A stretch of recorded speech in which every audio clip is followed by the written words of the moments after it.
waste the countries and villages that belonged to Herod's kingdom, and killing those men whom they caught, till these unjust proceedings came to be like a real war, for the robbers were now become about 1,000. To which Herod was sore displeased, and required the robbers, as well as the money which he had lent Obodas, by Silius, which was 60 talents, and since the time of payment was now past, he desired to have it paid him. But Silius, who had laid Obodas aside, and managed all by himself, denied that the robbers were in Arabia, and put off the payment of the money. About which there was a hearing before Saturninus and Volumnius, who were then the presidents of Syria. 11. At last he, by their means, agreed, that within 30 days' time Herod should be paid his money, and that each of them should deliver up the other's subjects reciprocally. Now, as to Herod, there was not one of the other's subjects found in his kingdom, either as doing any injustice, or on any other account, but it was proved that the Arabians had the robbers amongst them. 2. When this day appointed for payment of the money was past, without Silius's performing any part of his agreement, and he was gone to Rome, Herod demanded the payment of the money, and that the robbers that were in Arabia should be delivered up. And, by the permission of Saturninus and Volumnius, executed the judgment himself upon those that were refractory. He took an army that he had, and led it into Arabia, and in 3 days' time marched 7 mansions. And when he came to the garrison wherein the robbers were, he made an assault upon them, and took them all, and demolished the place, which was called Repta, but did no harm to any others. But as the Arabians came to their assistance, under Nasb their captain, there ensued a battle, wherein a few of Herod's soldiers, and Nasb, the captain of the Arabians, and about 20 of his soldiers, fell, while the rest betook themselves to flight. So when he had brought these to punishment, he placed 3,000 Idumeans in Trachonitis, and thereby restrained the robbers that were there. He also sent an account to the captains that were about Phoenicia, and demonstrated that he had done nothing but what he ought to do, in punishing the refractory Arabians, which, upon an exact inquiry, they found to be no more than what was true. 3. However, messengers were hasted away to Silius to Rome, and informed him what had been done, and, as is usual, aggravated everything. Now Silius had already insinuated himself into the knowledge of Cr, and was then about the palace. And as soon as he heard of these things, he changed his habit into black, and went in, and told Cr that Arabia was afflicted with war, and that all his kingdom was in great confusion, upon Herod's laying it waste with his army. And he said, with tears in his eyes, that 2,500 of the principal men among the Arabians had been destroyed, and that their captain Nasbus, his familiar friend and kinsman, was slain. And that the riches that were at Repta were carried off. And that Obodas was despised, whose infirm state of body rendered him unfit for war.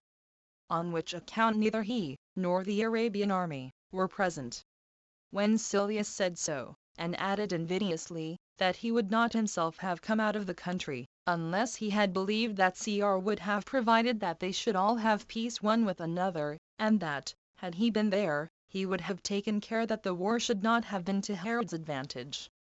Cr was provoked when this was said, and asked no more than this one question, both of Herod's friends that were there, and of his own friends, who were come from Syria, whether Herod had led an army thither. And when they were forced to confess so much, Cr, without staying to hear for what reason he did it, and how it was done, grew very angry, and wrote to Herod sharply. The sum of his epistle was this, that whereas of old he had used him as his friend, he should now use him as his subject. Silius also wrote an account of this to the Arabians, who were so elevated with it, that they neither delivered up the robbers that had fled to them, nor paid the money that was due. They retained those pastors also which they had hired, and kept them without paying their rent, and all this because the king of the Jews was now in a low condition, by reason of Cr's anger at him. Those of Trachonitis also made use of this opportunity, and rose up against the Idumean garrison, and followed the same way of robbing with the Arabians, who had pillaged their country, and were more rigid in their unjust proceedings, not only in order to get by it, but by way of revenge also. 4. Now Herod was forced to bear all this, that confidence of his being quite gone with which Cr's favor used to inspire him. For Cr would not admit so much as an embassage from him to make an apology for him. And when they came again, he sent them away without success. So he was cast into sadness and fear. And Silius's circumstances grieved him exceedingly, who was now believed by Cr, and was present at Rome, nay, sometimes aspiring higher. Now it came to pass that Obodas was dead. And Annius, whose name was afterward changed to Aretas, 12 took the government, for Silius endeavored by calumnies to get him turned out of his principality, that he might himself take it. With which design he gave much money to the courtiers, and promised much money to Cr, who indeed was angry that Aretas had not sent to him first before he took the kingdom. Yet did Annius send an epistle and presents to Cr, and a golden crown, of the weight of many talents. Now that epistle accused Silius as having been a wicked servant, and having killed Obodas by poison. And that while he was alive, he had governed him as he pleased. And had also debauched the wives of the Arabians. And had borrowed money, in order to obtain the dominion for himself, yet did not Cr give heed to these accusations, but sent his ambassadors back, without receiving any of his presents. But in the meantime the affairs of Judea and Arabia became worse and worse, partly because of the anarchy they were under, and partly because, as bad as they were, nobody had power to govern them. For of the 2 kings, the one was not yet confirmed in his kingdom, and so had not authority sufficient to restrain the evildoers. And as for Herod, Cr was immediately angry at him for having avenged himself, and so he was compelled to bear all the injuries that were offered him. At length, when he saw no end of the mischief which surrounded him, he resolved to send ambassadors to Rome again, to see whether his friends had prevailed to mitigate Cr, and to address themselves to Cr himself. And the ambassador he sent thither was Nicolans of Damascus. Chapter 10. How Hercules falsely accused Herod's sons, and how their father bound them, and wrote to Cr about them. Of Silius and how he was accused by Nicolaus. 1.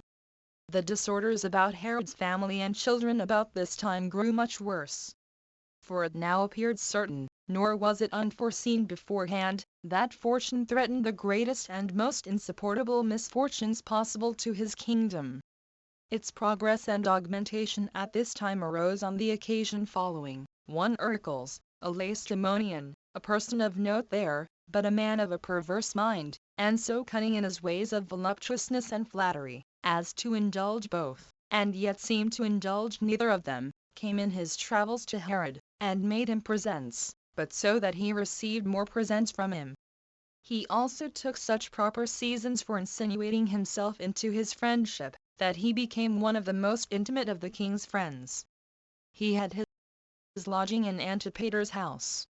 But he had not only access, but free conversation, with Alexander, as pretending to him that he was in great favor with Archelaus, the king of Cappadocia. Whence he pretended much respect to Glaphyra, and in an occult manner cultivated a friendship with them all. But always attending to what was said and done, that he might be furnished with calumnies to please them all. In short, he behaved himself so to everybody in his conversation, as to appear to be his particular friend, and he made others believe that his being anywhere was for that person's advantage. So he won upon Alexander, who was but young, and persuaded him that he might open his grievances to him with assurance and with nobody else. So he declared his grief to him, how his father was alienated from him. He related to him also the affairs of his mother, and of Antipater, that he had driven them from their proper dignity, and had the power over everything himself. That no part of this was tolerable, since his father was already come to hate them. And he added, that he would neither admit them to his table, nor to his conversation. Such were the complaints, as was but natural, of Alexander about the things that troubled him. And these discourses Hercules carried to Antipater, and told him he did not inform him of this on his own account, but that being overcome by his kindness, the great importance of the thing obliged him to do it. And he warned him to have a care of Alexander, for that what he said was spoken with vehemency, and that, in consequence of what he said, he would certainly kill him with his own hand. Whereupon Antipater, thinking him to be his friend by this advice, gave him presents upon all occasions, and at length persuaded him to inform Herod of what he had heard. So when he related to the king Alexander's ill temper, as discovered by the words he had heard him speak, he was easily believed by him. And he thereby brought the king to that pass, turning him about by his words, and irritating him, till he increased his hatred to him and made him implacable, which he showed at that very time, for he immediately gave Hercules a present of 50 talents. Who, when he had gotten them, went to Archelaus, king of Cappadocia, and commended Alexander before him, and told him that he had been many ways of advantage to him, in making a reconciliation between him and his father. So he got money from him also, and went away, before his pernicious practices were found out. But when Hercules was returned to Lacedaemon, he did not leave off doing mischief. And so, for his many acts of injustice, he was banished from his own country. 2. But as for the king of the Jews, he was not now in the temper he was in formerly towards Alexander and Aristobulus, when he had been content with the hearing their calumnies when others told him of them. But he was now come to that pass as to hate them himself, and to urge men to speak against them, though they did not do it of themselves. He also observed all that was said, and put questions, and gave ear to every one that would but speak, if they could but say anything against them, till at length he heard that Euarchus of Cos was a conspirator with Alexander. Which thing to Herod was the most agreeable and sweetest news imaginable. 3. But still a greater misfortune came upon the young men. While the calumnies against them were continually increased, and, as a man may say, one would think it was every one's endeavor to lay some grievous thing to their charge, which might appear to be for the king's preservation. There were 2 guards of Herod's body, who were in great esteem for their strength and tallness, Secundus and Tyrannus. These men had been cast off by Herod, who was displeased at them. These now used to ride along with Alexander, and for their skill and their exercises were in great esteem with him, and had some gold and other gifts bestowed on them. Now the king, having an immediate suspicion of those men, had them tortured, who endured the torture courageously for a long time. But at last confessed that Alexander would have persuaded them to kill Herod, when he was in pursuit of the wild beasts, that it might be said he fell from his horse, and was run through with his own spear, for that he had once such a misfortune formerly. They also showed where there was money hidden in the stable underground. And these convicted the king's chief hunter, that he had given the young men the royal hunting spears and weapons to Alexander's dependents, at Alexander's command. 4. After these, the commander of the garrison of Alexandrium was caught and tortured. For he was accused to have promised to receive the young men into his fortress, and to supply them with that money of the king's which was laid up in that fortress, yet did not he acknowledge anything of it himself. But his son came ill, and said it was so, and delivered up the writing, which, so far as could be guessed, was in Alexander's hand. Its contents were these: "When we have finished, by God's help, all that we have proposed to do, we will come to you. But do your endeavors, as you have promised, to receive us into your fortress." After this writing was produced, Herod had no doubt about the treacherous designs of his sons against him. But Alexander said that Diophantus the scribe had imitated his hand, and that the paper was maliciously drawn up by Antipater. For Diophantus appeared to be very cunning in such practices. And as he was afterward convicted of forging other papers, he was put to death for it. 5. So the king produced those that had been tortured before the multitude at Jericho, in order to have them accuse the young men, which accusers many of the people stoned to death. And when they were going to kill Alexander and Aristobulus likewise, the king would not permit them to do so, but restrained the multitude, by the means of Ptolemy and Phares. However, the young men were put under a guard, and kept in custody, that nobody might come at them. and all that they did or said was watched, and the reproach and fear they were in was little or nothing different from those of condemned criminals. And one of them, who was Aristobulus, was so deeply affected, that he brought Salome, who was his aunt, and his mother-in-law, to lament with him for his calamities, and to hate him who had suffered things to come to that pass. When he said to her, "Art thou not in danger of destruction also, while the report goes that thou hadst disclosed beforehand all our affairs to Silcus, when thou wast in hopes of being married to him?" But she immediately carried these words to her brother. Upon this he was out of patience, and gave command to bind him, and enjoined them both, now they were kept separate one from the other, to write down the ill things they had done against their father, and bring the writings to him. So when this was enjoined them, they wrote this, that they had laid no treacherous designs, nor made any preparations against their father, but that they had intended to fly away, and that by the distress they were in, their lives being now uncertain and tedious to them. 6. About this time there came an ambassador out of Cappadocia from Archelaus, whose name was Melas. He was one of the principal rulers under him.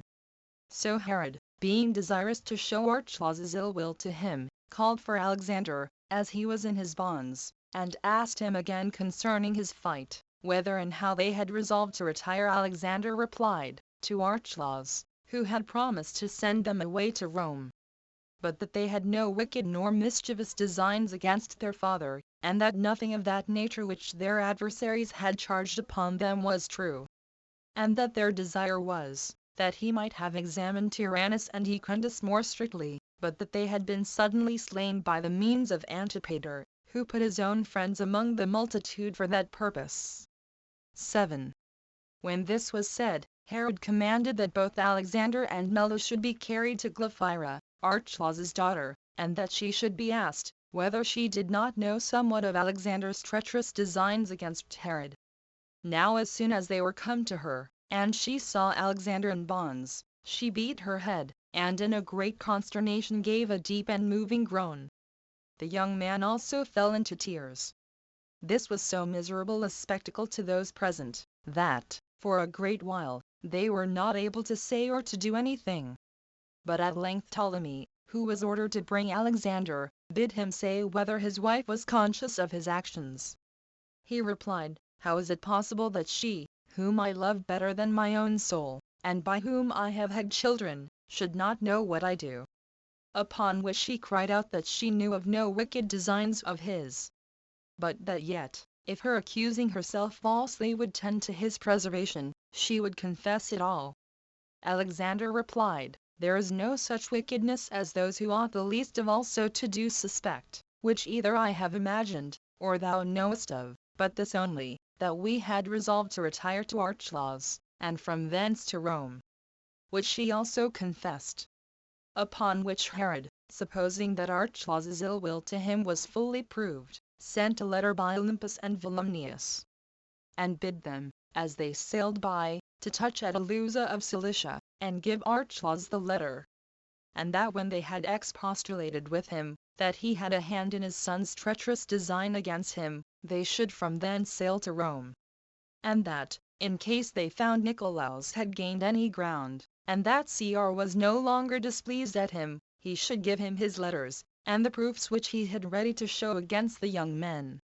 As to Archelaus, he made his defense for himself, that he had promised to receive the young men, because it was both for their own and their father's advantage so to do, lest some too severe procedure should be gone upon in that anger and disorder they were in on occasion of the present suspicions, but that still he had not promised to send them to Cr, and that he had not promised anything else to the young men that could show any ill will to him. 8. When these ambassadors were come to Rome, they had a fit opportunity of delivering their letters to Cr, because they found him reconciled to Herod. For the circumstances of Nicolaus's embassage had been as follows: as soon as he was come to Rome, and was about the court, he did not first of all set about what he was come for only, but he thought fit also to accuse Silius. Now the Arabians, even before he came to talk with them, were quarreling one with another, and some of them left Silius's party, and joining themselves to Nicolaus, informed him of all the wicked things that had been done, and produced to him evident demonstrations of the slaughter of a great number of Obotas's friends by Silius. For when these men left Silius, they had carried off with them those letters whereby they could convict him. When Nicolaus saw such an opportunity afforded him, he made use of it, in order to gain his own point afterward, and endeavored immediately to make a reconciliation between Caesar and Herod. For he was fully satisfied, that if he should desire to make a defense for Herod directly, he should not be allowed that liberty. But that if he desired to accuse Silius, there would an occasion present itself of speaking on Herod's behalf. So when the cause was ready for a hearing, and the day was appointed, Nicolaus, while Aretas's ambassadors were present, accused Silius, and said that he imputed to him the destruction of the king Obotas, and of many others of the Arabians; that he had borrowed money for no good design. And he proved that he had been guilty of adultery, not only with the Arabian, but Rhenan women also. And he added, that above all the rest he had alienated Caesar from Herod, and that all that he had said about the actions of Herod were falsities. When Nicolaus was come to this topic, Caesar stopped him from going on, and desired him only to speak to this affair of Herod, and to show that he had not led an army into Arabia, nor slain 2,500 men there, nor taken prisoners, nor pillaged the country. To which Nicolaus made this answer: I shall principally demonstrate, that either nothing at all, or but a very little, of those imputations are true, of which thou hast been informed. For had they been true, thou mightest justly have been still more angry at Herod. At this strange assertion Caesar was very attentive. And Nicolaus said that there was a debt due to Herod of 500 talents, and a bond, wherein it was written, that if the time appointed be lapsed, it should be lawful to make a seizure out of any part of his country. As for the pretended army, he said, it was no army, but a party sent out to require the just payment of the money. That this was not sent immediately, nor so soon as the bond allowed, but that Silius had frequently come before Saturninus and Volumnius, the presidents of Syria, and that at last he had sworn at Berytus, by thy fortune, 13, that he would certainly pay the money within 30 days, and deliver up the fugitives that were under his dominion. And that when Silius had performed nothing of this, Herod came again before the presidents, and upon their permission to make a seizure for his money, he, with difficulty, went out of his country with a party of soldiers for that purpose. And this is all the war which these men so tragically describe. And this is the affair of the expedition into Arabia. And how can this be called a war, when thy presidents permitted it, the covenants allowed it, and it was not executed till thy name, O Caesar, as well as that of the other gods, had been profaned? And now I must speak in order about the captives. There were robbers that dwelt in Trachonitis. At first their number was no more than 40, but they became more afterwards, and they escaped the punishment Herod would have inflicted on them, by making Arabia their refuge. Silius received them, and supported them with food, that they might be mischievous to all mankind, and gave them a country to inhabit, and himself received the gains they made by robbery. Yet did he promise that he would deliver up these men, and that by the same oaths and same time that he sware and fixed for payment of his debt, nor can he by any means show that any other persons have at this time been taken out of Arabia besides these, and indeed not all these neither, but only so many as could not conceal themselves. And thus does the calumny of the captives, which hath been so odiously represented, appear to be no better than a fiction and a lie, made on purpose to provoke thy indignation. For I venture to affirm that when the forces of the Arabians came upon us, and one or two of Herod's party fell, he then only defended himself, and there fell Naspus their general, and in all about 25 others, and no more. When Silius, by multiplying every single soldier to 100, he reckons the slain to have been 2,500. 9. This provoked Caesar more than ever. So he turned to Silius full of rage, and asked him how many of the Arabians were slain. Hereupon he hesitated, and said he had been imposed upon. The covenants also were read about the money he had borrowed, and the letters of the presidents of Syria, and the complaints of the several cities, so many as had been injured by the robbers.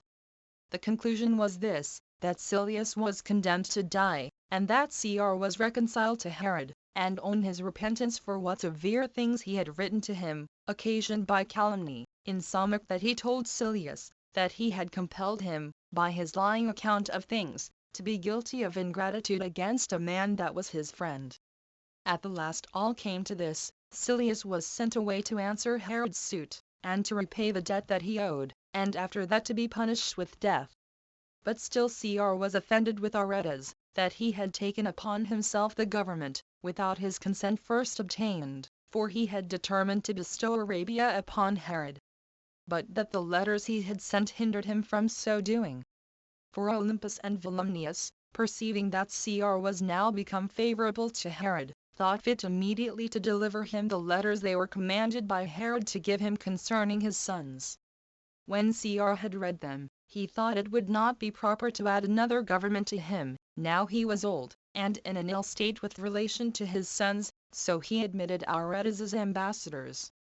And after he had just reproved him for his rashness, in not tarrying till he received the kingdom from him, he accepted of his presence, and confirmed him in his government. Chapter 11.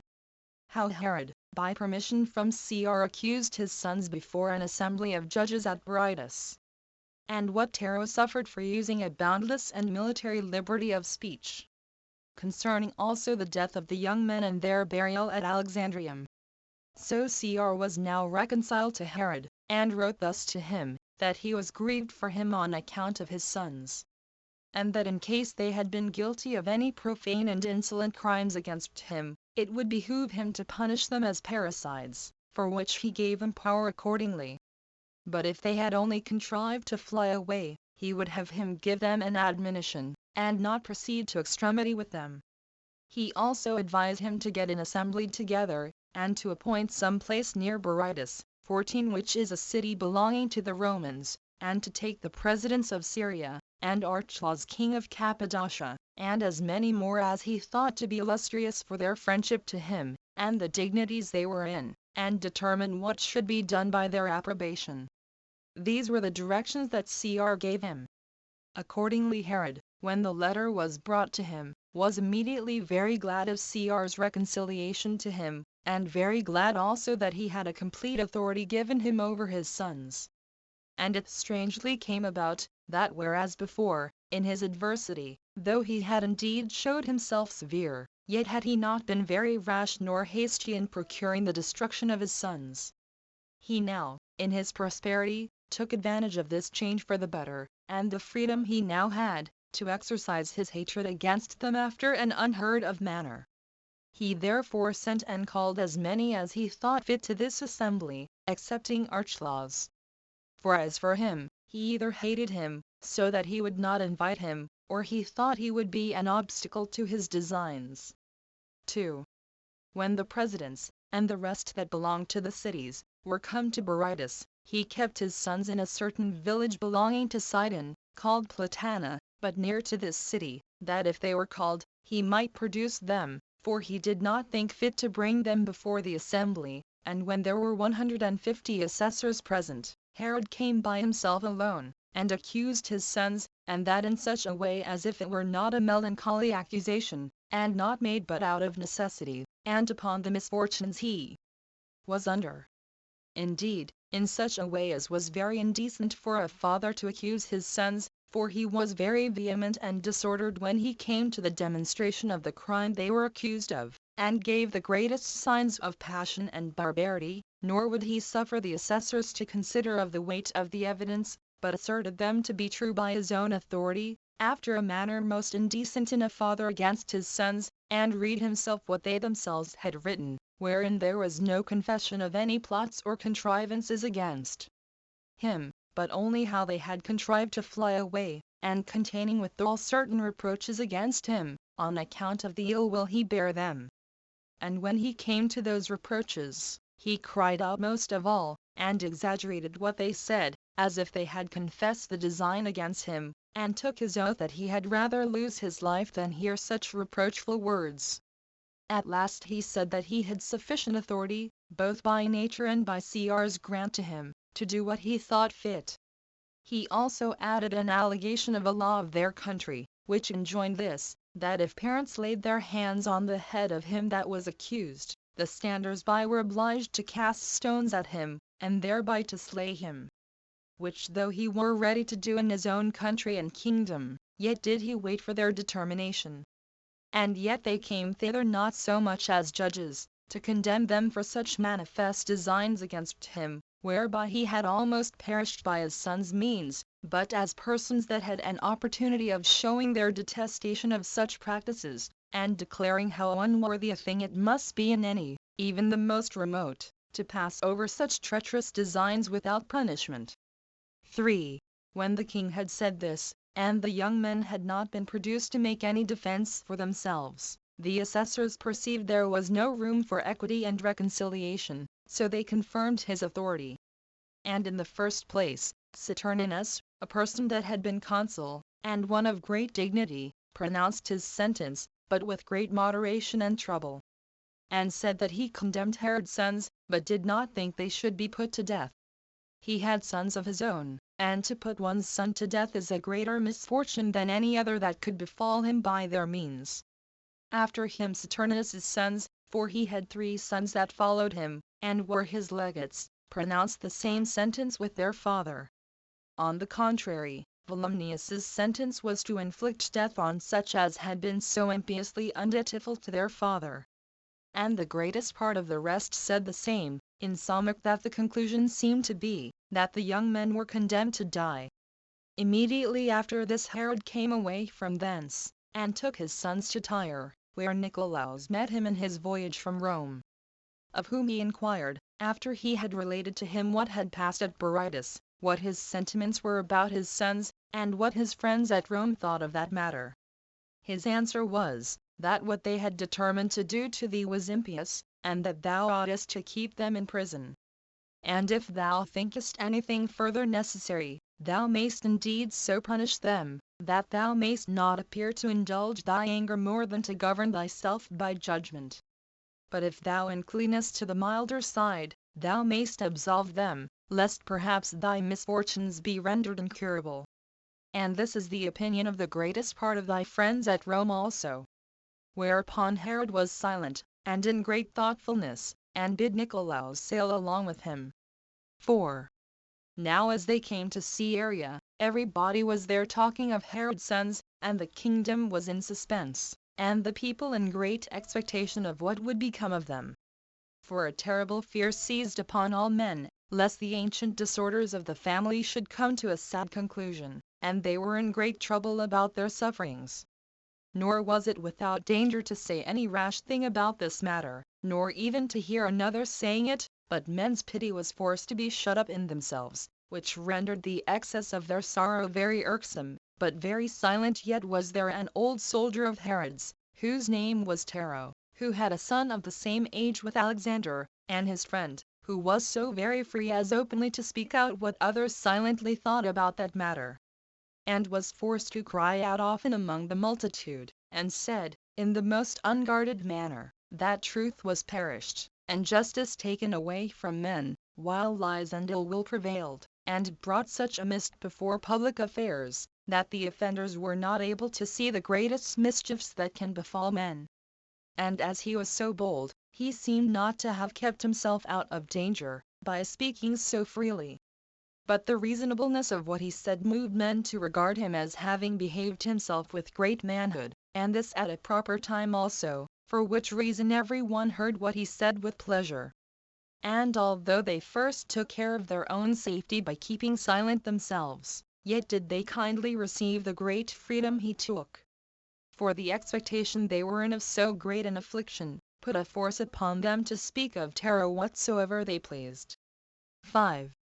This man had thrust himself into the king's presence with the greatest freedom, and desired to speak with him by himself alone, which the king permitted him to do, where he said this, since I am not able, O king, to bear up under so great a concern as I am under, I have preferred the use of this bold liberty that I now take, which may be for thy advantage, if thou mind to get any profit by it, before my own safety. Whither is thy understanding gone, and left thy soul empty? Whither is that extraordinary sagacity of thine gone whereby thou hast performed so many and such glorious actions?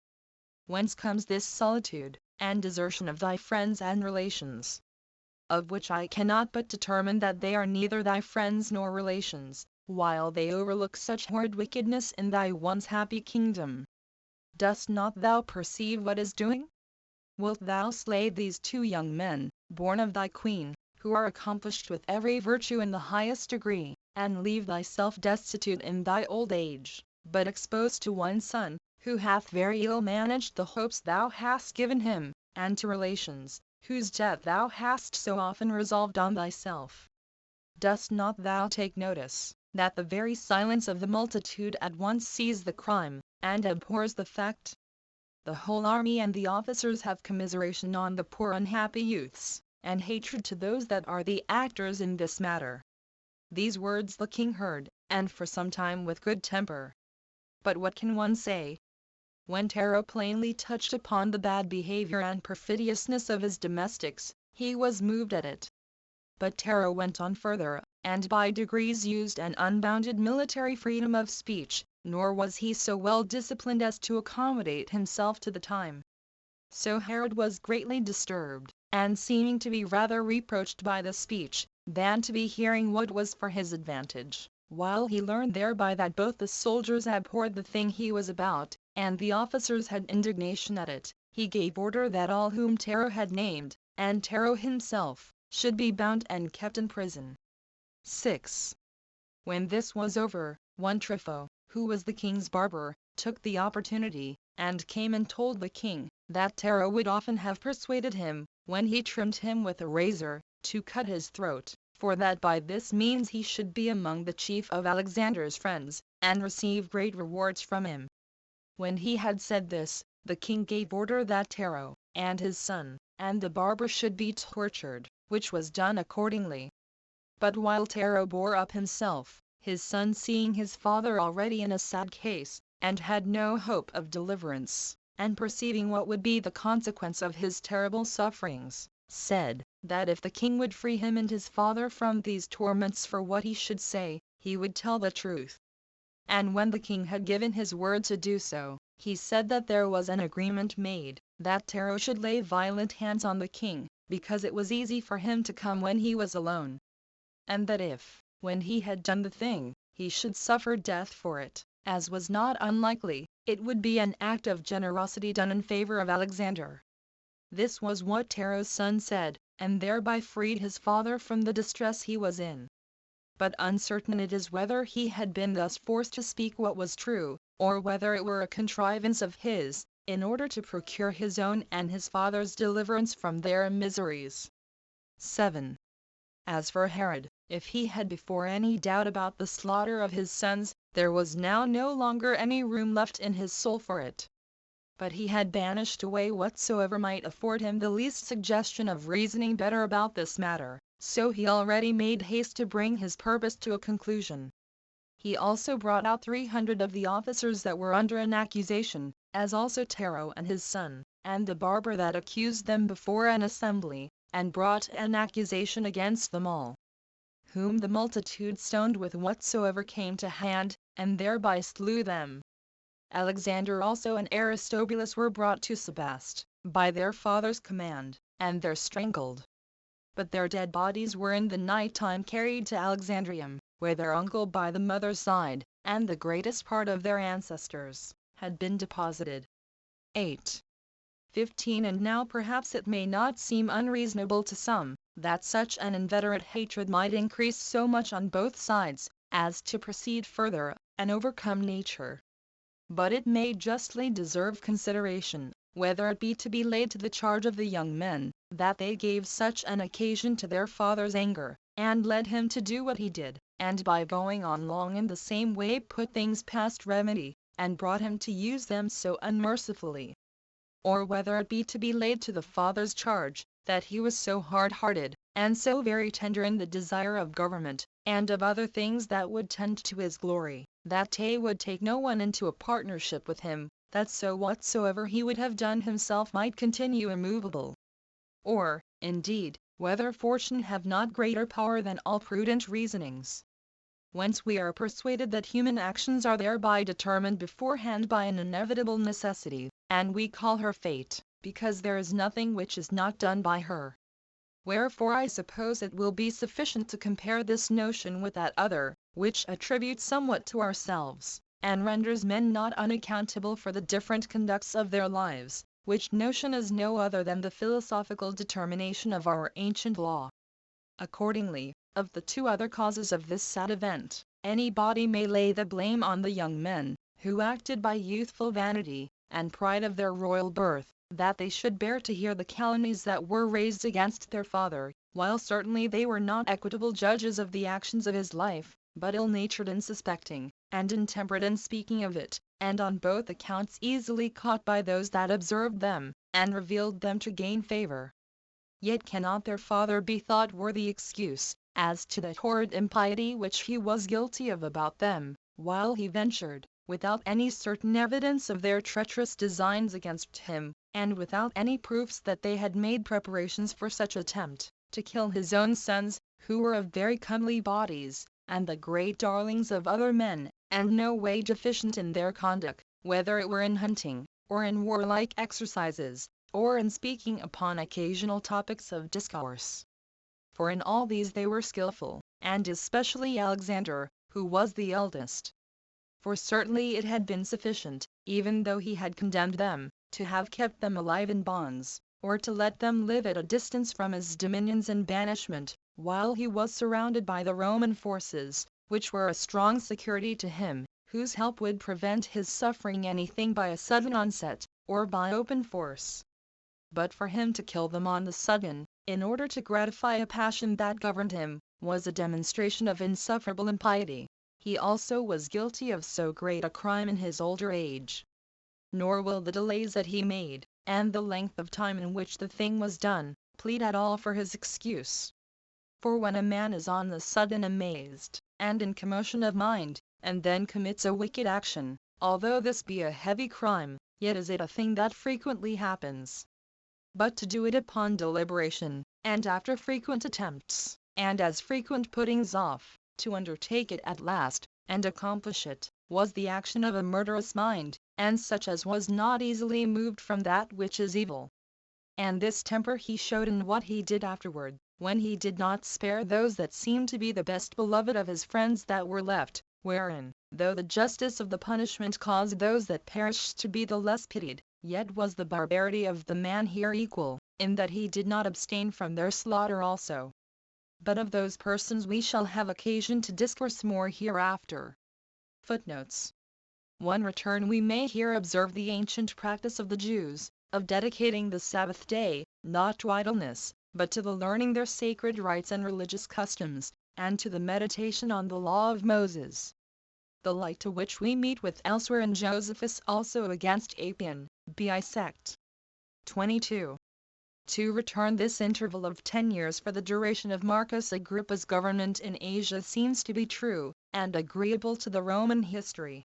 See Usher's Annals at AM 3392. 3. Return Although Herod met Augustus at Aquilae, yet was this accusation of his sons deferred till they came to Rome, as sect. 3. Assures us, and as we are particularly informed in the history of the war, BICH. 23 sect. 3. Though what he here says belonged distinctly to Alexander, the elder brother, I mean his being brought to Rome, is here justly extended to both the brothers, and that not only in our copies, but in that of Zonoras also. Nor is there reason to doubt but they were both at this solemn hearing by Augustus, although the defense was made by Alexander alone, who was the eldest brother, and one that could speak very well. For return since some prejudiced men have indulged a wild suspicion, as we have supposed already, Antic. BXV. Ch. 11 sect. 7. That Josephus's history of Herod's rebuilding the temple is no better than a fable, It may not be amiss to take notice of this occasional clause in the speech of Alexander before his father Herod, in his and his brother's vindication, which mentions the temple as known by everybody to have been built by Herod. 5. Return see John 2-20. See also another speech of Herod's own to the young men that pulled down his golden eagle from the front of the temple, where he takes notice how the building of the temple cost him a vast sum, and that the Asamoneans, in those 125 years they held the government, were not able to perform so great a work, to the honor of God, as this was. Antic. Bxvii. Ch. 6 Sect. 3. 6. Return Dr. Hudson here gives us the words of Suetonius concerning this necropolis, when Augustus rebuilt it, and that the memory of the victory at Actium might be celebrated the more afterward, he built Nicopolis at Actium, and appointed public shows to be there exhibited every 5th year. In August, Sect. 18. 7. Return Augustus here calls Julius Caesar his father, though by birth he was only his uncle, on account of his adoption by him. See the same Antic. Bxiv. Ch. 14 Sect. 4. 8. Return This is authentic evidence that the Jews, in the days of Augustus, began to prepare for the celebration of the Sabbath at the 9th hour on Friday, as the tradition of the elders did, it seems, then require of them. 9. Return The remaining part of this chapter is remarkable, as justly distinguishing natural justice, religion, and morality, from positive institutions in all countries, and evidently preferring the former before the latter, as did the true prophets of God always under the Old Testament, and Christ and his New. Whence Josephus seems to have been at this time nearer Christianity than were the scribes and Pharisees of his age, who, as we know from the New Testament, were entirely of a different opinion and practice. 10. Return It is here worth our observation, how careful Josephus was as to the discovery of truth in Herod's history, since he would not follow Nicolaus of Damascus himself, so great an historian, where there was great reason to suspect that he flattered Herod. Which impartiality in history Josephus here solemnly professes, and of which impartiality he has given more demonstrations than almost any historian whomsoever. But as to Herod's taking great wealth out of David's sepulchre, though I cannot prove it, yet do I strongly suspect it from this very history.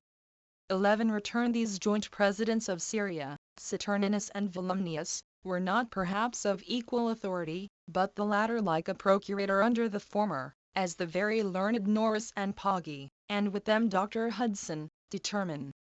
12. Return This Aretas was now become so established a name for the kings of Arabia, at Petra and Damascus, that when the crown came to Dysanias, he changed his name to Aretas, as Haverkamp here justly observes. See Antic. Bxii. Ch. 15 Sect. 2.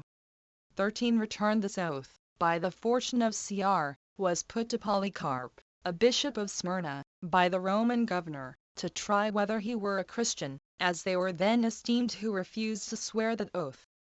Martyr. Polycarp, Sect. 9. 14. Return What Josephus relates Augustus to have here said, that Berytus was a city belonging to the Romans, is confirmed by Spanheim's notes here. It was, says he, a colony placed there by Augustus. Whence Ulpian, de gens. Bell. Ltxv. The colony of Berytus was rendered famous by the benefits of Cr. And thence it is that, among the coins of Augustus, we meet with some having this inscription, the happy colony of Augustus at Berytua. 15. Return The reader is here to note, that this 8th section is entirely wanting in the Old Latin version, as Spanheim truly observes.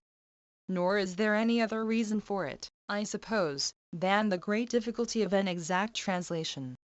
Book XVII. Containing the interval of 14 years. Rome The death of Alexander and Aristobulus to the banishment of Archelaus. Chapter 1. How Antipater was hated by all the nation of the Jews for the slaughter of his brethren. And how, for that reason he got into peculiar favor with his friends at Rome, by giving them many presents. As he did also with Saturninus, the president of Syria and the governors who were under him. And concerning Herod's wives and children. 1. When Antipater had thus taken off his brethren, and had brought his father into the highest degree of impiety, till he was haunted with furies for what he had done, his hopes did not succeed to his mind, as to the rest of his life.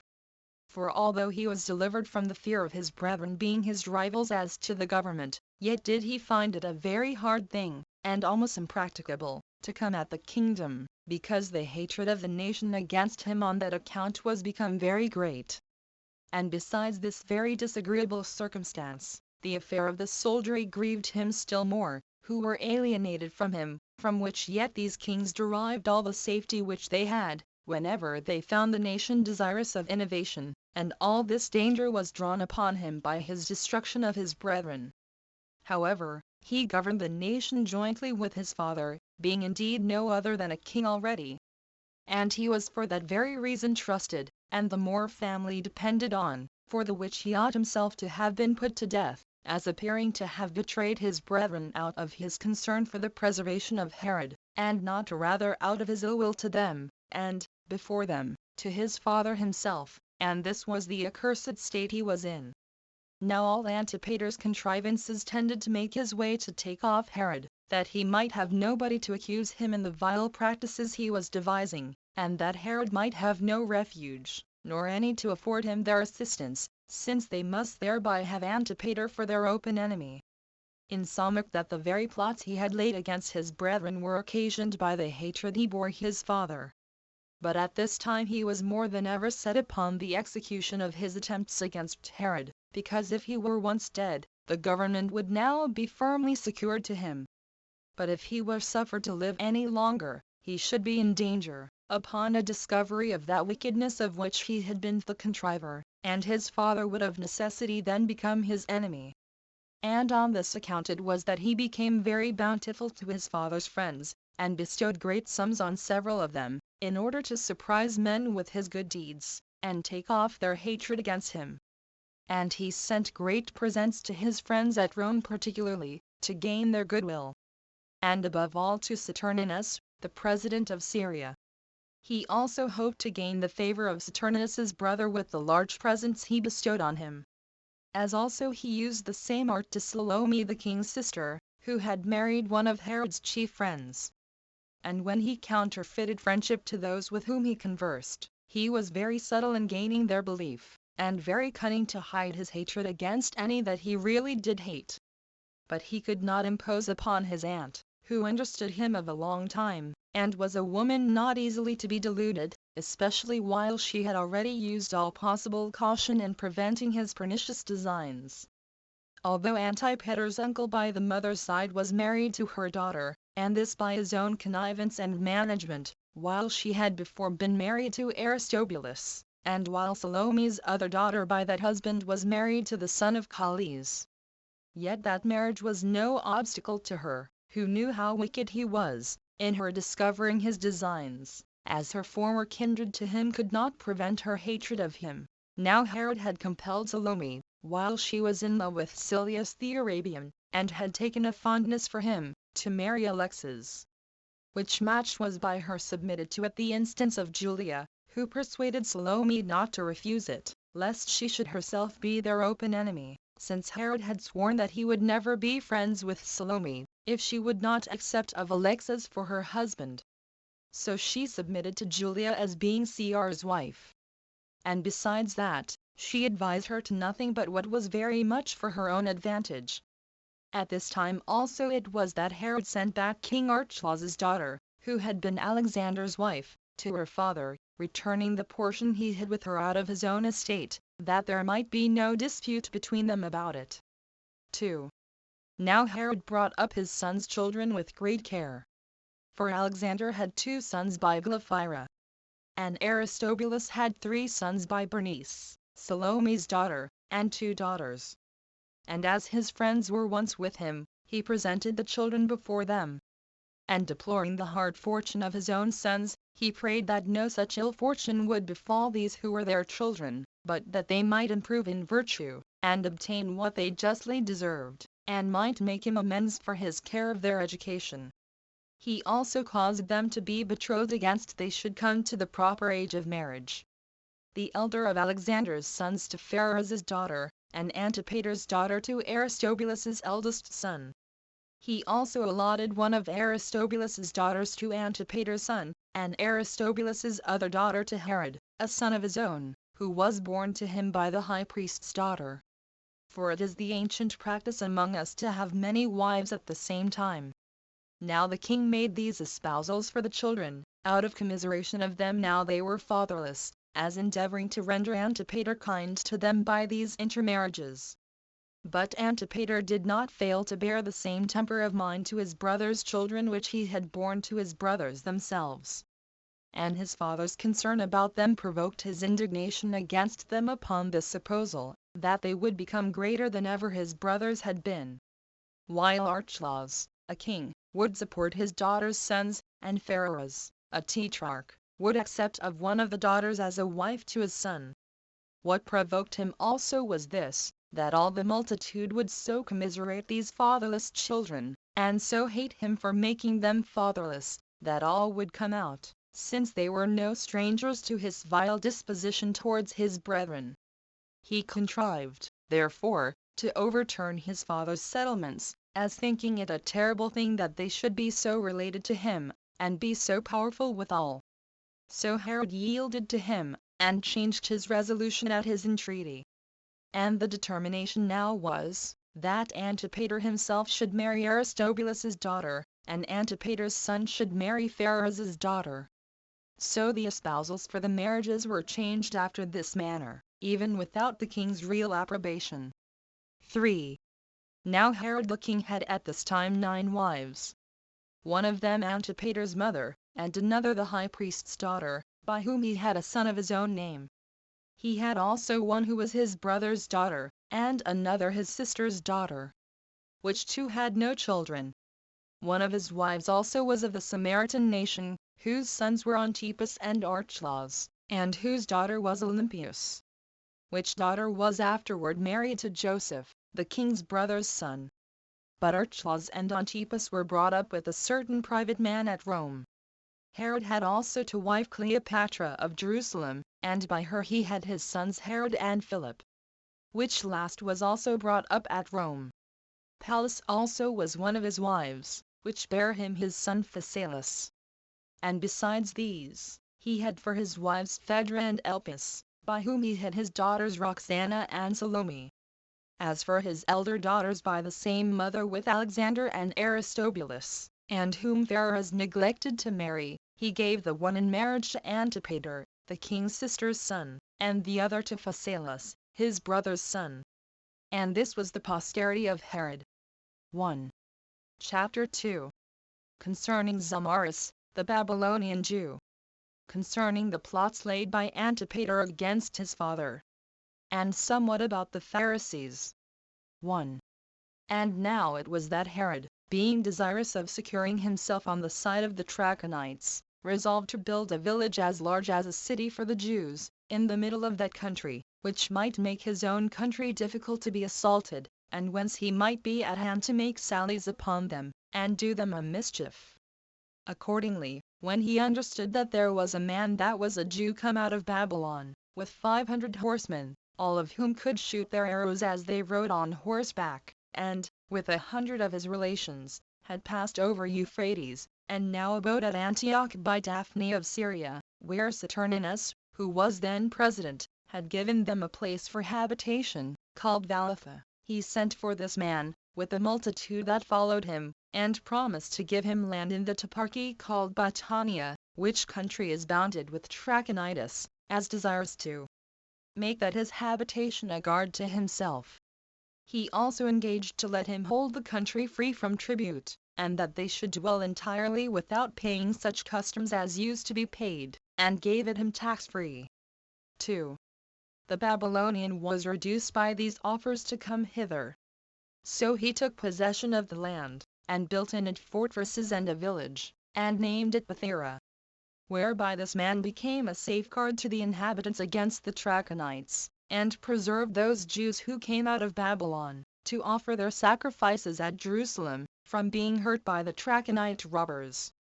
So that a great number came to him from all those parts where the ancient Jewish laws were observed, and the country became full of people, by reason of their universal freedom from taxes. This continued during the life of Herod. But when Philip, who was tetrarch after him, took the government, he made them pay some small taxes, and that for a little while only. And Agrippa the Great, and his son of the same name, although they harassed them greatly, yet would they not take their liberty away. From whom, when the Romans have now taken the government into their own hands, they still gave them the privilege of their freedom, but oppressed them entirely with the imposition of taxes. Of which matter I shall treat more accurately in the progress of this history. 2. 3. At length Zamaris the Babylonian, to whom Herod had given that country for a possession, died, having lived virtuously, and left children of a good character behind him. One of whom was Josephus, who was famous for his valor, and taught his Babylonians how to ride their horses. And a troop of them were guards to the forementioned kings. And when Josephus was dead in his old age, he left a son, whose name was Philip, one of great strength in his hands, and in other respects also more eminent for his valor than any of his contemporaries. On which account there was a confidence and firm friendship between him and King Agrippa. He had also an army which he maintained as great as that of a king, which he exercised and led wheresoever he had occasion to march. 4. When the affairs of Herod were in the condition I have described, all the public affairs depended upon Antipater. And his power was such, that he could do good turns to as many as he pleased, and this by his father's concession, in hopes of his goodwill and fidelity to him. And this till he ventured to use his power still further, because his wicked designs were concealed from his father, and he made him believe everything he said. He was also formidable to all, not so much on account of the power and authority he had, as for the shrewdness of his vile attempts beforehand. But he who principally cultivated a friendship with him was Phares, who received the like marks of his friendship. While Antipater had cunningly encompassed him about by a company of women, whom he placed as guards about him. For Phares was greatly enslaved to his wife, and to her mother, and to her sister. And this notwithstanding the hatred he bare them for the indignities they had offered to his virgin daughters. Yet did he bear them, and nothing was to be done without the women, who had got this man into their circle, and continued still to assist each other in all things, insomuch that Antipater was entirely addicted to them, both by himself and by his mother. For these 4 women, 3 said all one and the same thing. But the opinions of Phares and Antipater were different in some points of no consequence. But the king's sister Salome was their antagonist, who for a good while had looked about all their affairs, and was apprised that this their friendship was made in order to do Herod some mischief, and was disposed to inform the king of it. And since these people knew that their friendship was very disagreeable to Herod, as tending to do him a mischief, they contrived that their meetings should not be discovered. So they pretended to hate one another, and to abuse one another when time served, and especially when Herod was present, or when anyone was there that would tell him, but still their intimacy was firmer than ever, when they were private. And this was the course they took. But they could not conceal from Salome neither their first contrivance, when they set about these their intentions, nor when they had made some progress in them. But she searched out everything, and, aggravating the relations to her brother, declared to him, as well their secret assemblies and computations, as their counsels taken in a clandestine manner, which if they were not in order to destroy him, they might well enough have been open and public. But to appearance they are at variance, and speak about one another as if they intended one another a mischief, but agree so well together when they are out of the sight of the multitude. For when they are alone by themselves, they act in concert, and profess that they will never leave off their friendship, but will fight against those from whom they conceal their designs. And thus did she search out these things, and get a perfect knowledge of them, and then told her brother of them, who understood also of himself a great deal of what she said, but still durst not depend upon it, because of the suspicions he had of his sister's calumnies. For there was a certain sect of men that were Jews, who valued themselves highly upon the exact skill they had in the law of their fathers, and made men believe they were highly favored by God, by whom this set of women were inveigled. These are those that are called the sect of the Pharisees, who were in a capacity of greatly opposing kings.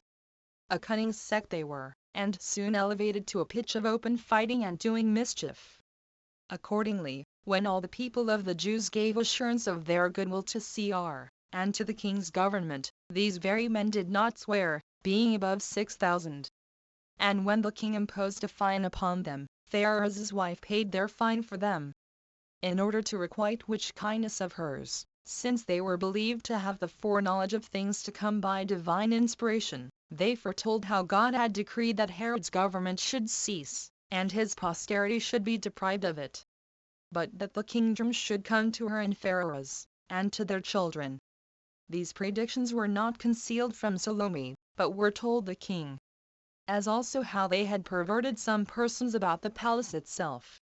So the king slew such of the Pharisees as were principally accused, and Bagoas the eunuch, and one Charis, who exceeded all men of that time in comeliness, and one that was his catamite. He slew also all those of his own family who had consented to what the Pharisees foretold.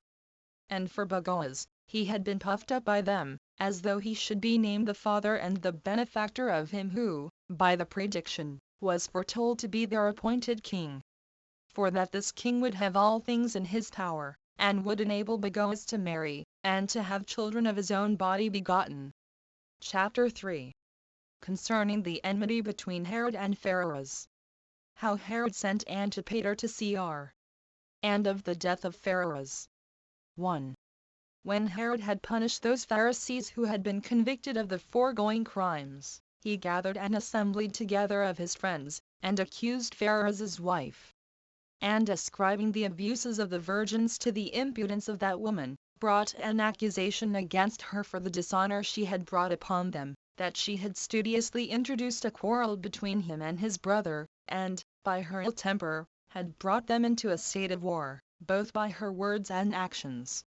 That the fines which he had laid had not been paid, and the offenders had escaped punishment by her means. And that nothing which had of late been done had been done without her.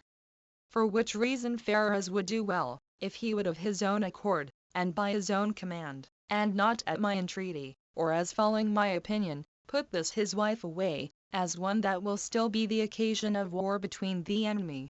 And now, Phares, if thou valuest thy relation to me, put this wife of thine away. For by this means thou wilt continue to be a brother to me, and wilt abide in thy love to me. Then said Phares, although he was pressed hard by the former words, that as he would not do so unjust a thing as to renounce his brotherly relation to him, so would he not leave off his affection for his wife. That he would rather choose to die than to live, and be deprived of a wife that was so dear unto him. Hereupon Herod put off his anger against Phares on these accounts, although he himself thereby underwent a very uneasy punishment. However, he forbade Antipater and his mother to have any conversation with Phares, and bid them to take care to avoid the assemblies of the women. Which they promised to do, but still got together when occasion served, and both Phares and Antipater had their own merry meetings. The report went also, that Antipater had criminal conversation with Phares' wife, and that they were brought together by Antipater's mother. 2. But Antipater had now a suspicion of his father, and was afraid that the effects of his hatred to him might increase.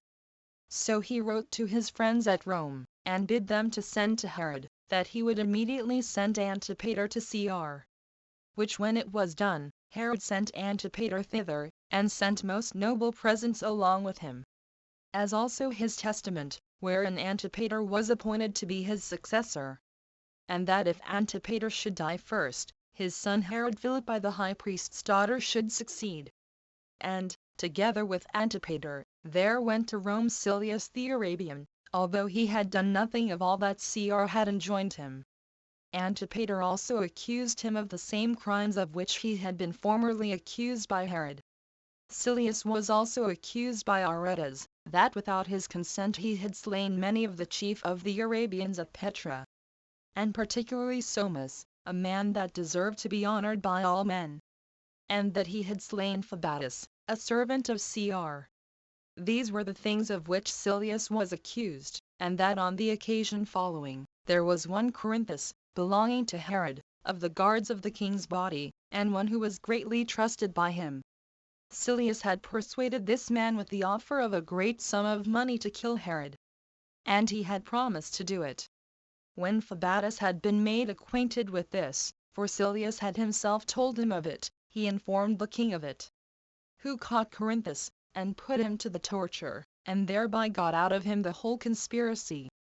He also caught 2 other Arabians, who were discovered by Corinthus, the one the head of a tribe, and the other a friend to Silius, who both were by the king brought to the torture, and confessed that they were come to encourage Corinthus not to fail of doing what he had undertaken to do, and to assist him with their own hands in the murder, if need should require their assistance.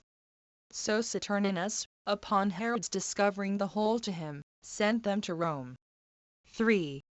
At this time Herod commanded Pharos, that since he was so obstinate in his affection for his wife, he should retire into his own tetrarchy, which he did very willingly, and sware many oaths that he would not come again till he heard that Herod was dead.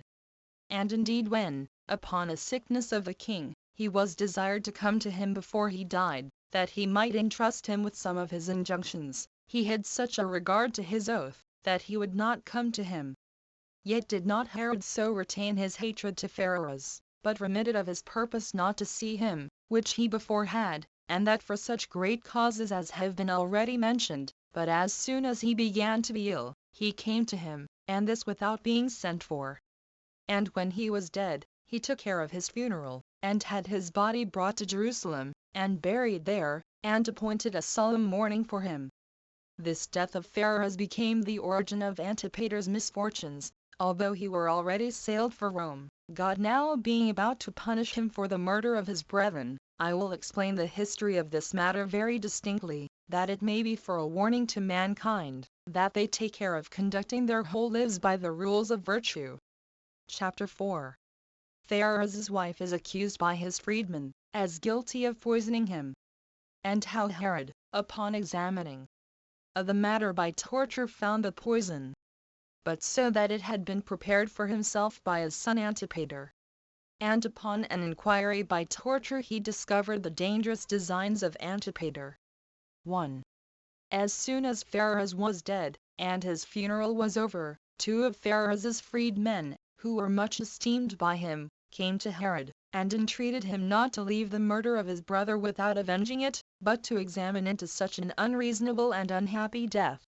When he was moved with these words, for they seemed to him to be true, they said that Pharos supped with his wife the day before he fell sick, and that a certain potion was brought him in such a sort of food as he was not used to eat, but that when he had eaten, he died of it, that this potion was brought out of Arabia by a woman, under pretense indeed as a love potion, for that was its name, but in reality to kill Pharos. For that the Arabian women are skillful in making such poisons, and the woman to whom they ascribed this was confessedly a most intimate friend of one of Silius's mistresses, and that both the mother and the sister of Pharos' wife had been at the places where she lived, and had persuaded her to sell them this potion, and had come back and brought it with them the day before that his supper. Hereupon the king was provoked, and put the women slaves to the torture, and some that were free with them. And as the fact did not yet appear, because none of them would confess it, at length one of them, under the utmost agonies, said no more but this, that she prayed that God would send the like agonies upon Antipater's mother, who had been the occasion of these miseries to all of them.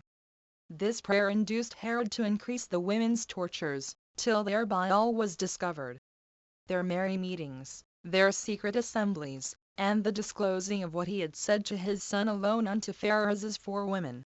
Now what Herod had charged Antipater to conceal, was the gift of 100 talents to him not to have any conversation with Pharos, and what hatred he bore to his father, and that he complained to his mother how very long his father lived, and that he was himself almost an old man, insomuch that if the kingdom should come to him, it would not afford him any great pleasure.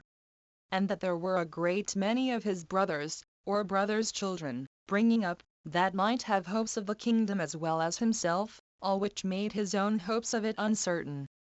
For that even now, if he should himself not live, Herod had ordained that the government should be conferred, not on his son, but rather on a brother. He also had accused the king of great barbarity, and of the slaughter of his sons. And that it was out of the fear he was under, lest he should do the like to him, that made him contrive this his journey to Rome, and Phares contrived to go to his own tetrarchy. 5. 2. These confessions agreed with what his sister had told him, and tended greatly to corroborate her testimony, and to free her from the suspicion of her unfaithfulness to him. So the king, having satisfied himself of the spite which Doris, Antipater's mother, as well as himself, bore to him, took away from her all her fine ornaments, which were worth many talents, and then sent her away, and entered into friendship with Phares's women.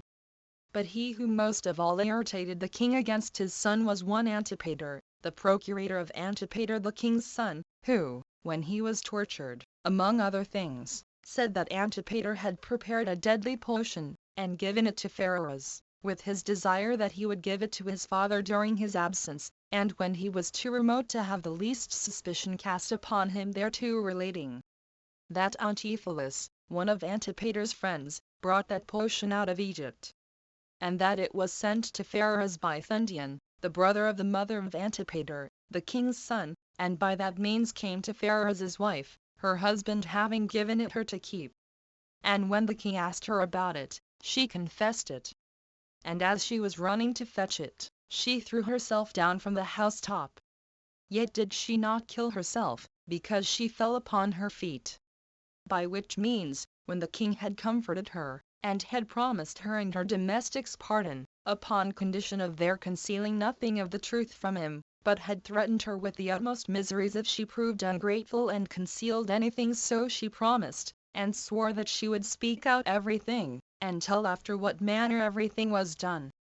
And said what many took to be entirely true, that the potion was brought out of Egypt by Josephus, and that his brother, who was a physician, had procured it. And that, when Thundion brought it us, she kept it upon Phares's committing it to her. And that it was prepared by Antipater for thee. When, therefore, Phares was fallen sick, and thou camest to him and tookest care of him, and when he saw the kindness thou hadst for him, his mind was overborne thereby. So he called me to him, and said to me, O woman, Antipater hath circumvented me in this affair of his father and my brother, by persuading me to have a murderous intention to him, and procuring a potion to be subservient thereto. Do thou, therefore, go and fetch my potion, since my brother appears to have still the same virtuous disposition towards me which he had formerly, and I do not expect to live long myself, and that I may not defile my forefathers by the murder of a brother, and burn it before my face, that accordingly she immediately brought it, and did as her husband bade her. And that she burned the greatest part of the potion, but that a little of it was left, that if the king, after Phares's death, should treat her ill, she might poison herself, and thereby get clear of her miseries. Upon her saying thus, she brought out the potion, and the box in which it was, before them all. Nay, there was another brother of Josephus, and his mother also, who, by the extremity of pain and torture, confessed the same things, and owned the box to be that which had been brought out of Egypt. The high priest's daughter also, who was the king's wife, was accused to have been conscious of all this, and had resolved to conceal it. For which reason Herod divorced her, and blotted her son out of his testament, wherein he had been mentioned as one that was to reign after him.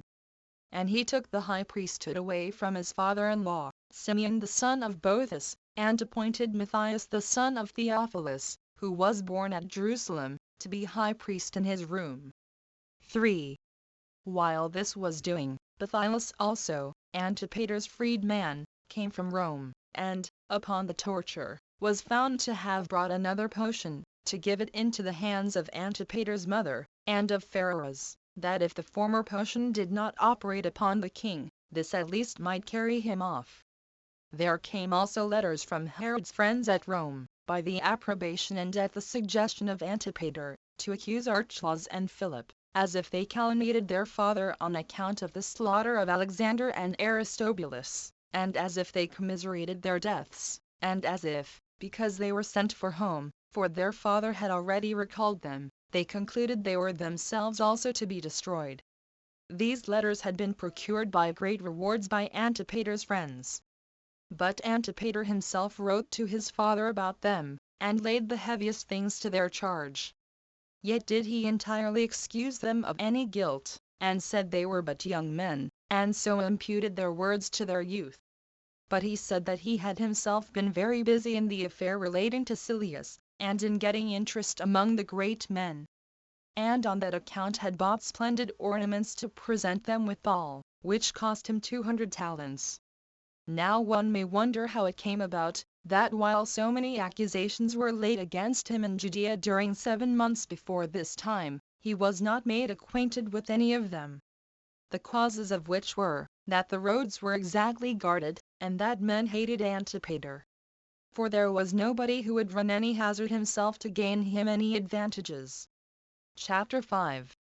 Antipater's navigation from Rome to his father, and how he was accused by Nicolaus of Damascus and condemned to die by his father, and by Quintilius Varus, who was then president of Syria, and how he was then bound till Cr should be informed of his cause. 1.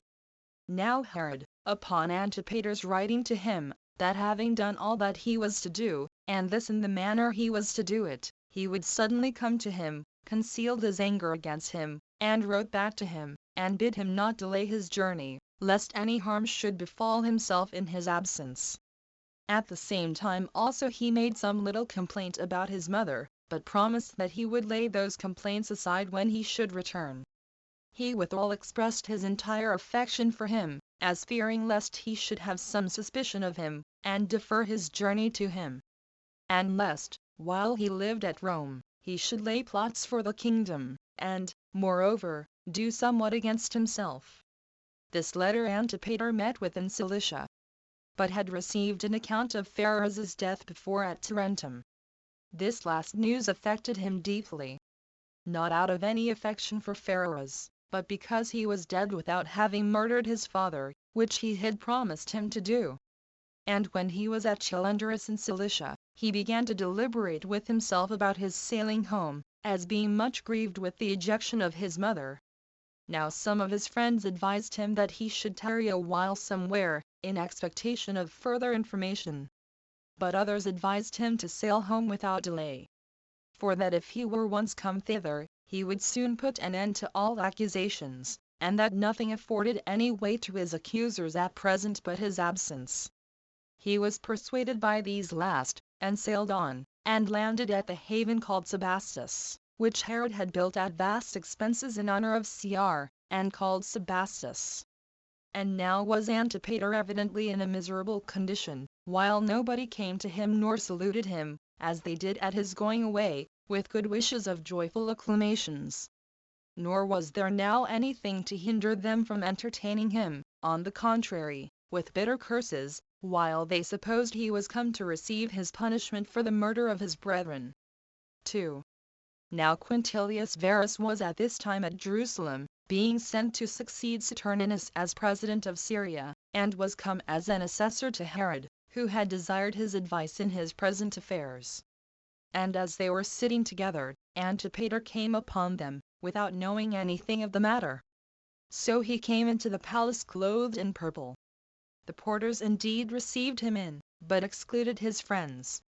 And now he was in great disorder, and presently understood the condition he was in, while, upon his going to salute his father, he was repulsed by him, who called him a murderer of his brethren, and a plotter of destruction against himself, and told him that Varus should be his auditor and his judge the very next day. So he found that what misfortunes he now heard of were already upon him, with the greatness of which he went away in confusion.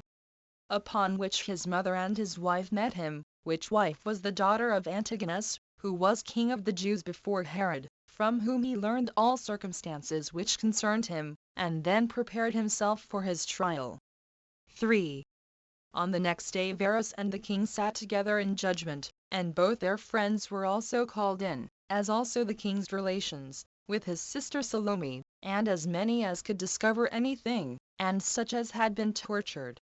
And besides these, some slaves of Antipater's mother, who were taken up a little before Antipater's coming, and brought with them a written letter, the sum of which was this, that he should not come back, because all was come to his father's knowledge. And that Cr was the only refuge he had left to prevent both his and her delivery into his father's hands. Then did Antipater fall down at his father's feet, and besought him not to prejudge his cause, but that he might be first heard by his father, and that his father would keep himself unprejudiced. So Herod ordered him to be brought into the midst, and then lamented himself about his children, from whom he had suffered such great misfortunes. And because Antipater fell upon him in his old age, he also reckoned up what maintenance and what education he had given them, and what seasonable supplies of wealth he had afforded them, according to their own desires. None of which favors had hindered them from contriving against him, and from bringing his very life into danger, in order to gain his kingdom, after an impious manner, by taking away his life before the course of nature, their father's wishes, or justice required that that kingdom should come to them. And that he wondered what hopes could elevate Antipater to such a pass as to be hardy enough to attempt such things. That he had by his testament in writing declared him his successor in the government. And while he was alive, he was in no respect inferior to him, either in his illustrious dignity, or in power and authority, he having no less than 50 talents for his yearly income, and had received for his journey to Rome no fewer than 30 talents. He also objected to him the case of his brethren whom he had accused. And if they were guilty, he had imitated their example. And if not, he had brought him groundless accusations against his near relations. For that he had been acquainted with all those things by him, and by nobody else, and had done what was done by his approbation, and whom he now absolved from all that was criminal, by becoming the inheritor of the guilt of such their parricide. 4. When Herod had thus spoken, he fell a-weeping, and was not able to say any more. But at his desire Nicolaus of Damascus, being the king's friend, and always conversant with him, and acquainted with whatsoever he did, and with the circumstances of his affairs, proceeded to what remained, and explained all that concerned the demonstrations and evidences of the facts. Upon which Antipater, in order to make his legal defense, turned himself to his father, and enlarged upon the many indications he had given of his goodwill to him, and insisted in the honors that had been done him, which yet had not been done, had he not deserved them by his virtuous concern about him. For that he had made provision for everything that was fit to be foreseen beforehand, as to giving him his wisest advice. And whenever there was occasion for the labor of his own hands, he had not grudged any such pains for him.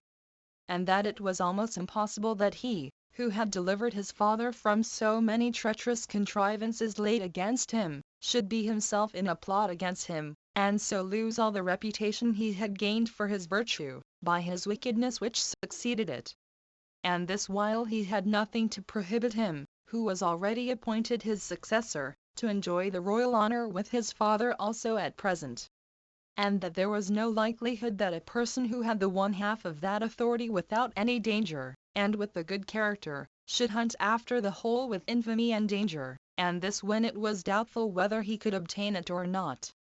And when he saw the sad example of his brethren before him, and was both the informer and the accuser against them, at a time when they might not otherwise have been discovered, nay, was the author of the punishment inflicted upon them, when it appeared evidently that they were guilty of a wicked attempt against their father, and that even the contentions there were in the king's family were indications that he had ever managed affairs out of the sincerest affection to his father. And as to what he had done at Rome, Cr was a witness thereto, who yet was no more to be imposed upon than God himself, of whose opinions his letters sent hither are sufficient evidence. and that it was not reasonable to prefer the calumnies of such as proposed to raise disturbances before those letters, the greatest part of which calumnies had been raised during his absence, which gave scope to his enemies to forge them, which they had not been able to do if he had been there. Moreover, he showed the weakness of the evidence obtained by torture, which was commonly false, because the distress men are in under such tortures naturally obliges them to say many things in order to please those that govern them. He also offered himself to the torture. 5.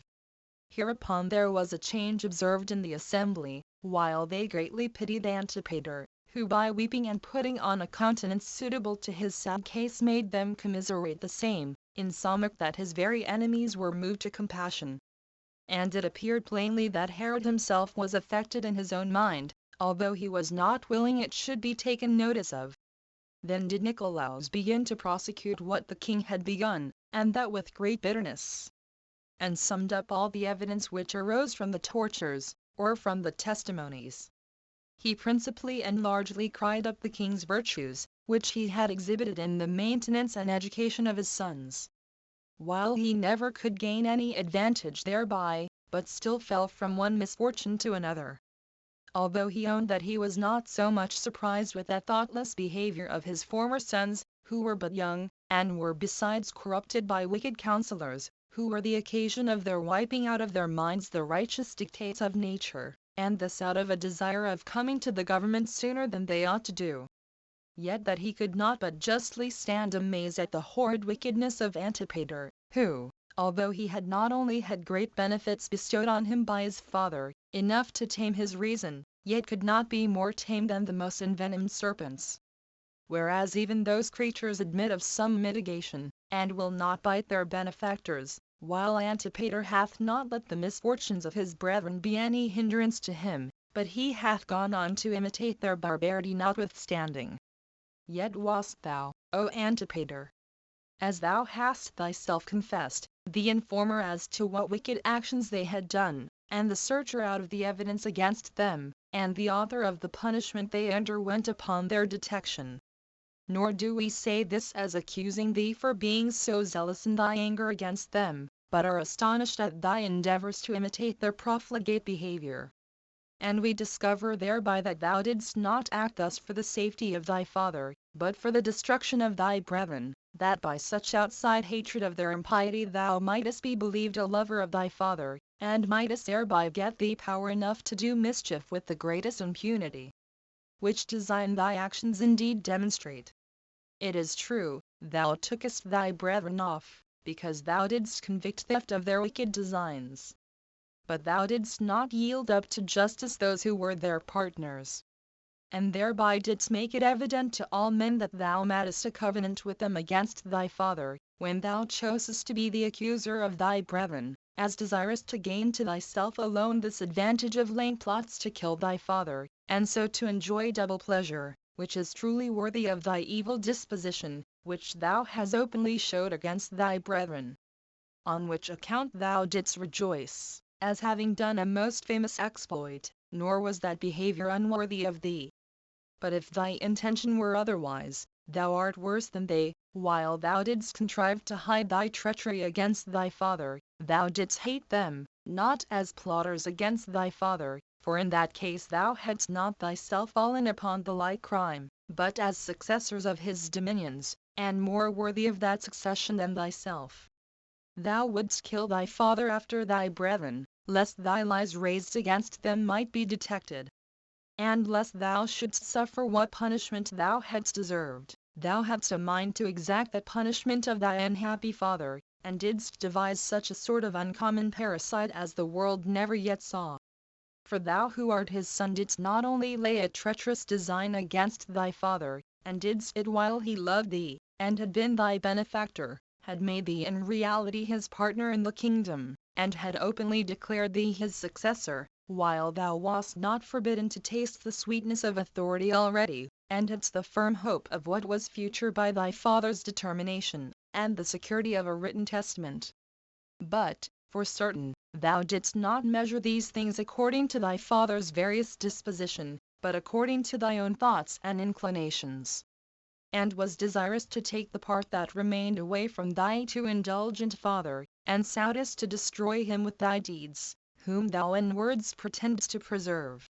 Nor wast thou content to be wicked thyself, but thou filledst thy mother's head with thy devices, and raised disturbances among thy brethren, and hadst the boldness to call thy father a wild beast.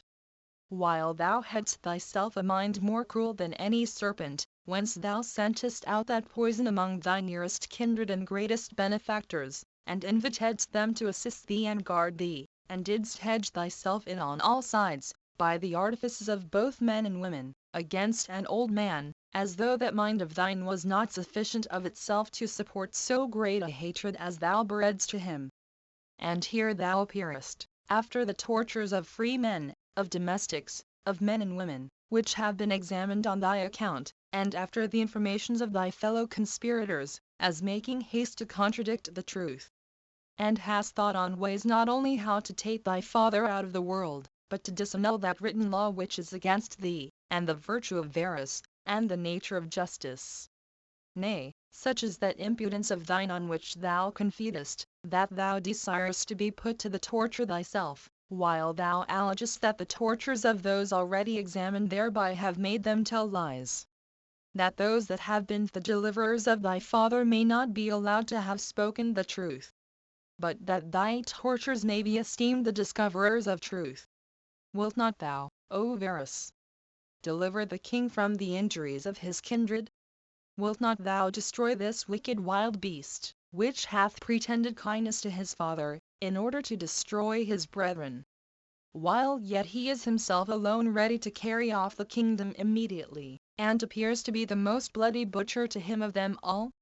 For thou art sensible that parricide is a general injury both to nature and to common life, and that the intention of parricide is not inferior to its perpetration.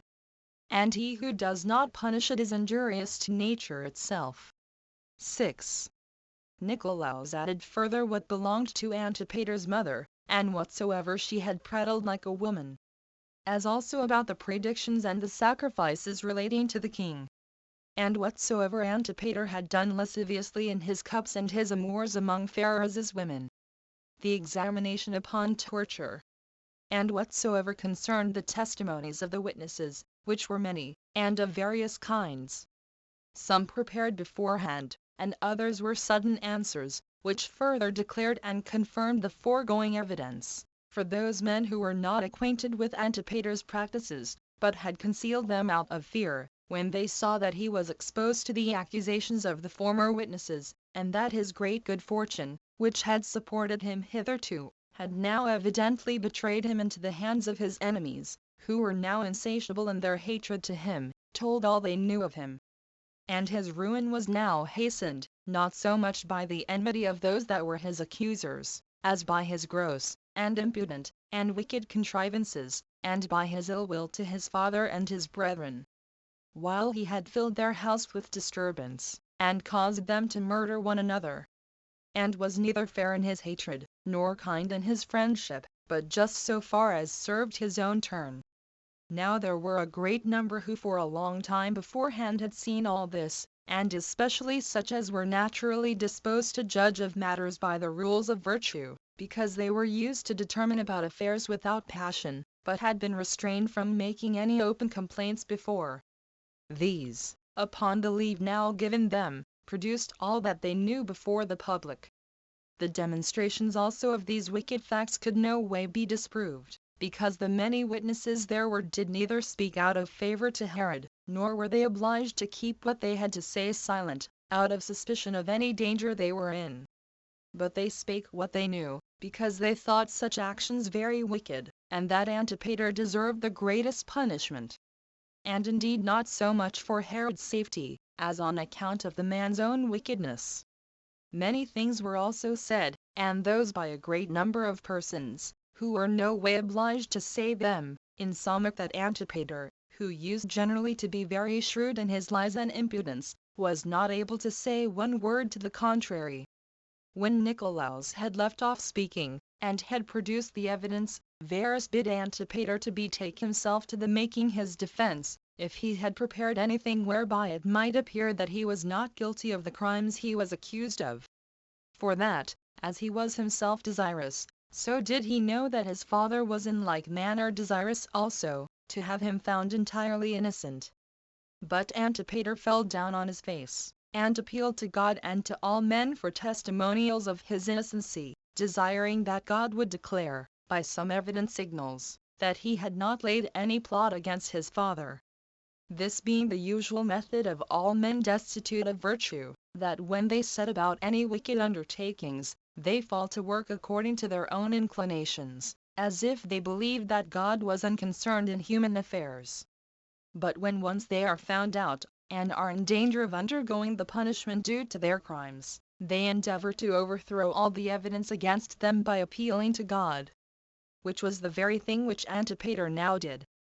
For whereas he had done everything as if there were no God in the world, when he was on all sides distressed by justice, and when he had no other advantage to expect from any legal proofs, by which he might disprove the accusations laid against him, he impudently abused the majesty of God, and ascribed it to his power that he had been preserved hitherto, and produced before them all what difficulties he had ever undergone in his bold acting for his father's preservation.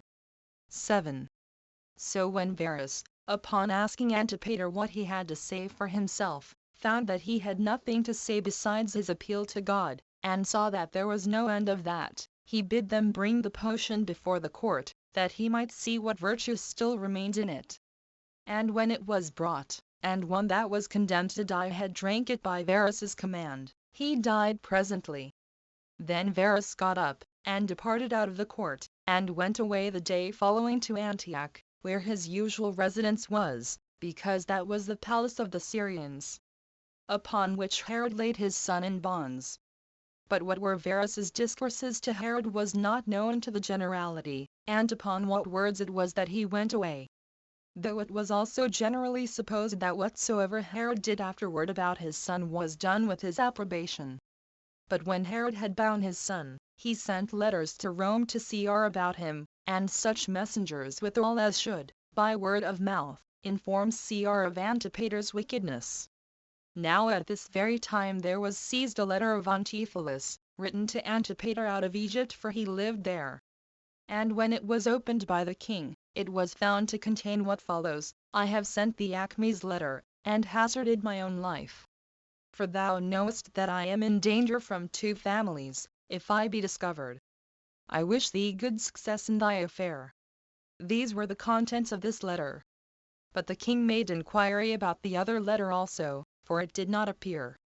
And Antipholus' slave, who brought that letter which had been read, denied that he had received the other. But while the king was in doubt about it, one of Herod's friends, seeing a seam upon the inner coat of the slave, and a doubling of the cloth, for he had 2 coats on, he guessed that the letter might be within that doubling, which accordingly proved to be true. So they took out the letter, and its contents were these: Acme to Antipater. I have written such a letter to thy father as thou desiredst me. I have also taken a copy and sent it, as if it came from Salome, to my lady Livia. Which, when thou readest, I know that Herod will punish Salome, as plotting against him. Now this pretended letter of Salome to her lady was composed by Antipater, in the name of Salome, as to its meaning, but in the words of Acme. The letter was this: Acme to King Herod. I have done my endeavor that nothing that is done against thee should be concealed from thee. So, upon my finding a letter of Salome written to my lady against thee, I have written out a copy, and sent it to thee. With hazard to myself, but for thy advantage. The reason why she wrote it was this, that she had a mind to be married to Silius. Do thou therefore tear this letter in pieces, that I may not come into danger of my life. Now Acme had written to Antipater himself, and informed him, that, in compliance with his command, she had both herself written to Herod, as if Salome had laid a sudden plot entirely against him, and had herself sent a copy of an epistle, as coming from Salome to her lady. Now Acme was a Jew by birth, and a servant to Julia, Cr's wife, and did this out of her friendship for Antipater, as having been corrupted by him with a large present of money, to assist in his pernicious designs against his father and his aunt. 8. Hereupon Herod was so amazed at the prodigious wickedness of Antipater, that he was ready to have ordered him to be slain immediately, as a turbulent person in the most important concerns, and as one that had laid a plot not only against himself, but against his sister also, and even corrupted Cr's own domestics. Salome also provoked him to it, beating her breast, and bidding him kill her, if he could produce any credible testimony that she had acted in that manner. Herod also sent for his son, and asked him about this matter, and bid him contradict if he could, and not suppress anything he had to say for himself. And when he had not one word to say, he asked him, since he was every way caught in his villainy, that he would make no further delay, but discover his associates in these his wicked designs. So he laid all upon Antiphilus, but discovered nobody else. Hereupon Herod was in such great grief, that he was ready to send his son to Rome to Cr, there to give an account of these his wicked contrivances. But he soon became afraid, lest he might there, by the assistance of his friends, escape the danger he was in, so he kept him bound as before, and sent more ambassadors and letters to Rome to accuse his son, and an account of what assistance Acme had given him in his wicked designs, with copies of the epistles before mentioned. Chapter 6. Concerning the disease that Herod fell into and the sedition which the Jews raised thereupon, with the punishment of the seditious. 1. Now Herod's ambassadors made haste to Rome, but sent, as instructed beforehand, what answers they were to make to the questions put to them. They also carried the epistles with them. But Herod now fell into a distemper, and made his will, and bequeathed his kingdom to Antipas, his youngest son. And this out of that hatred to Archelaus and Philip, which the calumnies of Antipater had raised against them. He also bequeathed 1,000 talents to Cr, and 500 to Julia, Cr's wife, to Cr's children, and friends and freedmen. He also distributed among his sons and their sons his money, his revenues, and his lands. He also made Salome his sister very rich, because she had continued faithful to him in all his circumstances, and was never so rash as to do him any harm. And as he despaired of recovering, for he was about the 70th year of his age, he grew fierce, and indulged the bitterest anger upon all occasions. The cause whereof was this, that he thought himself despised, and that the nation was pleased with his misfortunes. Besides which, he resented a sedition which some of the lower sort of men excited against him, the occasion of which was as follows. 2. There was one Judas, the son of Seraphius, and Matthias, the son of Margalathus, two of the most eloquent men among the Jews, and the most celebrated interpreters of the Jewish laws, and men well beloved by the people, because of their education of their youth. For all those that were studious of virtue frequented their lectures every day. These men, when they found that the king's distemper was incurable, excited the young men that they would pull down all those works which the king had erected contrary to the law of their fathers, and thereby obtain the rewards which the law will confer on them for such actions of piety. For that it was truly on account of Herod's rashness in making such things as the law had forbidden, that his other misfortunes, and this distemper also, which was so unusual among mankind, and with which he was now afflicted, came upon him. For Herod had caused such things to be made which were contrary to the law, of which he was accused by Judas and Matthias. For the king had erected over the great gate of the temple a large golden eagle, of great value, and had dedicated it to the temple. Now the law forbids those that propose to live according to it, to erect images, six or representations of any living creature. So these wise men persuaded their scholars to pull down the golden eagle, alleging that although they should incur any danger, which might bring them to their deaths, the virtue of the action now proposed to them would appear much more advantageous to them than the pleasures of life, since they would die for the preservation and observation of the law of their fathers, since they would also acquire an everlasting fame and commendation, since they would be both commended by the present generation, and leave an example of life that would never be forgotten to posterity. Since that common calamity of dying cannot be avoided by our living so as to escape any such dangers, that therefore it is a right thing for those who are in love with the virtuous conduct, to wait for that fatal hour by such behavior as may carry them out of the world with praise and honor, and that this will alleviate death to a great degree, thus to come at it by the performance of brave actions, which bring us into danger of it, and at the same time to leave that reputation behind them to their children, and to all their relations, whether they be men or women, which will be of great advantage to them afterward. 3. And with such discourses as this did these men excite the young men to this action. And a report being come to them that the king was dead, this was in addition to the wise men's persuasions. So, in the very middle of the day, they got upon the place, they pulled down the eagle, and cut it into pieces with axes, while a great number of the people were in the temple.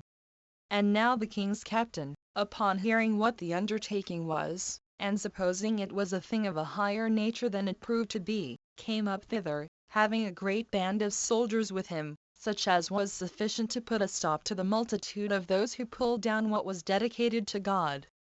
So he fell upon them unexpectedly, and as they were upon this bold attempt, in a foolish presumption rather than a cautious circumspection, as is usual with the multitude, and while they were in disorder, and incautious of what was for their advantage.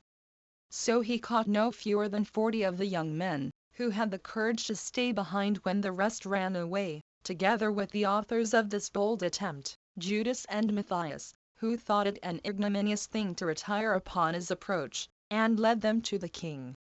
And when they were come to the king, and he asked them if they had been so bold as to pull down what he had dedicated to God, yes, said they, what was contrived we contrived, and what hath been performed we performed it, and that with such a virtuous courage as becomes men. For we have given our assistance to those things which were dedicated to the majesty of God, and we have provided for what we have learned by hearing the law. And it ought not to be wondered at, if we esteem those laws which Moses had suggested to him, and were taught him by God, and which he wrote and left behind him, more worthy of observation than thy commands. Accordingly we will undergo death, and all sorts of punishments which thou canst inflict upon us, with pleasure, since we are conscious to ourselves that we shall die, not for any unrighteous actions, but for our love to religion. And thus they all said, and their courage was still equal to their profession, and equal to that with which they readily set about this undertaking. And when the king had ordered them to be bound, he sent them to Jericho, and called together the principal men among the Jews. And when they were come, he made them assemble in the theatre, and because he could not himself stand, he lay upon a couch, and enumerated the many labors that he had long endured on their account, and his building of the temple, and what a vast charge that was to him. While the Asmoneans, during the 125 years of their government, had not been able to perform any so great a work for the honor of God as that was. That he had also adorned it with very valuable donations, on which account he hoped that he had left himself a memorial, and procured himself a reputation after his death. He then cried out, that these men had not abstained from affronting him, even in his lifetime, but that in the very daytime, and in the sight of the multitude, they had abused him to that degree, as to fall upon what he had dedicated, and in that way of abuse had pulled it down to the ground. They pretended, indeed, that they did it to affront him. But if any one consider the thing truly, they will find that they were guilty of sacrilege against God therein. 4. But the people, on account of Herod's barbarous temper, and for fear he should be so cruel and to inflict punishment on them, said what was done without their approbation, and that it seemed to them that the actors might well be punished for what they had done. But as for Herod, he dealt more mildly with others of the assembly, but he deprived Matthias of the high priesthood, as in part an occasion of this action, and made Josephus, who was Matthias's wife's brother, high priest in his stead. Now it happened, that during the time of the high priesthood of this Matthias, there was another person made high priest for a single day, that very day which the Jews observed as a fast. The occasion was this Matthias the high priest, on the night before that day when the fast was to be celebrated, seemed, in a dream, to have conversation with his wife. And because he could not officiate himself on that account, Joseph, the son of Elimas, his kinsman, assisted him in that sacred office. But Herod deprived this Matthias of the high priesthood, and burnt the other Matthias, who had raised the sedition, with his companions, alive. And that very night there was an eclipse of the moon. 8. 5. But now Herod's distemper greatly increased upon him after a severe manner, and this by God's judgment upon him for his sins. For a fire glowed in him slowly, which did not so much appear to the touch outwardly, as it augmented his pains inwardly. For it brought upon him a vehement appetite to eating, which he could not avoid to supply with one sort of food or other. His entrails were also exulcerated, and the chief violence of his pain lay on his colon. An aqueous and transparent liquor also had settled itself about his feet, and a like matter afflicted him at the bottom of his belly. Nay, further, his privy member was putrefied, and produced worms. And when he sat upright, he had a difficulty of breathing, which was very loathsome, on account of the stench of his breath, and the quickness of its returns. He had also convulsions in all parts of his body, which increased his strength to an insufferable degree. It was said by those who pretended to divine, and who were endued with wisdom to foretell such things, that God inflicted this punishment on the king on account of his great impiety. Yet was he still in hopes of recovering, though his afflictions seemed greater than any one could bear. He also sent for physicians, and did not refuse to follow what they prescribed for his assistance, and went beyond the river Jordan, and bathed himself in the warm baths that were at Calaral, which, besides their other general virtues, were also fit to drink. Which water runs into the lake called Asphaltus. And when the physicians once thought fit to have him bathed in a vessel full of oil, it was supposed that he was just dying. But upon the lamentable cries of his domestics, he revived. And having no longer the least hopes of recovering, he gave order that every soldier should be paid 50 drachmae. And he also gave a great deal to their commanders, and to his friends, and came again to Jericho, where he grew so choleric, that it brought him to do all things like a madman. And though he were near his death, he contrived the following wicked designs. He commanded that all the principal men of the entire Jewish nation, wheresoever they lived, should be called to him. Accordingly, they were a great number that came, because the whole nation was called, and all men heard of this call, and death was the penalty of such as should despise the epistles that were sent to call them. And now the king was in a wild rage against them all, the innocent as well as those that had afforded ground for accusations. And when they were come, he ordered them to be all shut up in the hippodrome, 9, and sent for his sister Salome, and her husband Alexas, and spake thus to them, I shall die in a little time, so great are my pains. Which death ought to be cheerfully borne, and to be welcomed by all men. But what principally troubles me is this, that I shall die without being lamented, and without such mourning as men usually expect at a king's death. For that he was not unacquainted with the temper of the Jews, that his death would be a thing very desirable, and exceedingly acceptable to them, because during his lifetime they were ready to revolt from him, and to abuse the donations he had dedicated to God, that it therefore was their business to resolve to afford him some alleviation of his great sorrows on this occasion. For that if they do not refuse him their consent in what he desires, he shall have a great mourning at his funeral, and such as never had any king before him. For then the whole nation would mourn from their very soul, which otherwise would be done in sport and mockery only. He desired therefore, that as soon as they see he hath given up the ghost, they shall place soldiers round the hippodrome, while they do not know that he is dead. And that they shall not declare his death to the multitude till this is done, but that they shall give orders to have those that are in custody shot with their darts. And that this slaughter of them all will cause that he shall not miss to rejoice on a double account. That as he is dying, they will make him secure that his will shall be executed in what he charges them to do. And that he shall have the honor of a memorable mourning at his funeral. So he deplored his condition, with tears in his eyes, and obtested them by the kindness due from them, as of his kindred, and by the faith they owed to God, and begged of them that they would not hinder him of this honorable mourning at his funeral. So they promised him not to transgress his commands. 6. Now anyone may easily discover the temper of this man's mind, which not only took pleasure in doing what he had done formerly against his relations, out of the love of life, but by those commands of his which savored of no humanity. Since he took care, when he was departing out of this life, that the whole nation should be put into mourning, and indeed made desolate of their dearest kindred, when he gave order that one out of every family should be slain, although they had done nothing that was unjust, or that was against him, nor were they accused of any other crimes. While it is usual for those who have any regard to virtue to lay aside their hatred at such a time, even with respect to those they justly esteemed their enemies. Chapter 7. Herod has thoughts of killing himself with his own hand. And a little afterwards he orders Antipater to be slain. 1. As he was giving these commands to his relations, there came letters from his ambassadors, who had been sent to Rome unto Cr, which, when they were read, their purport was this, that Acme was slain by Cr, out of his indignation at what hand she had in Antipater's wicked practices. And that as to Antipater himself, Cr left it to Herod to act as became a father and a king, and either to banish him, or to take away his life, which he pleased.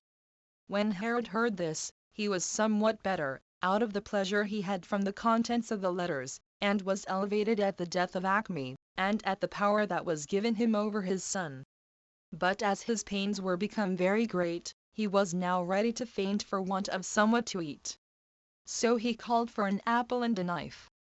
For it was his custom formerly to pare the apple himself, and soon afterwards to cut it, and eat it. When he had got the knife, he looked about, and had a mind to stab himself with it. And he had done it, had not his first cousin, Antiquities, prevented him, and held his hand, and cried out loudly. Whereupon a woeful lamentation echoed through the palace, and a great tumult was made, as if the king were dead. Upon which Antipater, who verily believed his father was deceased, grew bold in his discourse, as hoping to be immediately and entirely released from his bonds, and to take the kingdom into his hands without any more ado. So he discoursed with the jailer about letting him go, and in that case promised him great things, both now and hereafter, as if that were the only thing now in question. But the jailer did not only refuse to do what Antipater would have him, but informed the king of his intentions, and how many solicitations he had had from him of that nature. Hereupon Herod, who had formerly no affection nor goodwill towards his son to restrain him, when he heard what the jailer said, he cried out, and beat his head, although he was at death's door, and raised himself upon his elbow, and sent for some of his guards, and commanded them to kill Antipater without any further delay, and to do it presently, and to bury him in an ignoble manner at Hyrcania. Chapter 8. Concerning Herod's death, and testament, and burial. 1. And now Herod altered his testament upon the alteration of his mind. For he appointed Antipas, to whom he had before left the kingdom, to be tetrarch of Galilee and Perea, and granted the kingdom to Archelaus. He also gave Gaulanitis, and Trachonitis, and Paneas to Philip, who was his son, but own brother to Archelaus by the name of a tetrarchy. And bequeathed Jarnia, and Ashdod, and Phasaelis to Salome his sister, with 500,000 drachmae of silver that was coined. He also made provision for all the rest of his kindred, by giving them sums of money and annual revenues, and so left them all in a wealthy condition. He bequeathed also to Cr 10 millions of drachmae of coined money, besides both vessels of gold and silver, and garments exceeding costly, to Julia, Cr's wife. And to certain others, 5 millions. When he had done these things, he died, the 5th day after he had caused Antipater to be slain. Having reigned, since he had procured Antigonus to be slain, 34 years. But since he had been declared king by the Romans, 37. 11. A man he was of great barbarity towards all men equally, and a slave to his passion. but above the consideration of what was right. Yet was he favored by fortune as much as any man ever was, for from a private man he became a king. And though he were encompassed with 10,000 dangers, he got clear of them all, and continued his life till a very old age. But then, as to the affairs of his family and children, in which indeed, according to his own opinion, he was also very fortunate, because he was able to conquer his enemies, yet, in my opinion, he was herein very unfortunate. 2. But then Salome and Alexis, before the king's death was made known, dismissed those that were shut up in the hippodrome, and told them that the king ordered them to go away to their own lands, and take care of their own affairs, which was esteemed by the nation a great benefit. And now the king's death was made public, when Salome and Alexis gathered the soldiery together in the amphitheater at Jericho. And the first thing they did was, they read Herod's letter, written to the soldiery, thanking them for their fidelity and goodwill to him, and exhorting them to afford his son Archelaus, whom he had appointed for their king, like fidelity and goodwill. After which Ptolemy, who had the king's seal entrusted to him, read the king's testament, which was to be of force no otherwise than as it should stand when Cr had inspected it. So there was presently an acclamation made to Archelaus, as king. And the soldiers came by bands, and their commanders with them, and promised the same goodwill to him, and readiness to serve him, which they had exhibited to Herod. And they prayed God to be assistant to him. 3. After this was over, they prepared for his funeral, it being Archelaus's care that the procession to his father's sepulchre should be very sumptuous. Accordingly, he brought out all his ornaments to adorn the pomp of the funeral. The body was carried upon a golden bier, embroidered with very precious stones of great variety, and it was covered over with purple, as well as the body itself. He had a diadem upon his head, and above it a crown of gold. He also had a scepter in his right hand. About the bier were his sons and his numerous relations. Next to these was the soldiery, distinguished according to their several countries and denominations. And they were put into the following order: first of all went his guards, then the band of Thracians, and after them the Germans. And next the band of Galatians, every one in their habiliments of war. And behind these marched the whole army in the same manner as they used to go out to war, and as they used to be put in array by their muster-masters and centurions. These were followed by 500 of his domestics carrying spices. So they went 8 furlongs 12 to Herodium. For there by his own command he was to be buried. And thus did Herod end his life. 4. Now Archelaus paid him so much respect, as to continue his mourning till the 7th day. For so many days are appointed for it by the law of our fathers. And when he had given a treat to the multitude, and left off his motoring, he went up into the temple. He had also acclamations and praises given him, which way soever he went, every one striving with the rest who should appear to use the loudest acclamations. So he ascended a high elevation made for him, and took his seat, in a throne made of gold, and spake kindly to the multitude, and declared with what joy he received their acclamations, and the marks of the goodwill they showed to him. And returned them thanks that they did not remember the injuries his father had done them to his disadvantage. And promised them he would endeavor not to be behindhand with them in rewarding their alacrity in his service, after a suitable manner. But that he should abstain at present from the name of king, and that he should have the honor of that dignity, if Cr should confirm and settle that testament which his father had made. And that it was on this account, that when the army would have put the diadem on him at Jericho, he would not accept of that honor, which is usually so much desired, because it was not yet evident that he who was to be principally concerned in bestowing it would give it him. Although, by his acceptance of the government, he should not want the ability of rewarding their kindness to him, and that it should be his endeavor, as to all things wherein they were concerned, to prove in every respect better than his father. Whereupon the multitude, as it is usual with them, supposed that the first days of those that enter upon such governments declare the intentions of those that accept them. And so by how much Archelaus spake the more gently and civilly to them, by so much did they more highly commend him, and made application to him for the grant of what they desired. Some made a clamor that he would ease them of some of their annual payments. But others desired him to release those that were put into prison by Herod, who were many, and had been put there at several times. Others of them required that he would take away those taxes which had been severely laid upon what was publicly sold and bought. So Archelaus contradicted them in nothing, since he pretended to do all things so as to get the goodwill of the multitude to him, as looking upon that goodwill to be a great step towards his preservation of the government. Hereupon he went and offered sacrifice to God, and then betook himself to feast with his friends. Chapter 9. How the people raised a sedition against Archelaus, and how he sailed to Rome. 1. At this time also it was that some of the Jews got together out of a desire of innovation. They lamented Matthias, and those that were slain with him by Herod, who had not any respect paid them by a funeral mourning, out of the fear men were in of that man. There were those who had been condemned for pulling down the golden eagle. The people made a great clamor and lamentation hereupon, and cast out some reproaches against the king also, as if that tended to alleviate the miseries of the deceased. The people assembled together, and desired of Archelaus, that, in way of revenge on their account, he would inflict punishment on those who had been honored by Herod.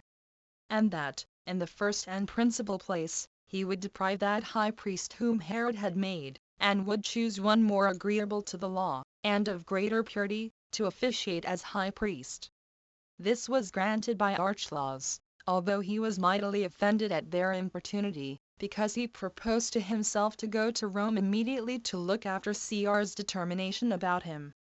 However, he sent the general of his forces to use persuasions, and to tell them that the death which was inflicted on their friends was according to the law, and to represent to them that their petitions about these things were carried to a great height of injury to him. That the time was not now proper for such petitions, but required their unanimity until such time as he should be established in the government by the consent of Caesar, and should then be come back to them. For that he would then consult with them in common concerning the purport of their petitions. But that they ought at present to be quiet, lest they should seem seditious persons. 2. So when the king had suggested these things, and instructed his general in what he was to say, he sent him away to the people. But they made a clamor, and would not give him leave to speak, and put him in danger of his life, and as many more as were desirous to venture upon saying openly anything which might reduce them to a sober mind, and prevent their going on in their present courses, because they had more concern to have all their own wills performed than to yield obedience to their governors. Thinking it to be a thing insufferable, that, while Herod was alive, they should lose those that were most dear to them, and that when he was dead, they could not get the actors to be punished. So they went on with their designs after a violent manner, and thought all to be lawful and right which tended to please them, and being unskilful in foreseeing what dangers they incurred. And when they had suspicion of such a thing, yet did the present pleasure they took in the punishment of those they deemed their enemies overweigh all such considerations. And although Archelaus sent many to speak to them, yet they treated them not as messengers sent by him, but as persons that came of their own accord to mitigate their anger, and would not let one of them speak. The sedition also was made by such as were in a great passion. And it was evident that they were proceeding further in seditious practices, by the multitude running so fast upon them. 3. Now, upon the approach of that feast of unleavened bread, which the law of their fathers had appointed for the Jews at this time, which feast is called the Passover 13 and is a memorial of their deliverance out of Egypt, when they offer sacrifices with great alacrity, and when they are required to slay more sacrifices in number than at any other festival. And when an innumerable multitude came thither out of the country, nay, from beyond its limits also, in order to worship God, the seditious lamented Judas and Matthias, those teachers of the laws, and kept together in the temple, and had plenty of food, because these seditious persons were not ashamed to beg it. And as Archelaus was afraid lest some terrible thing should spring up by means of these men's madness, he sent a regiment of armed men, and with them a captain of 1,000, to suppress the violent efforts of the seditious before the whole multitude should be infected with the like madness. and gave them this charge, that if they found any much more openly seditious than others, and more busy in tumultuous practices, they should bring them to him. But those that were seditious on account of those teachers of the law, irritated the people by the noise and clamors they used to encourage the people in their designs. So they made an assault upon the soldiers, and came up to them, and stoned the greatest part of them, although some of them ran away wounded, and their captain among them. And when they had thus done, they returned to the sacrifices which were already in their hands. Now Archelaus thought there was no way to preserve the entire government but by cutting off those who made this attempt upon it. So he sent out the whole army upon them, and sent the horsemen to prevent those that had their tents without the temple from assisting those that were within the temple, and to kill such as ran away from the footmen when they thought themselves out of danger. Which horsemen slew 3,000 men, while the rest went to the neighboring mountains. Then did Archelaus order proclamation to be made to them all, that they should retire to their own homes. So they went away, and left the festival, out of fear of somewhat worse which would follow, although they had been so bold by reason of their want of instruction. So Archelaus went down to the sea with his mother, and took with him Nicolaus and Ptolemy, and many others of his friends, and left Philip his brother as governor of all things belonging both to his own family and to the public. There went out also with him Salome, Herod's sister, who took with her her children, and many of her kindred were with her. Which kindred of hers went, as they pretended, to assist Archelaus in gaining the kingdom, but in reality to oppose him, and chiefly to make loud complaints of what he had done in the temple. But Sabinus, Cyr's steward for Syrian affairs, as he was making haste into Judea to preserve Herod's effects, met with Archelaus at Syria. But Varus, president of Syria, came at that time, and restrained him from meddling with them, for he was there as sent for by Archelaus, by the means of Ptolemy. And Sabinus, out of regard to Varus, did neither seize upon any of the castles that were among the Jews, nor did he seal up the treasures in them, but permitted Archelaus to have them, until Cr should declare his resolution about them. So that, upon this his promise, he tarried still at Syria. But after Archelaus was sailed for Rome, and Varus was removed to Antioch, Sabinus went to Jerusalem, and seized on the king's palace. He also sent for the keepers of the garrisons, and for all those that had the charge of Herod's effects, and declared publicly that he should require them to give an account of what they had. And he disposed of the castles in the manner he pleased. But those who kept them did not neglect what Archelaus had given them in command, but continued to keep all things in the manner that had been enjoined them. And their pretense was, that they kept them all for Cr. 4. At the same time also did Antipas, another of Herod's sons, sail to Rome, in order to gain the government, being buoyed up by Salome with promises that he should take that government, and that he was a much honester and fitter man than Archelaus for that authority, since Herod had, in his former testament, deemed him the worthiest to be made king, which ought to be esteemed more valid than his latter testament. Antipas also brought with him his mother, and Ptolemy the brother of Nicolaus, one that had been Herod's most honored friend, and was now zealous for Antipas. But it was Irenaeus the orator, and one who, on account of his reputation for sagacity, was entrusted with the affairs of the kingdom, who most of all encouraged him to attempt to gain the kingdom. By whose means it was, that when some advised him to yield to Archelaus, as to his elder brother, and who had been declared king by their father's last will, he would not submit so to do. And when he was come to Rome, all his relations revolted to him, not out of their goodwill to him, but out of their hatred to Archelaus. Though indeed they were most of all desirous of gaining their liberty, and to be put under a Roman governor. But if there were too great an opposition made to that, they thought Antipas preferable to Archelaus, and so joined with him, in order to procure the kingdom for him. Sabinus also, by letters, accused Archelaus to Cr. 5.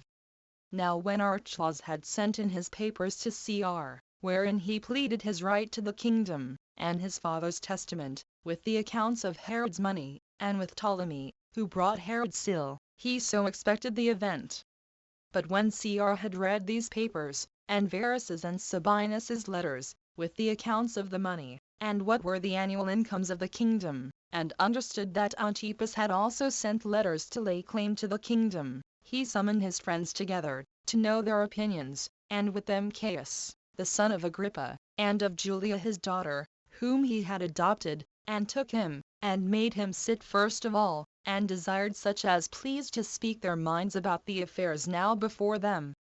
Now Antipater, Salome's son, a very subtle orator, and a bitter enemy to Archelaus, spake first to this purpose, that it was ridiculous in Archelaus to plead now to have the kingdom given him, since he had, in reality, taken already the power over it to himself, before Cr had granted it to him, and appealed to those bold actions of his, in destroying so many at the Jewish festival. And if the men had acted unjustly, it was but fit the punishing of them should have been reserved to those that were out of the country, but had the power to punish them, and not been executed by a man that, if he pretended to be a king, he did an injury to Cr, by usurping that authority before it was determined for him by Cr. But if he owned himself to be a private person, his case was much worse, since he who was putting in for the kingdom could by no means expect to have that power granted him, of which he had already deprived Cr by taking it to himself. He also touched sharply upon him, and appealed to his changing the commanders in the army, and his sitting in the royal throne beforehand, and his determination of lawsuits. All done as if he were no other than a king. He appealed also to his concessions to those that petitioned him on a public account, and indeed doing such things, than which he could devise no greater if he had been already settled in the kingdom by Cr. He also ascribed to him the releasing of the prisoners that were in the hippodrome, and many other things, that either had been certainly done by him, or were believed to be done, and easily might be believed to have been done, because they were of such a nature as to be usually done by young men, and by such as, out of a desire of ruling, seize upon the government too soon. He also charged him with his neglect of the funeral mourning for his father, and with having merry meetings the very night in which he died. And that it was thence the multitude took the handle of raising a tumult, and if Archelaus could thus requite his dead father, who had bestowed such benefits upon him, and bequeathed such great things to him, by pretending to shed tears for him in the daytime, like an actor on the stage, but every night making mirth for having gotten the government, he would appear to be the same Archelaus with regard to Cr, if he granted him the kingdom, which he hath been to his father. Since he had then dancing and singing, as though an enemy of his were fallen, and not as though a man were carried to his funeral, that was so nearly related, and had been so great a benefactor to him. But he said that the greatest crime of all was this, that he came now before Cr to obtain the government by his grant, while he had before acted in all things as he could have acted if Cr himself, who ruled all, had fixed him family in the government. And what he most aggravated in his pleading was the slaughter of those about the temple, and the impiety of it, as done at the festival. And how they were slain like sacrifices themselves, some of whom were foreigners, and others of their own country, till the temple was full of dead bodies, and all this was done, not by an alien, but by one who pretended to the lawful title of a king, that he might complete the wicked tyranny which his nature prompted him to, and which is hated by all men. On which account his father never so much as dreamed of making him his successor in the kingdom, when he was of a sound mind, because he knew his disposition. And in his former and more authentic testament, he appointed his antagonist Antipas to succeed. But that Archelaus was called by his father to that dignity when he was in a dying condition, both of body and mind, while Antipas was called when he was ripest in his judgment, and of such strength of body as made him capable of managing his own affairs. And if his father had the like notion of him formerly that he hath now showed, yet hath he given a sufficient specimen what a king he is likely to be, when he hath in effect deprived Cr of that power of disposing of the kingdom, which he justly hath, and hath not abstained from making a terrible slaughter of his fellow citizens in the temple, while he was but a private person. 6. So when Antipater had made this speech, and had confirmed what he had said by producing many witnesses from among Archelaus's own relations, he made an end of his pleading. Upon which Nicolaus arose up to plead for Archelaus, and said, that what had been done at the temple was rather to be attributed to the mind of those that had been killed, than to the authority of Archelaus. For that those who were the authors of such things are not only wicked in the injuries they do of themselves, but in forcing sober persons to avenge themselves upon them. Now it is evident that what these did in way of opposition was done under pretense, indeed, against Archelaus, but in reality against Cr himself, for they, after an injurious manner, attacked and slew those who were sent by Archelaus, and who came only to put a stop to their doings. They had no regard, either to God or to the festival, whom Antipater yet is not ashamed to patronize, whether it be out of his indulgence of an enmity to Archelaus, or out of his hatred of virtue and justice. For as to those who begin such tumults, and first set about such unrighteous actions, they are the men who force those that punish them to betake themselves to arms even against their will. So that Antipater in effect ascribes the rest of what was done to all those who were of counsel to the accusers. For nothing which is here accused of injustice has been done but what was derived from them as its authors. Nor are those things evil in themselves, but so represented only in order to do harm to Archelaus. Such is these men's inclination to do an injury to a man that is of their kindred, their father's benefactor, and familiarity acquainted with them, and that hath ever lived in friendship with them. For that, as to this testament, it was made by the king when he was of a sound mind, and so ought to be of more authority than his former testament. And that for this reason, because Cr is therein left to be the judge and disposer of all therein contained. And for Cr, he will not, to be sure, at all imitate the unjust proceedings of those men, who, during Herod's whole life, had on all occasions been joint partakers of power with him, and yet do zealously endeavor to injure his determination, while they have not themselves had the same regard to their kinsman which Archelaus had. Cr will not therefore disannul the testament of a man whom he had entirely supported, of his friend and confederate, and that which is committed to him in trust to ratify. Nor will Cr's virtuous and upright disposition, which is known and uncontested through all the habitable world, imitate the wickedness of these men in condemning a king as a madman, and as having lost his reason, while he hath bequeathed the succession to a good son of his, and to one who flies to Cr's upright determination for refuge. Nor can Herod at any time have been mistaken in his judgment about a successor, while he showed so much prudence as to submit all to Cr's determination. 7. Now when Nicolaus had laid these things before Cr, he ended his plea. Whereupon Cr was so obliging to Archelaus, that he raised him up when he had cast himself down at his feet, and said that he well deserved the kingdom. And he soon let them know that he was so far moved in his favor, that he would not act otherwise than his father's testament directed, and than was for the advantage of Archelaus. However, while he gave this encouragement to Archelaus to depend on him securely, he made no full determination about him. And when the assembly was broken up, he considered by himself whether he should confirm the kingdom to Archelaus, or whether he should part it among all Herod's posterity. And this because they all stood in need of much assistance to support them. Chapter 10. A sedition against Sabinus. And how Varus brought the authors of it to punishment 1. But before these things could be brought to a settlement, Malvase, Archelaus's mother, fell into a distemper, and died of it. And letters came from Varus, the president of Syria, which informed Cr of the revolt of the Jews. For after Archelaus was sailed, the whole nation was in a tumult. So Varus, since he was there himself, brought the authors of the disturbance to punishment. And when he had restrained them for the most part from this sedition, which was a great one, he took his journey to Antioch, leaving 1 legion of his army at Jerusalem to keep the Jews quiet, who were now very fond of innovation.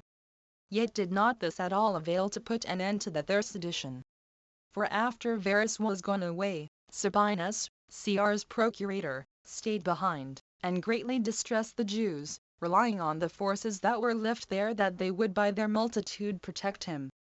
For he made use of them, and armed them as his guards, thereby so oppressing the Jews, and giving them so great disturbance, that at length they rebelled. For he used force in seizing the citadels, and zealously pressed on the search after the king's money, in order to seize upon it by force, on account of his love of gain and his extraordinary covetousness. 2. But on the approach of Pentecost, which is a festival of ours, so called from the days of our forefathers, a great many 10,000s of men got together. Nor did they come only to celebrate the festival, but out of their indignation at the madness of Sabinus, and at the injuries he offered them.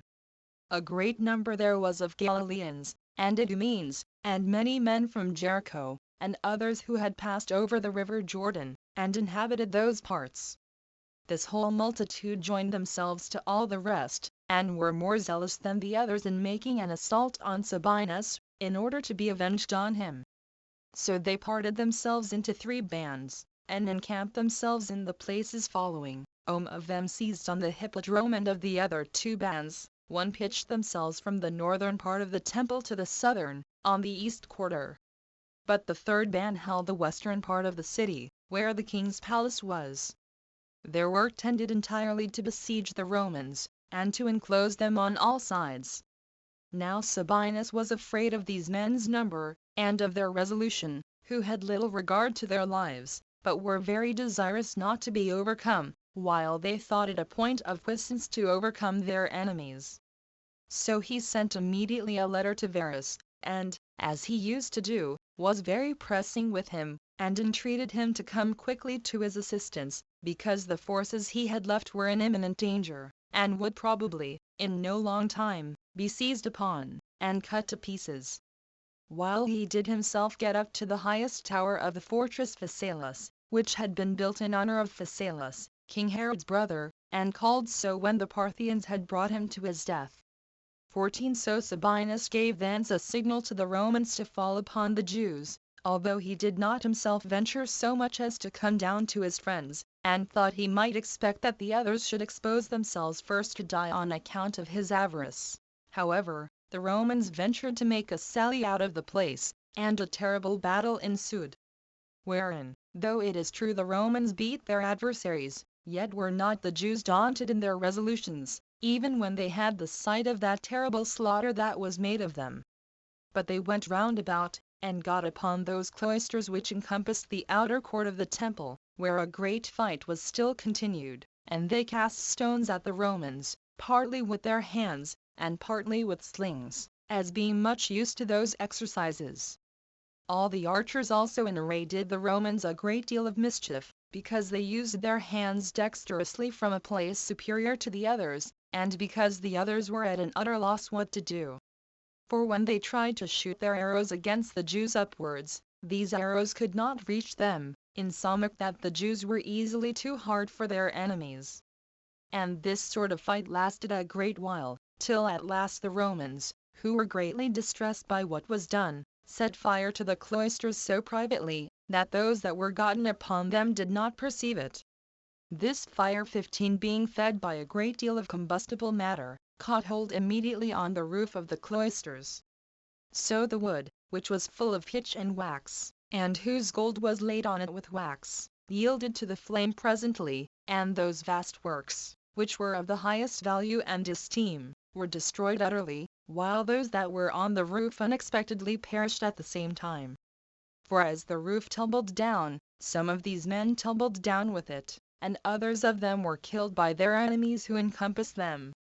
There was a great number more, who, out of despair of saving their lives, and out of astonishment at the misery that surrounded them, did either cast themselves into the fire, or threw themselves upon their swords, and so got out of their misery. But as to those that retired behind the same way by which they ascended, and thereby escaped, they were all killed by the Romans, as being unarmed men, and their courage failing them. Their wild fury being now not able to help them, because they were destitute of armor, insomuch that of those that went up to the top of the roof, not one escaped. The Romans also rushed through the fire, where it gave them room so to do, and seized on that treasure where the sacred money was reposited, a great part of which was stolen by the soldiers, and Sabinus got openly 400 talents. 3. But this calamity of the Jews' friends, who fell in this battle, grieved them, as did also this plundering of the money dedicated to God in the temple. Accordingly, that body of them which continued best together, and was the most warlike, encompassed the palace, and threatened to set fire to it, and kill all that were in it. Yet still they commanded them to go out presently, and promised, that if they would do so, they would not hurt them, nor Sabinus neither. At which time the greatest part of the king's troops deserted to them, while Rufus and Gratus, who had 3,000 of the most warlike of Herod's army with them, who were men of active bodies, went over to the Romans. There was also a band of horsemen under the command of Rufus, which itself went over to the Romans also. However, the Jews went on with the siege, and dug mines under the palace walls, and besought those that were gone over to the other side not to be their hindrance, now they had such a proper opportunity for the recovery of their country's ancient liberty. And for Sabinus, truly he was desirous of going away with his soldiers, but was not able to trust himself with the enemy, on account of what mischief he had already done them. And he took this great pretended lenity of theirs for an argument why he should not comply with them. And so, because he expected that Varus was coming, he still bore the siege. 4. Now at this time there were 10,000 other disorders in Judea, which were like tumults, because a great number put themselves into a warlike posture, either out of hopes of gain to themselves, or out of enmity to the Jews. In particular, 2,000 of Herod's old soldiers, who had been already disbanded, got together in Judea itself, and fought against the king's troops, although Agabus, Herod's first cousin, opposed them. But as he was driven out of the plains into the mountainous parts by the military skill of those men, he kept himself in the fastnesses that were there, and saved what he could. 5. There was also Judas, 16, the son of that Ezekias who had been head of the robbers. Which Ezekias was a very strong man, and had with great difficulty been caught by Herod. This Judas, having gotten together a multitude of men of a profligate character about Sepphoris in Galilee, made an assault upon the palace there, and seized upon all the weapons that were laid up in it, and with them armed every one of those that were with him, and carried away what money was left there. And he became terrible to all men, by tearing and rending those that came near him. And all this in order to raise himself, and out of an ambitious desire of the royal dignity. And he hoped to obtain that as the reward not of his virtuous skill in war, but of his extravagance in doing injuries. 6. There was also Simon, who had been a slave of Herod the king, but in other respects a comely person, of a tall and robust body. He was one that was much superior to others of his order, and had had great things committed to his care. This man was elevated at the disorderly state of things, and was so bold as to put a diadem on his head, while a certain number of the people stood by him, and by them he was declared to be a king, and thought himself more worthy of that dignity than anyone else. He burned down the royal palace at Jericho, and plundered what was left in it. He also set fire to many other of the king's houses in several places of the country, and utterly destroyed them, and permitted those that were with him to take what was left in them for a prey. And he would have done greater things, unless care had been taken to repress him immediately. For Gratus, when he had joined himself to some Roman soldiers, took the forces he had with him, and met Simon, and after a great and a long fight, no small part of those that came from Perea, who were a disordered body of men, and fought rather in a bold than in a skilful manner, were destroyed. And although Simon had saved himself by flying away through a certain valley, yet Gratus overtook him, and cut off his head. The royal palace also at Amathus, by the river Jordan, was burnt down by a party of men that were got together, as were those belonging to Simon. And thus did a great and wild fury spread itself over the nation, because they had no king to keep the multitude in good order, and because those foreigners who came to reduce the seditious to sobriety did, on the contrary, set them more in a flame, because of the injuries they offered them, and the avaricious management of their affairs. 7.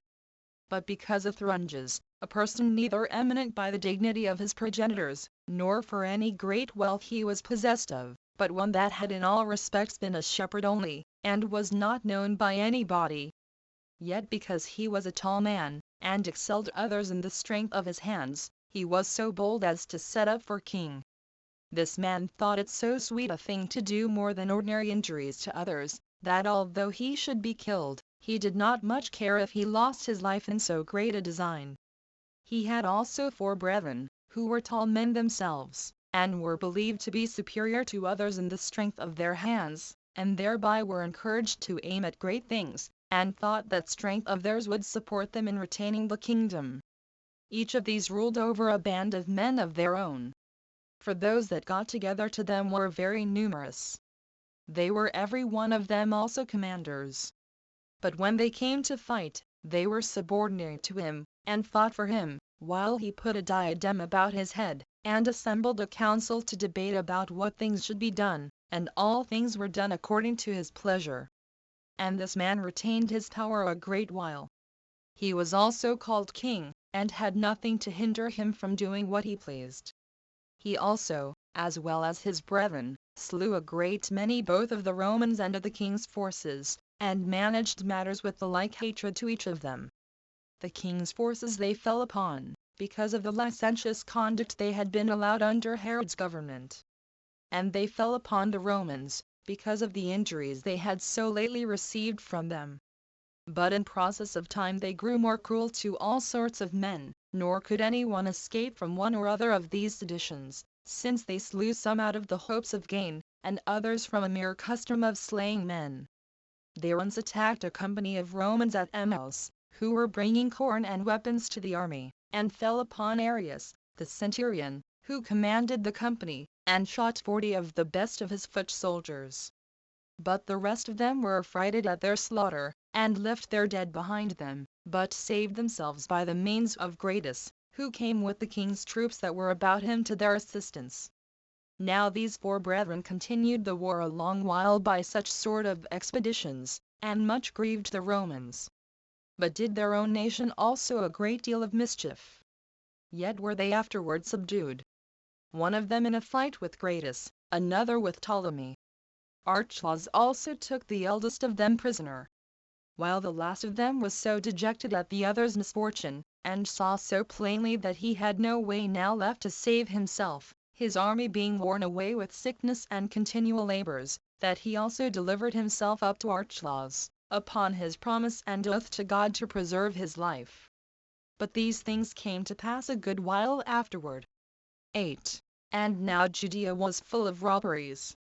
And as the several companies of the seditious lighted upon any one to head them, he was created a king immediately, in order to do mischief to the public. They were in some small measure indeed, and in small matters, hurtful to the Romans. But the murders they committed upon their own people lasted a long while. 9. As soon as Varus was once informed of the state of Judea by Sabinus's writing to him, he was afraid for the legion he had left there. So he took the 2 other legions, for there were 3 legions in all belonging to Syria, and 4 troops of horsemen, with the several auxiliary forces which either the kings or certain of the tetrarchs afforded him, and made what haste he could to assist those that were then besieged in Judea. He also gave order that all that were sent out for this expedition should make haste to Ptolemy. The citizens of Brytus also gave him 1,500 auxiliaries as he passed through their city.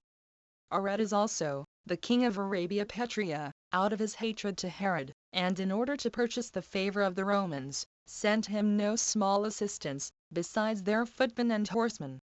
And when he had now collected all his forces together, he committed part of them to his son, and to a friend of his, and sent them upon an expedition into Galilee, which lies in the neighborhood of Ptolemy, who made an attack upon the enemy, and put them to flight, and took Sepphoris, and made its inhabitants slaves, and burnt the city. But Varus himself pursued his march for Samaria with his whole army. Yet did not he meddle with the city of that name, because it had not at all joined with the seditious. but pitched his camp at a certain village that belonged to Ptolemy, whose name was Eris, which the Arabians burnt, out of their hatred to Herod, and out of the enmity they bore to his friends. Whence they marched to another village, whose name was Sampho, which the Arabians plundered and burnt, although it was a fortified and a strong place. And all along this march nothing escaped them, but all places were full of fire and of slaughter. Emmaus was also burnt by Varus's order, after its inhabitants had deserted it, that he might avenge those that had there been destroyed. From thence he now marched to Jerusalem. Whereupon those Jews whose camp lay there, and who had besieged the Roman legion, not bearing the coming of this army, left the siege imperfect. But as to the Jerusalem Jews, when Varus reproached them bitterly for what had been done, they cleared themselves of the accusation, and alleged that the conflux of the people was occasioned by the feast. That the war was not made with their approbation, but by the rashness of the strangers, while they were on the side of the Romans, and besieged together with them, rather than having any inclination to besiege them. There also came beforehand to meet Varus, Joseph, the cousin german of King Herod, as also Gratus and Rufus, who brought their soldiers along with them, together with those Romans who had been besieged. But Sabinus did not come into Varus's presence, but stole out of the city privately, and went to the seaside. 10. Upon this, Varus sent a part of his army into the country, to seek out those that had been the authors of the revolt. And when they were discovered, he punished some of them that were most guilty, and some he dismissed. Now the number of those that were crucified on this account were 2,000. After which he disbanded his army, which he found no way useful to him in the affairs he came about. For they behaved themselves very disorderly, and disobeyed his orders, and what Varus desired them to do, and this out of regard to that gain which they made by the mischief they did. As for himself, when he was informed that 10,000 Jews had gotten together, he made haste to catch them. But they did not proceed so far as to fight him, but, by the advice of Agabus, they came together, and delivered themselves up to him. Hereupon Varus forgave the crime of revolting to the multitude, but sent their several commanders to Cr, many of whom Cr dismissed. But for the several relations of Herod who had been among these men in this war, they were the only persons whom he punished, who, without the least regard to justice, fought against their own kindred. Chapter 11. An embassage to Cr. And how Cr confirmed Herod's testament. 1. So when Varus had settled these affairs, and had placed the former legion at Jerusalem, he returned back to Antioch. But as for Archelaus, he had new sources of trouble come upon him at Rome, on the occasions following, for an embassage of the Jews was come to Rome, Varus having permitted the nation to send it, that they might petition for the liberty of living by their own laws. 17. Now the number of the ambassadors that were sent by the authority of the nation were 50, to which they joined above 8,000 of the Jews that were at Rome already. Hereupon Cr assembled his friends, and the chief men among the Romans, in the temple of Apollo, 18 which he had built at a vast charge. Whither the ambassadors came, and a multitude of the Jews that were there already came with them, as did also Archelaus and his friends. But as for the several kinsmen which Archelaus had, they would not join themselves with him, out of their hatred to him. And yet they thought it too gross a thing for them to assist the ambassadors against him, as supposing it would be a disgrace to them in Cr's opinion to think of thus acting in opposition to a man of their own kindred. Philip 19 also was come hither out of Syria, by the persuasion of Varus, with this principal intention to assist his brother Archelaus. For Varus was his great friend, but still so, that if there should any change happen in the form of government, which Varus suspected there would, and if any distribution should be made on account of a number that desired the liberty of living by their own laws, that he might not be disappointed, but might have his share in it. 2. Now upon the liberty that was given to the Jewish ambassadors to speak, they who hoped to obtain a dissolution of kingly government betook themselves to accuse Herod of his iniquities. And they declared that he was indeed in name a king, but that he had taken to himself that uncontrollable authority which tyrants exercise over their subjects, and had made use of that authority for the destruction of the Jews, and did not abstain from making many innovations among them besides, according to his own inclinations. And that whereas there were a great many who perished by that destruction he brought upon them, so many indeed as no other history relates, they that survived were far more miserable than those that suffered under him, not only by the anxiety they were in from his looks and disposition towards them, but from the danger their estates were in of being taken away by him. That he did never leave off adorning these cities that lay in their neighborhood, but were inhabited by foreigners. But so that the cities belonging to his own government were ruined, and utterly destroyed, that whereas, when he took the kingdom, it was in an extraordinary flourishing condition, he had filled the nation with the utmost degree of poverty. And when, upon unjust pretenses, he had slain any of the nobility, he took away their estates. And when he permitted any of them to live, he condemned them to the forfeiture of what they possessed. And besides the annual impositions which he laid upon every one of them, they were to make liberal presents to himself, to his domestics and friends, and to such of his slaves as were vouchsafed the favor of being his tax-gatherers, because there was no way of obtaining a freedom from unjust violence without giving either gold or silver for it. That they would say nothing of the corruption of the chastity of their virgins, and the reproach laid on their wives for incontinency, and those things acted after an insolent and inhuman manner. Because it was not a smaller pleasure to the sufferers to have such things concealed, than it would have been not to have suffered them. That Herod had put such abuses upon them as a wild beast would not have put on them, if he had power given him to rule over us. And that although their nation had passed through many subversions and alterations of government, their history gave no account of any calamity they had ever been under, that could be compared with this which Herod had brought upon their nation. That it was for this reason that they thought they might justly and gladly salute Archelaus as king, upon this supposition, that whosoever should be set over their kingdom, he would appear more mild to them than Herod had been. And that they had joined with him in the mourning for his father, in order to gratify him, and were ready to oblige him in other points also, if they could meet with any degree of moderation from him. But that he seemed to be afraid lest he should not be deemed Herod's own son. And so, without any delay, he immediately let the nation understand his meaning, and this before his dominion was well established, since the power of disposing of it belonged to Cr, who could either give it to him or not, as he pleased.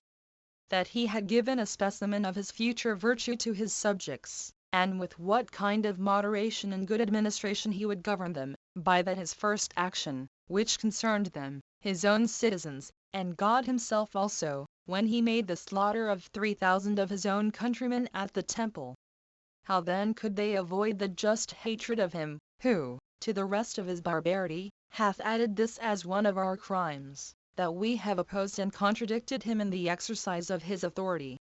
Now the main thing they desired was this, that they might be delivered from kingly and the like forms of government, 20 and might be added to Syria, and be put under the authority of such presidents of theirs as should be sent to them. For that it would thereby be made evident, whether they be really a seditious people, and generally fond of innovations, or whether they would live in an orderly manner, if they might have governors of any sort of moderation set over them. 3. Now when the Jews had said this, Nicolaus vindicated the kings from those accusations, and said, that as for Herod, since he had never been thus accused all the time of his life, it was not fit for those that might have accused him of lesser crimes than those now mentioned, and might have procured him to be punished during his lifetime, to bring an accusation against him now he is dead. He also attributed the actions of Archelaus to the Jews' injuries to him, who, affecting to govern contrary to the laws, and going about to kill those that would have hindered them from acting unjustly, when they were by him punished for what they had done, made their complaints against him. So he accused them of their attempts for innovation, and of the pleasure they took in sedition, by reason of their not having learned to submit to justice and to the laws, but still desiring to be superior in all things. This was the substance of what Nicolaus said. 4.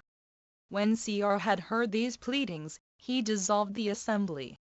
But a few days afterwards he appointed Archelaus, not indeed to be king of the whole country, but ethnarch of the one half of that which had been subject to Herod, and promised to give him the royal dignity hereafter, if he governed his part virtuously. But as for the other half, he divided it into two parts, and gave it to two other of Herod's sons, to Philip and to Antipas, that Antipas who disputed with Archelaus for the whole kingdom. Now to him it was that Perez and Galilee paid their tribute, which amounted annually to 200 talents, 21, while Batanea, with Trachonitis, as well as Oronitis, with a certain part of what was called the house of Zenodorus, 22, paid the tribute of 100 talents to Philip. But Idumea, and Judea, and the country of Samaria paid tribute to Archelaus, but had now a fourth part of that tribute taken off by the order of Cr, who decreed them that mitigation, because they did not join in this revolt with the rest of the multitude. There were also certain of the cities which paid tribute to Archelaus, Stratos Tower and Sebast, with Joppa and Jerusalem. For as to Gaza, and Gadara, and Hippos, they were Grecian cities, which Cr separated from his government, and added them to the province of Syria. Now the tribute money that came to Archelaus every year from his own dominions amounted to 600 talents. 5. And so much came to Herod's sons from their father's inheritance. But Salome, besides what her brother left her by his testament, which were Jamnia, and Ashdod, and Phasaelis, and 500,000 drachmae of coined silver, Cr made her a present of a royal habitation at Ascalo. In all, her revenues amounted to 60 talents by the year, and her dwelling house was within Archelaus's government. The rest also of the king's relations received what his testament allotted them. Moreover, Cr made a present to each of Herod's 2 virgin daughters, besides what their father left them, of 250,000 drachmae of silver, and married them to Phares' sons. He also granted all that was bequeathed to himself to the king's sons, which was 1,500 talents, excepting a few of the vessels, which he reserved for himself. And they were acceptable to him, not so much for the great value they were of, as because they were memorials of the king to him. Chapter 12. Concerning a spurious Alexander. 1. When these affairs had been thus settled by Cr, a certain young man, by birth a Jew, but brought up by a Roman freedman in the city Sidon, engrafted himself into the kindred of Herod, by the resemblance of his countenance, which those that saw him attested to be that of Alexander, the son of Herod, whom he had slain. And this was an incitement to him to endeavor to obtain the government. So he took to him as an assistant a man of his own country, one that was well acquainted with the affairs of the palace, but, on other accounts, an ill man, and one whose nature made him capable of causing great disturbances to the public, and one that became a teacher of such a mischievous contrivance to the other, and declared himself to be Alexander, and the son of Herod, but stolen away by one of those that were sent to slay him, who, in reality, slew other men, in order to deceive the spectators, but saved both him and his brother Aristobulus. Thus was this man elated, and able to impose on those that came to him. And when he was come to Crete, he made all the Jews that came to discourse with him believe him to be Alexander. And when he had gotten much money which had been presented to him there, he passed over to Melos, where he got much more money than he had before, out of the belief they had that he was of the royal family, and their hopes that he would recover his father's principality, and reward his benefactors. So he made haste to Rome, and was conducted thither by those strangers who entertained him. He was also so fortunate, as, upon his landing at Dicearchia, to bring the Jews that were there into the same delusion. And not only other people, but also all those that had been great with Herod, or had a kindness for him, joined themselves to this man as to their king. The cause of it was this, that men were glad of his pretenses, which were seconded by the likeness of his countenance, which made those that had been acquainted with Alexander strongly to believe that he was no other but the very same person, which they also confirmed to others by oath. Insomuch that when the report went about him that he was coming to Rome, the whole multitude of the Jews that were there went out to meet him, ascribing it to divine providence that he has so unexpectedly escaped, and being very joyful on account of his mother's family. And when he was come, he was carried in a royal litter through the streets. And all the ornaments about him were such as kings are adorned withal. And this was at the expense of those that entertained him. The multitude also flocked about him greatly, and made mighty acclamations to him, and nothing was omitted which could be thought suitable to such as had been so unexpectedly preserved. 2.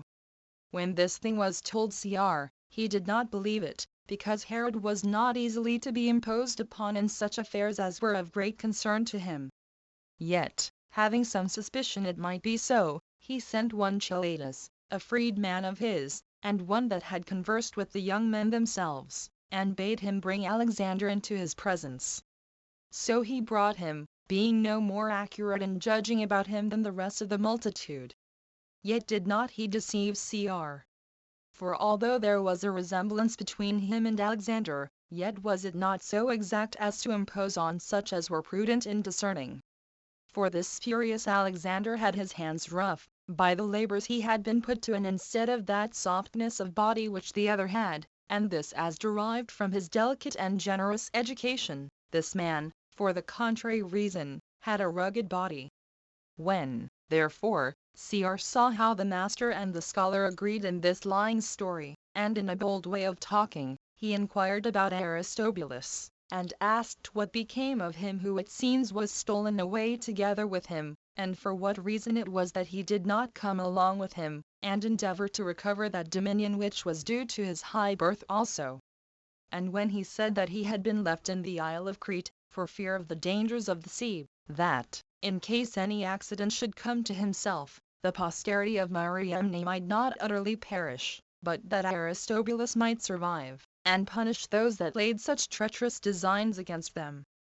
And when he persevered in his affirmations, and the author of the impostor agreed in supporting it, Cr took the young man by himself, and said to him, If thou wilt not impose upon me, thou shalt have this for thy reward, that thou shalt escape with thy life. Tell me, then, who thou art, and who it was that had boldness enough to contrive such a cheat as this. For this contrivance is too considerable a piece of villainy to be undertaken by one of thy age. Accordingly, because he had no other way to take, he told Cr the contrivance, and after what manner and by whom it was laid together. So Cr, upon observing the spurious Alexander to be a strong active man, and fit to work with his hands, that he might not break his promise to him, put him among those that were to row among the mariners, but slew him that induced him to do what he had done. For as for the people of Melos, he thought them sufficiently punished, in having thrown away so much of their money upon this spurious Alexander. And such was the ignominious conclusion of this bold contrivance about the spurious Alexander. Chapter 13. How Archelaus upon a second accusation, was banished to Vienna. 1. When Archelaus was entered on his ethnarchy, and was come into Judea, he accused Jusar, the son of Boethus, of assisting the seditious, and took away the high priesthood from him, and put Eleazar his brother in his place. He also magnificently rebuilt the royal palace that had been at Jericho, and he diverted half the water with which the village of Nera used to be watered, and drew off that water into the plain, to water those palm trees which he had there planted. He also built a village, and put his own name upon it, and called it Archelae. Moreover, he transgressed the law of our fathers 23 and married Glaphyra, the daughter of Archelaus, who had been the wife of his brother Alexander, which Alexander had 3 children by her, while it was a thing detestable among the Jews to marry the brother's wife. Nor did this Eleazar abide long in the high priesthood, Jesus, the son of C, being put in his room while he was still living. 2. But in the 10th year of Archelaus's government, both his brethren, and the principal men of Judea and Samaria, not being able to bear his barbarous and tyrannical usage of them, accused him before Cr, and that especially because they knew he had broken the commands of Cr, which obliged him to behave himself with moderation among them. Whereupon Cr, when he heard it, was very angry, and called for Archelaus' steward, who took care of his affairs at Rome, and whose name was Archelaus also.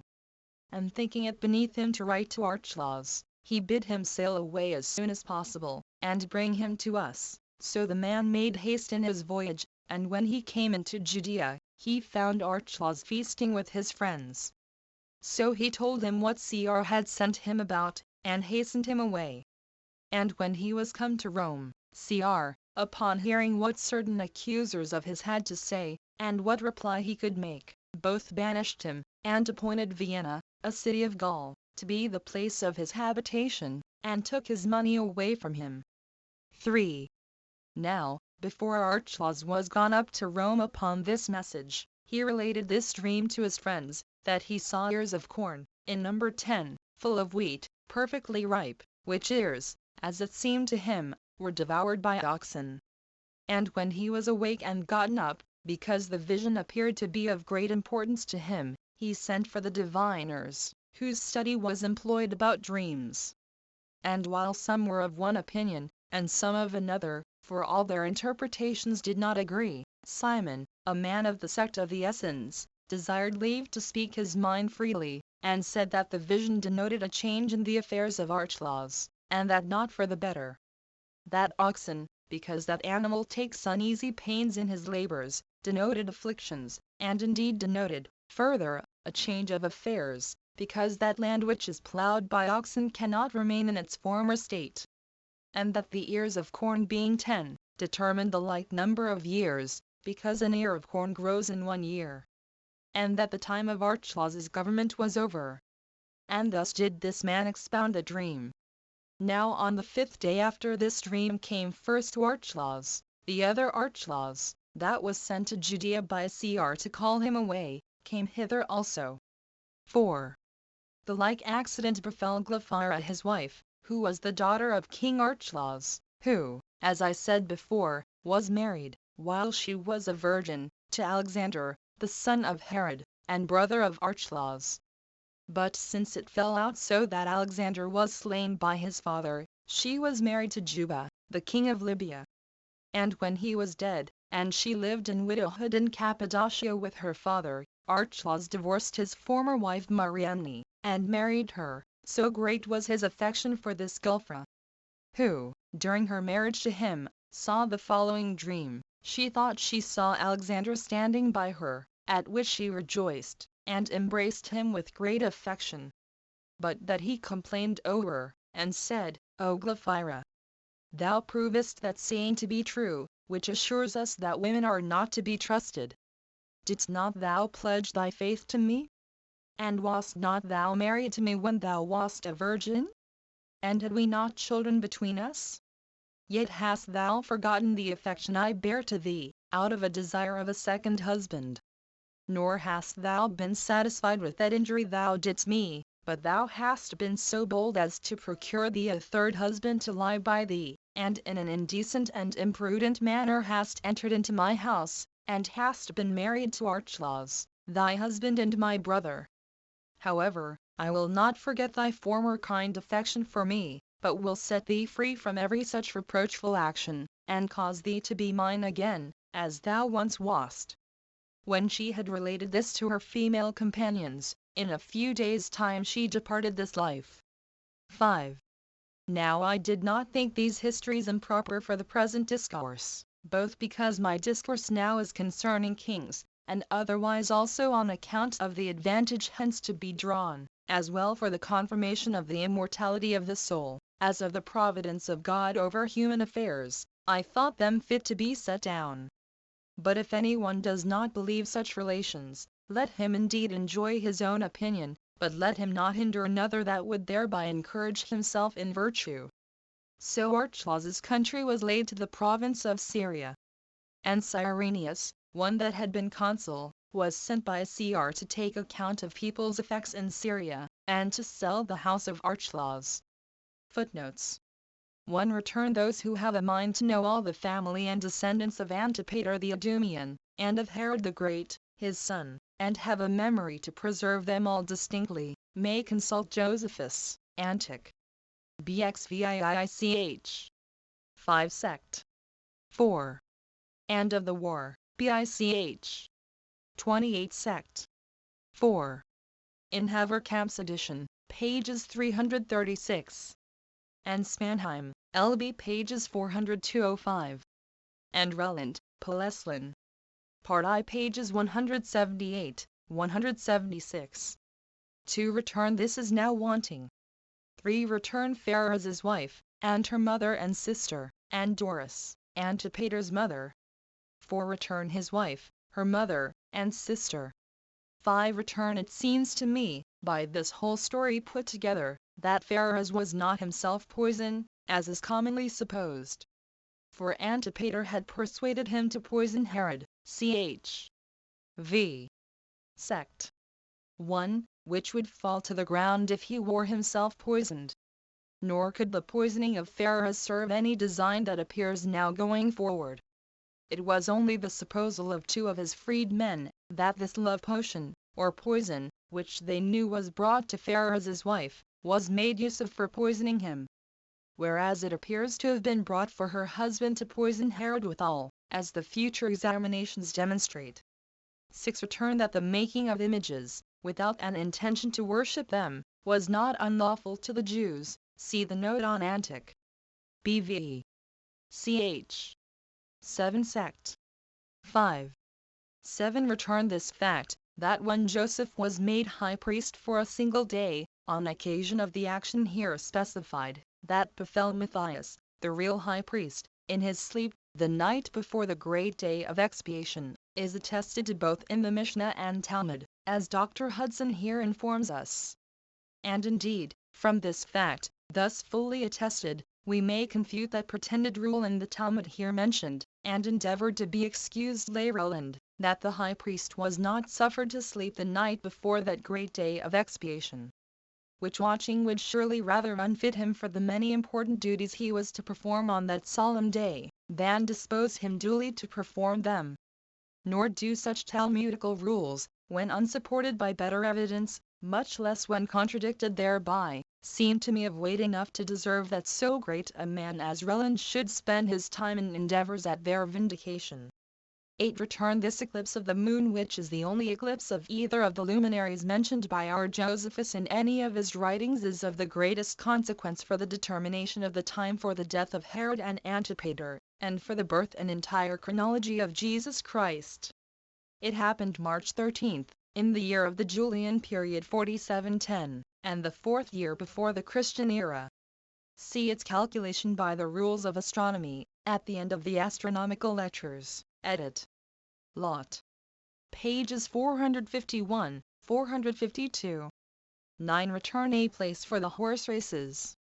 10. Return when it is here said that Philip the Tetrarch, and Archelaus the king, or ethnarch, were own brother, or genuine brothers. If those words mean own brothers, or born of the same father and mother, there must be here some mistake.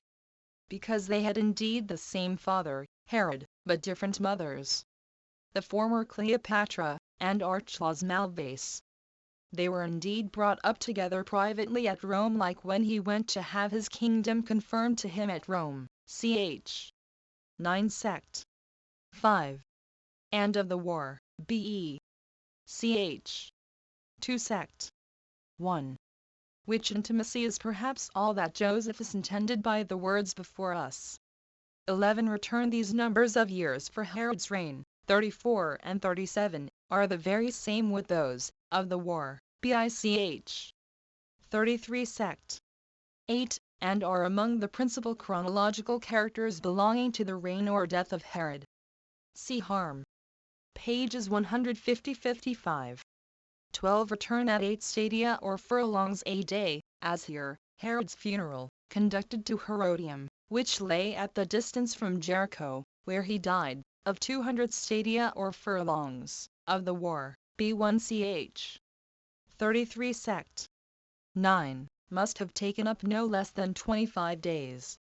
13. Return this Passover, when the sedition here mentioned was moved against Archelaus, was not 1, but 13 months after the eclipse of the moon already mentioned. 14. Return C. Antic. BXIV. Ch. 13 sect. 10. And of the war. B.E. Ch. 12 sect. 9. 15 Return these great devastations made about the temple here, and of the war, B.E. Ch. 3 sect. 3. Seem not to have been full re-edified in the days of Nero, till whose time there were 18,000 workmen continually employed in rebuilding and repairing that temple, as Josephus informs us, Antiquities. BXX. Ch. 9 sect. 7. See the note on that place. 16 Return unless this Judas, the son of Ezekias, be the same with that Theudas, mentioned Acts 5-36, Josephus must have omitted him. For that other Theudas, whom he afterward mentions, under Fatus the Roman governor, BXX. Ch. 5 sect. 1, is much too late to correspond to him that is mentioned in the Acts. The names Theudas, Thaddeus, and Judas differ but little. See Archbishop Usher's Annals at AM 4001. However, since Josephus does not pretend to reckon up the heads of all those 10,000 disorders in Judea, which he tells us were then abroad, see sect.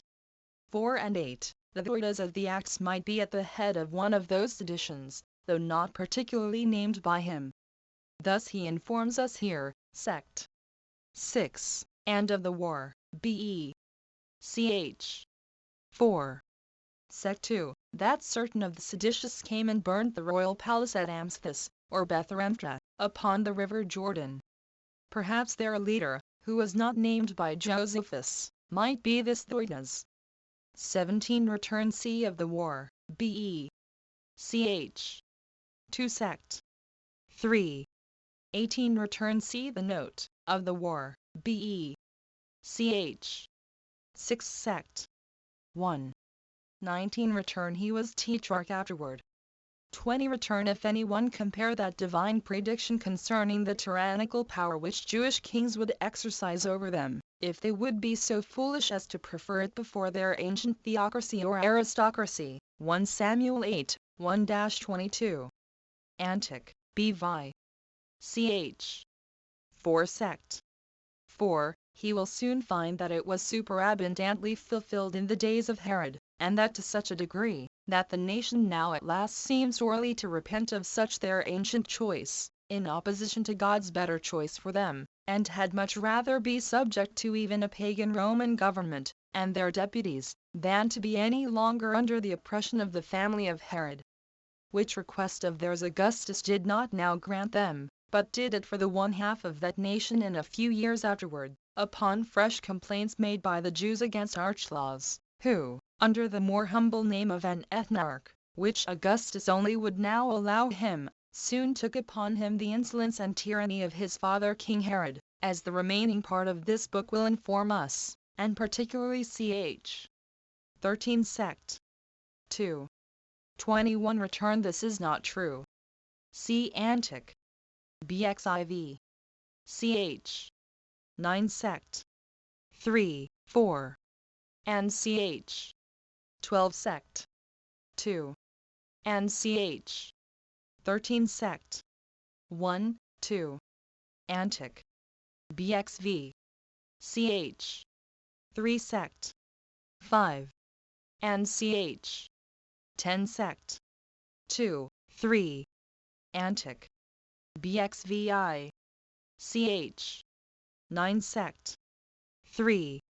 Since Josephus here informs us that Archelaus had one half of the kingdom of Herod, and presently informs us further that Archelaus's annual income, after an abatement of 1/4 for the present, was 600 talents, we may therefore gather pretty nearly what was Herod the Great's yearly income, I mean about 1,600 talents, which, at the known value of 3,000 shekels to a talent, and about 2s. 10d to a shekel, in the days of Josephus, see the note on Antic. BIII. Ch. 8 sect. 2, amounts to 680,000 sterling per annum.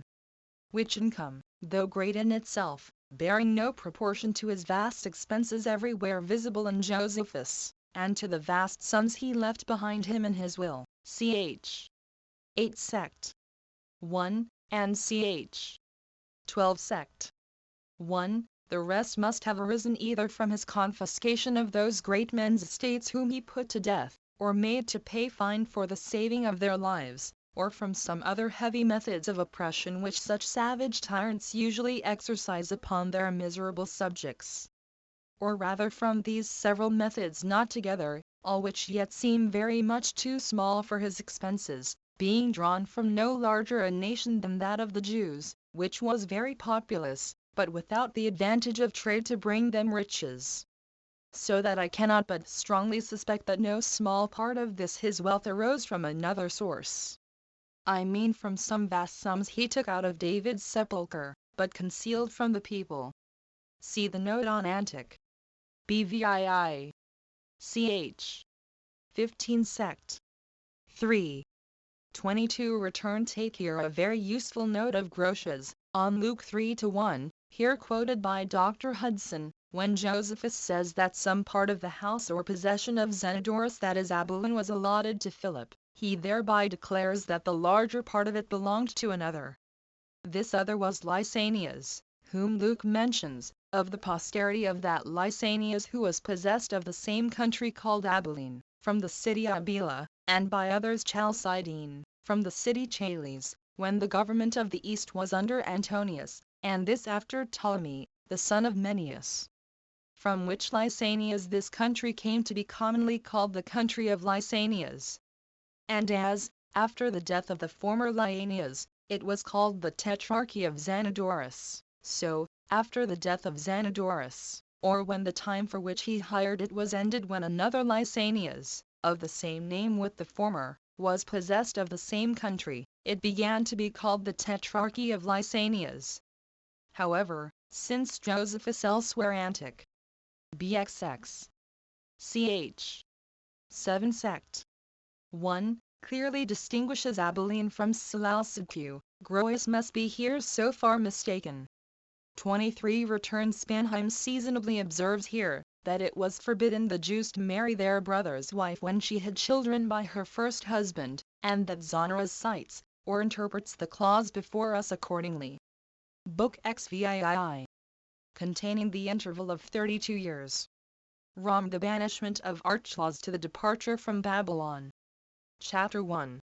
How Cyrenius was sent by Cr to make a taxation of Syria and Judea. And how Coponius was sent to be procurator of Judea. Concerning Judas of Galilee, and concerning the sects that were among the Jews. 1.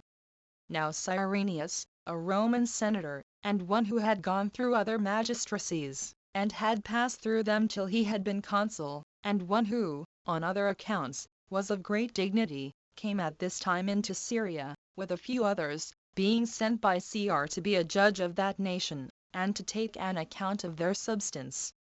Coponius also, a man of the equestrian order, was sent together with him, to have the supreme power over the Jews. Moreover, Cyrenius came himself into Judea, which was now added to the province of Syria, to take an account of their substance, and to dispose of Archelaus's money. But the Jews, although at the beginning they took the report of a taxation heinously, yet did they leave off any further opposition to it, by the persuasion of Jusar, who was the son of Beathus, and high priest. So they, being over-persuaded by Jusar's words, gave an account of their estates, without any dispute about it.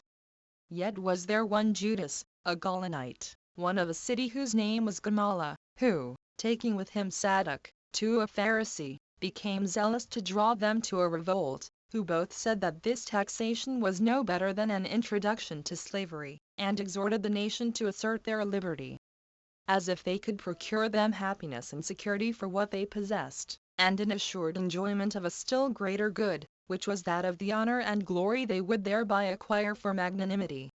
They also said that God would not otherwise be assisting to them, than upon their joining with one another in such counsels as might be successful, and for their own advantage. And this especially, if they would set about great exploits, and not grow weary in executing the same. So men received what they said with pleasure, and this bold attempt proceeded to a great height. All sorts of misfortunes also sprang from these men, and the nation was infected with this doctrine to an incredible degree. One violent war came upon us after another, and we lost our friends which used to alleviate our pains. There were also very great robberies and murder of our principal men. This was done in pretense indeed for the public welfare, but in reality for the hopes of gain to themselves. Whence arose seditions, and from them murders of men, which sometimes fell on those of their own people, by the madness of these men towards one another, while their desire was that none of the adverse party might be left, and sometimes on their enemies. A famine also coming upon us, reduced us to the last degree of despair, as did also the taking and demolishing of cities. Nay, the sedition at last increased so high, that the very temple of God was burnt down by their enemies' fire. Such were the consequences of this, that the customs of our fathers were altered, and such a change was made, as added a mighty weight toward bringing all to destruction, which these men occasioned by their thus conspiring together. For Judas and Sadduc, who excited a fourth philosophic sect among us, and had a great many followers therein, filled our civil government with tumults at present, and laid the foundations of our future miseries, by this system of philosophy, which we were before unacquainted withal, concerning which I will discourse a little, and this the rather because the infection which spread thence among the younger sort, who were zealous for it, brought the public to destruction. 2. The Jews had for a great while had three sects of philosophy peculiar to themselves. The sect of the Essenes, and the sect of the Sadducees, and the third sort of opinions was that of those called Pharisees. Of which sects, although I have already spoken in the second book of the Jewish War, yet will I a little touch upon them now. 3. Now, for the Pharisees, they live meanly, and despise delicacies in diet. And they follow the conduct of reason. And what that prescribes to them as good for them they do. And they think they ought earnestly to strive to observe reason's dictates for practice. They also pay a respect to such as are in years. Nor are they so bold as to contradict them in anything which they have introduced. And when they determine that all things are done by fate, they do not take away the freedom from men of acting as they think fit. Since their notion is, that it hath pleased God to make a temperament, whereby what he wills is done, but so that the will of man can act virtuously or viciously. They also believe that souls have an immortal rigor in them, and that under the earth there will be rewards or punishments, according as they have lived virtuously or viciously in this life. And the latter are to be detained in an everlasting prison, but that the former shall have power to revive and live again. On account of which doctrines they are able greatly to persuade the body of the people. And whatsoever they do about divine worship, prayers, and sacrifices, they perform them according to their direction. Insomuch that the cities give great attestations to them on account of their entire virtuous conduct, both in the actions of their lives and their discourses also. 4. But the doctrine of the Sadducees is this, that souls die with the bodies. Nor do they regard the observation of anything besides what the law enjoins them. For they think it an instance of virtue to dispute with those teachers of philosophy whom they frequent, but this doctrine is received but by a few, yet by those still of the greatest dignity. But they are able to do almost nothing of themselves. For when they become magistrates, as they are unwillingly and by force sometimes obliged to be, they addict themselves to the notions of the Pharisees, because the multitude would not otherwise bear them. 5. The doctrine of the Essenes is this, that all things are best ascribed to God. They teach the immortality of souls, and esteem that the rewards of righteousness are to be earnestly striven for. And when they send what they have dedicated to God into the temple, they do not offer sacrifices 3 because they have more pure lustrations of their own. On which account they are excluded from the common court of the temple, but offer their sacrifices themselves. Yet is their course of life better than that of other men. And they entirely addict themselves to husbandry. It also deserves our admiration, how much they exceed all other men that addict themselves to virtue, and this in righteousness. And indeed to such a degree, that as it hath never appeared among any other men, neither Greeks nor barbarians, no, not for a little time, so hath it endured a long while among them. This is demonstrated by that institution of theirs, which will not suffer anything to hinder them from having all things in common. So that a rich man enjoys no more of his own wealth than he who hath nothing at all. There are about 4,000 men that live in this way, and neither marry wives, nor are desirous to keep servants. As thinking the latter tempts men to be unjust, and the former gives the handle to domestic quarrels. But as they live by themselves, they minister one to another. They also appoint certain stewards to receive the incomes of their revenues, and of the fruits of the ground. Such as are good men and priests, who are to get their corn and their food ready for them. They none of them differ from others of the essence in their way of living, but do the most resemble those Stasi who are called Polistæ for dwellers in cities. 6. But of the fourth sect of Jewish philosophy, Judas the Galilean was the author. These men agree in all other things with the Pharisaic notions. But they have an inviolable attachment to liberty, and say that God is to be their only ruler and Lord. They also do not value dying any kinds of death, nor indeed do they heed the deaths of their relations and friends, nor can any such fear make them call any man Lord. And since this immovable resolution of theirs is well known to a great many, I shall speak no further about that matter. Nor am I afraid that anything I have said of them should be disbelieved, but rather fear that what I have said is beneath the resolution they show when they undergo pain. And it was in Gessius Florus's time that the nation began to grow mad with this distemper, who was our procurator, and who occasioned the Jews to go wild with it by the abuse of his authority, and to make them revolt from the Romans. And these are the sects of Jewish philosophy. Chapter 2. How Herod and Philip built several cities in honor of Cr. Concerning the succession of priests and procurators. As also what befell Phraates and the Parthians. 1. When Cyrenius had now disposed of Archelaus's money, and when the taxings were come to a conclusion, which were made in the 37th year of Cr's victory over Antony at Actium, he deprived Jusar of the high priesthood, which dignity had been conferred on him by the multitude, and he appointed Ananus, the son of Seth, to be high priest. While Herod and Philip had each of them received their own tetrarchy, and settled the affairs thereof. Herod also built a wall about Sepphoris, which is the security of all Galilee, and made it the metropolis of the country. He also built a wall around Betharempha, which was itself a city also, and called it Julia's, from the name of the emperor's wife. When Philip also had built Paneas, a city at the fountains of Jordan, he named it Caesarea.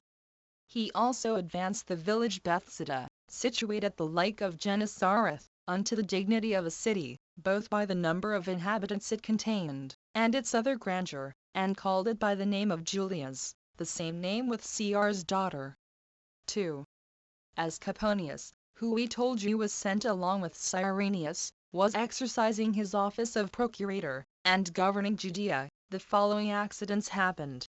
As the Jews were celebrating the feast of unleavened bread, which we call the Passover, it was customary for the priests to open the temple gates just after midnight. When, therefore, those gates were first opened, some of the Samaritans came privately into Jerusalem, and threw about dead men's bodies in the cloisters. On which account the Jews afterward excluded them out of the temple, which they had not used to do at such festivals. And on other accounts also they watched the temple more carefully than they had formerly done. A little after which accident Coponius returned to Rome, and Marcus Ambivius came to be his successor in that government. Under whom Salome, the sister of King Herod, died, and left to Julia, Cr's wife, Jamnia, all its toparchy, and Phasaelis in the plain, and Araule, where is a great plantation of palm trees, and their fruit is excellent in its kind. After him came Annius Rufus, under whom died Cr, the second emperor of the Romans, the duration of whose reign was 57 years, besides 6 months and 2 days, of which time Antonius ruled together with him 14 years. But the duration of his life was 77 years. Upon whose death Tiberius Nero, his wife Julia's son, succeeded. He was now the third emperor. and he sent Valerius Gratus to be procurator of Judea, and to succeed Annius Rufus. This man deprived Ananus of the high priesthood, and appointed Ismail, the son of Phoebe, to be high priest. He also deprived him in a little time, and ordained Eleazar, the son of Ananus, who had been high priest before, to be high priest. Which office, when he had held for a year, Gratus deprived him of it, and gave the high priesthood to Simon, the son of Comithus. And when he had possessed that dignity no longer than a year, Joseph Caiaphas was made his successor. When Gratus had done those things, he went back to Rome, after he had tarried in Judea 11 years, when Pontius Pilate came as his successor. 3. And now Herod the Tetrarch, who was in great favor with Tiberius, built a city of the same name with him, and called it Tiberias. He built it in the best part of Galilee, at the lake of Gennesareth. There are warm baths at a little distance from it, in a village named Emmaus. Strangers came and inhabited the city. A great number of the inhabitants were Galileans also. And many were necessitated by Herod to come thither out of the country belonging to him, and were by force compelled to be its inhabitants. Some of them were persons of condition. He also admitted poor people, such as those that were collected from all parts, to dwell in it.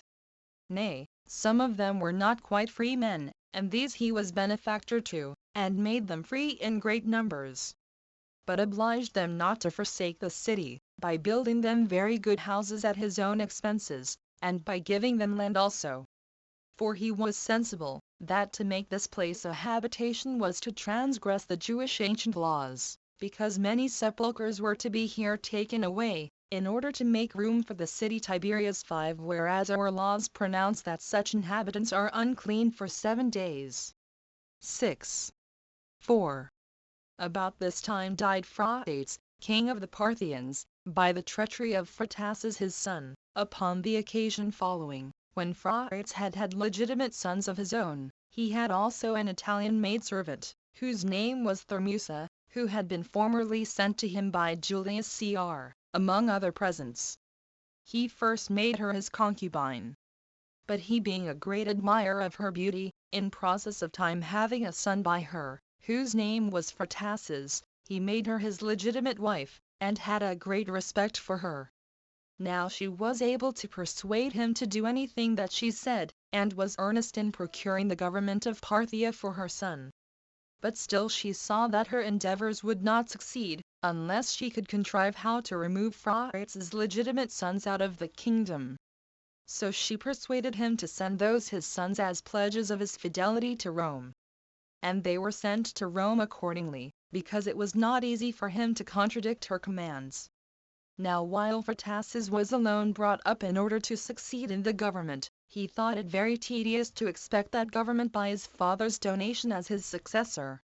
He therefore formed a treacherous design against his father, by his mother's assistance, with whom, as the report went, he had criminal conversation also.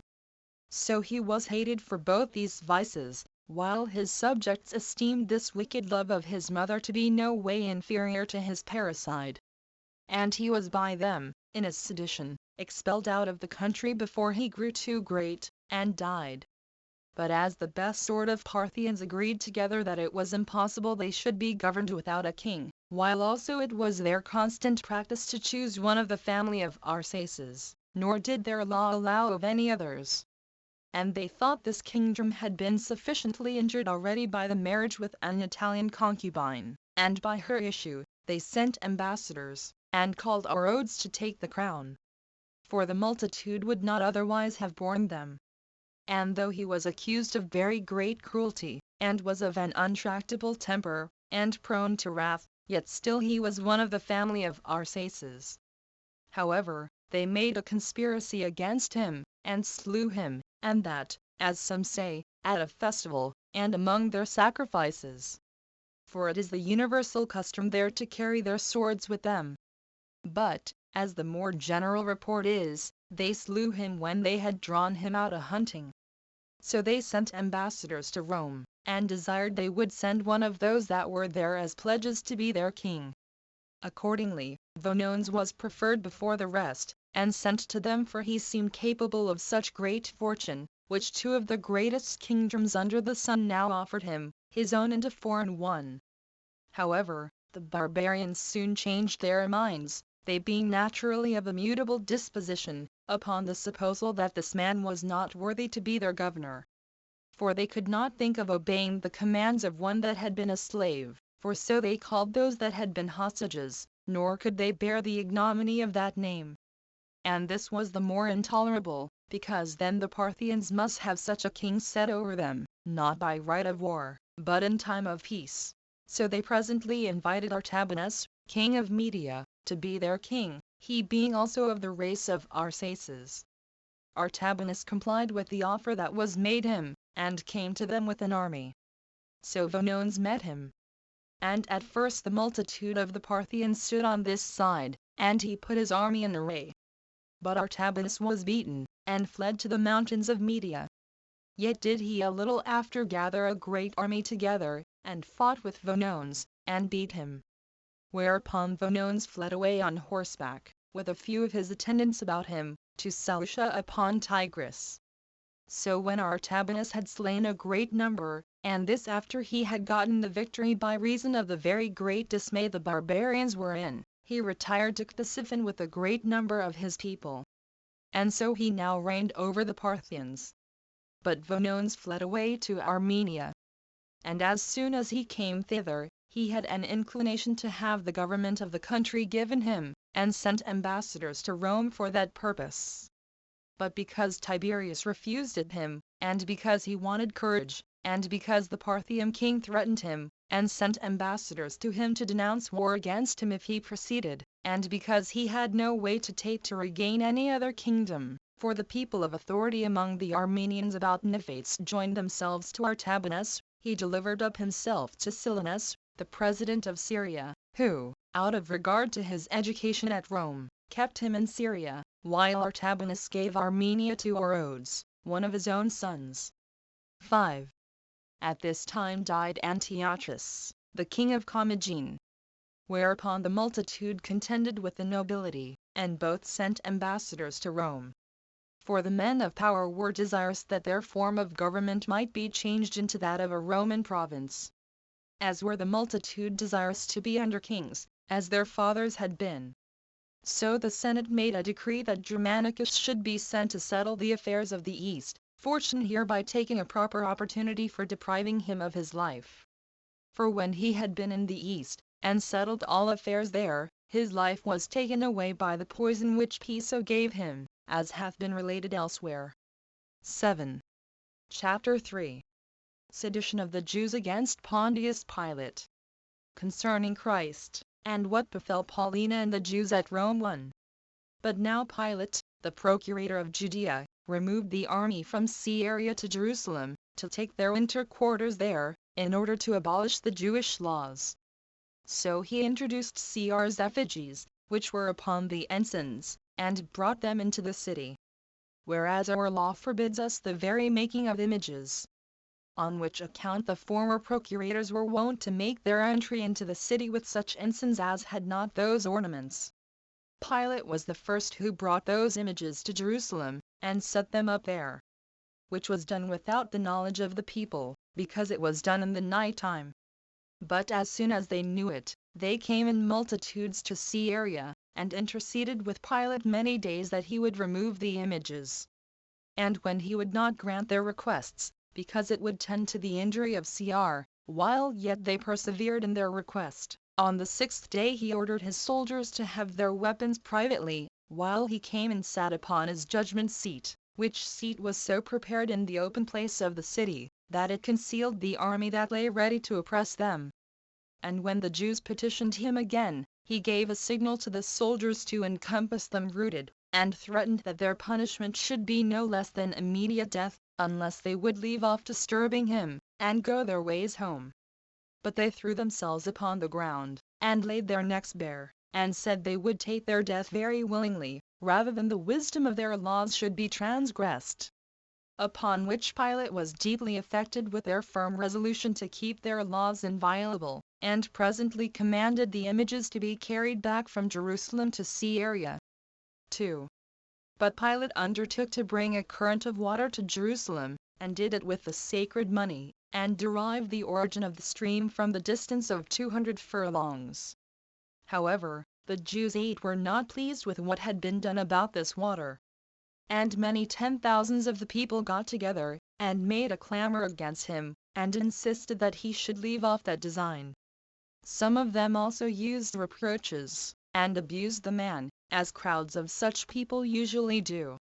So he habited a great number of his soldiers in their habit, who carried daggers under their garments, and sent them to a place where they might surround them. So he bid the Jews himself go away. But they boldly casting reproaches upon him, he gave the soldiers that signal which had been beforehand agreed on, who laid upon them much greater blows than Pilate had commanded them, and equally punished those that were tumultuous, and those that were not. Nor did they spare them in the least, and since the people were unarmed, and were caught by men prepared for what they were about, there were a great number of them slain by this means, and others of them ran away wounded. And thus an end was put to this sedition. 3. Now there was about this time Jesus, a wise man, if it be lawful to call him a man. For he was a doer of wonderful works, a teacher of such men as receive the truth with pleasure. He drew over to him both many of the Jews and many of the Gentiles. He was the Christ. And when Pilate, at the suggestion of the principal men amongst us, had condemned him to the cross, 9 those that loved him at the first did not forsake him. For he appeared to them alive again the 3rd day. 10 As the divine prophets had foretold these and 10,000 other wonderful things concerning him. And the tribe of Christians, so named from him, are not extinct at this day. 4. About the same time also another sad calamity put the Jews into disorder, and certain shameful practices happened about the temple of Isis that was at Rome. I will now first take notice of the wicked attempt about the temple of Isis, and will then give an account of the Jewish affairs. There was at Rome a woman whose name was Paulina, one who, on account of the dignity of her ancestors, and by the regular conduct of a virtuous life, had a great reputation. She was also very rich. And although she was of a beautiful countenance, and in that flower of her age wherein women are the most gay, yet did she lead a life of great modesty. She was married to Saturninus, one that was every way answerable to her in an excellent character. Decius Mundus fell in love with this woman, who was a man very high in the equestrian order. And as she was of too great dignity to be caught by presents, and had already rejected them, though they had been sent in great abundance, he was still more inflamed with love to her, insomuch that he promised to give her 200,000 Attic drachmae for one night's lodging. And when this would not prevail upon her, and he was not able to bear this misfortune in his amours, he thought it the best way to famish himself to death for want of food, on account of Paulina's sad refusal. And he determined with himself to die after such a manner, and he went on with his purpose accordingly. Now Mundus had a freed woman, who had been made free by his father, whose name was Ide, one skillful in all sorts of mischief. This woman was very much grieved at the young man's resolution to kill himself, for he did not conceal his intentions to destroy himself from others, and came to him, and encouraged him by her discourse, and made him to hope, by some promises she gave him, that he might obtain a night's lodging with Paulina. And when he joyfully hearkened to her entreaty, she said she wanted no more than 50,000 drachmae for the entrapping of the woman. So when she had encouraged the young man, and gotten as much money as she required, she did not take the same methods as had been taken before, because she perceived that the woman was by no means to be tempted by money. But as she knew that she was very much given to the worship of the goddess Isis, she devised the following stratagem. She went to some of Isis's priests, and upon the strongest assurances of concealment, she persuaded them by words, but chiefly by the offer of money, of 25,000 drachmae in hand, and as much more when the thing had taken effect, and told them the passion of the young man, and persuaded them to use all means possible to beguile the woman. So they were drawn in to promise so to do, by that large sum of gold they were to have. Accordingly, the oldest of them went immediately to Paulina, and upon his admittance, he desired to speak with her by herself. When that was granted him, he told her that he was sent by the god Anubis, who was fallen in love with her, and enjoined her to come to him. Upon this she took the message very kindly, and valued herself greatly upon this condescension of Anubis, and told her husband that she had a message sent her, and was to sup and lie with Anubis. So he agreed to her acceptance of the offer, as fully satisfied with the chastity of his wife. Accordingly, she went to the temple, and after she had supped there, and it was the hour to go to sleep, the priest shut the doors of the temple, when, in the holy part of it, the lights were also put out. Then did Mundus leap out, for he was hidden therein, and did not fail of enjoying her, who was at his service all the night long, as supposing he was the god.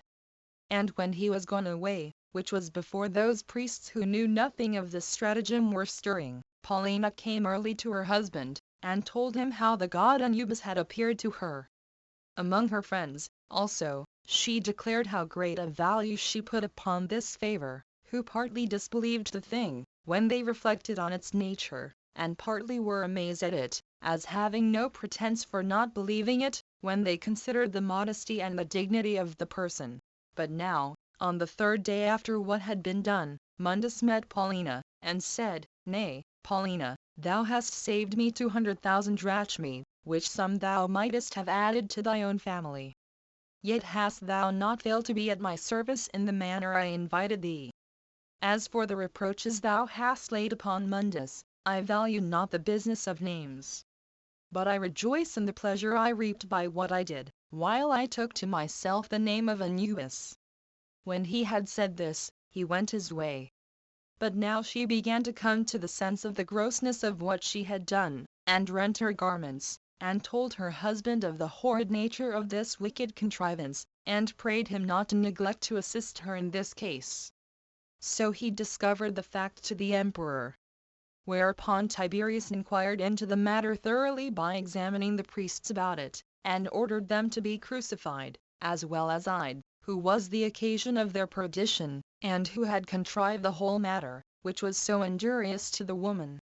He also demolished the temple of Isis, and gave order that her statue should be thrown into the river Tiber. While he only banished Mundus, but did no more to him, because he supposed that what crime he had committed was done out of the passion of love.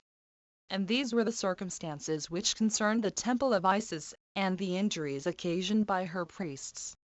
I now return to the relation of what happened about this time to the Jews at Rome, as I formerly told you I would. 5. There was a man who was a Jew, but had been driven away from his own country by an accusation laid against him for transgressing their laws, and by the fear he was under of punishment for the same. But in all respects a wicked man. He, then living at Rome, professed to instruct men in the wisdom of the laws of Moses. He procured also 3 other men, entirely of the same character with himself, to be his partners. These men persuaded Fulvia, a woman of great dignity, and one that had embraced the Jewish religion, to send purple and gold to the temple at Jerusalem. And when they had gotten them, they employed them for their own uses, and spent the money themselves, on which account it was that they at first required it of her. Whereupon Tiberius, who had been informed of the thing by Saturninus, the husband of Fulvia, who desired inquiry might be made about it, ordered all the Jews to be banished out of Rome. At which time the consuls listed 4,000 men out of them, and sent them to the island Sardinia. But punished a greater number of them, who were unwilling to become soldiers, on account of keeping the laws of their forefathers. 11 Thus were these Jews banished out of the city by the wickedness of 4 men. Chapter 4. How the Samaritans made a tumult and Pilate destroyed many of them. How Pilate was accused and what things were done by Vitellius relating to the Jews and the Parthians. 1. But the nation of the Samaritans did not escape without tumults. The man who excited them to it was one who thought lying a thing of little consequence, and who contrived everything so that the multitude might be pleased. So he bid them to get together upon Mount Gerizim, which is by them looked upon as the most holy of all mountains, and assured them, that when they were come thither, he would show them those sacred vessels which were laid under that place, because Moses put them there 12. So they came thither armed, and thought the discourse of the man probable. And as they abode at a certain village, which was called Tirathaba, they got the rest together to them, and desired to go up the mountain in a great multitude together. But Pilate prevented their going up, by seizing upon the roads with a great band of horsemen and footmen, who fell upon those that were gotten together in the village.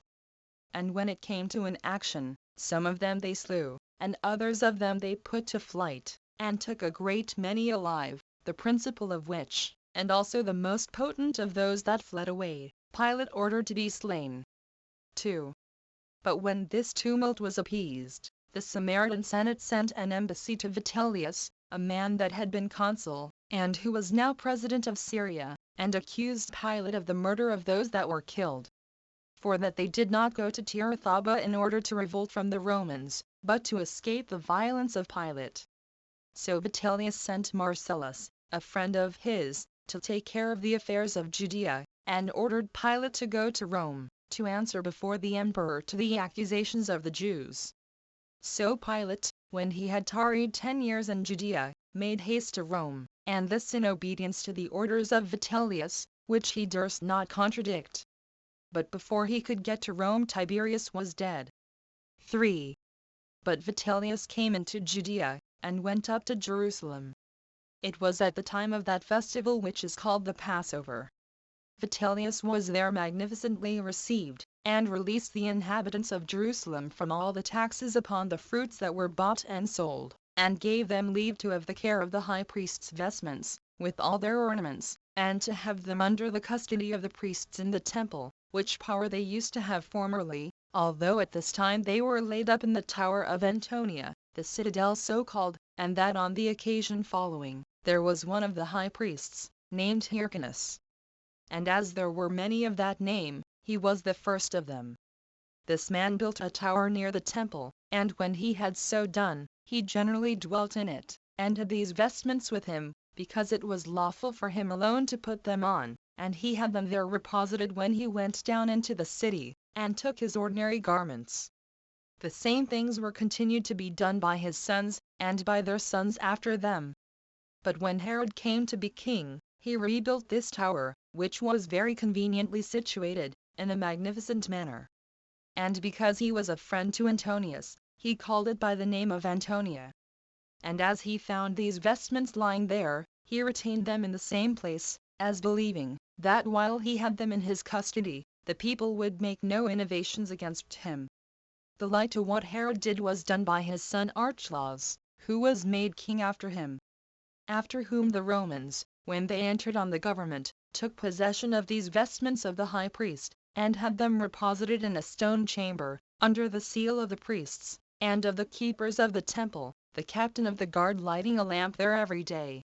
And 7 days before a festival 13 they were delivered to them by the captain of the guard, when the high priest having purified them, and made use of them, laid them up again in the same chamber where they had been laid up before, and this the very next day after the feast was over.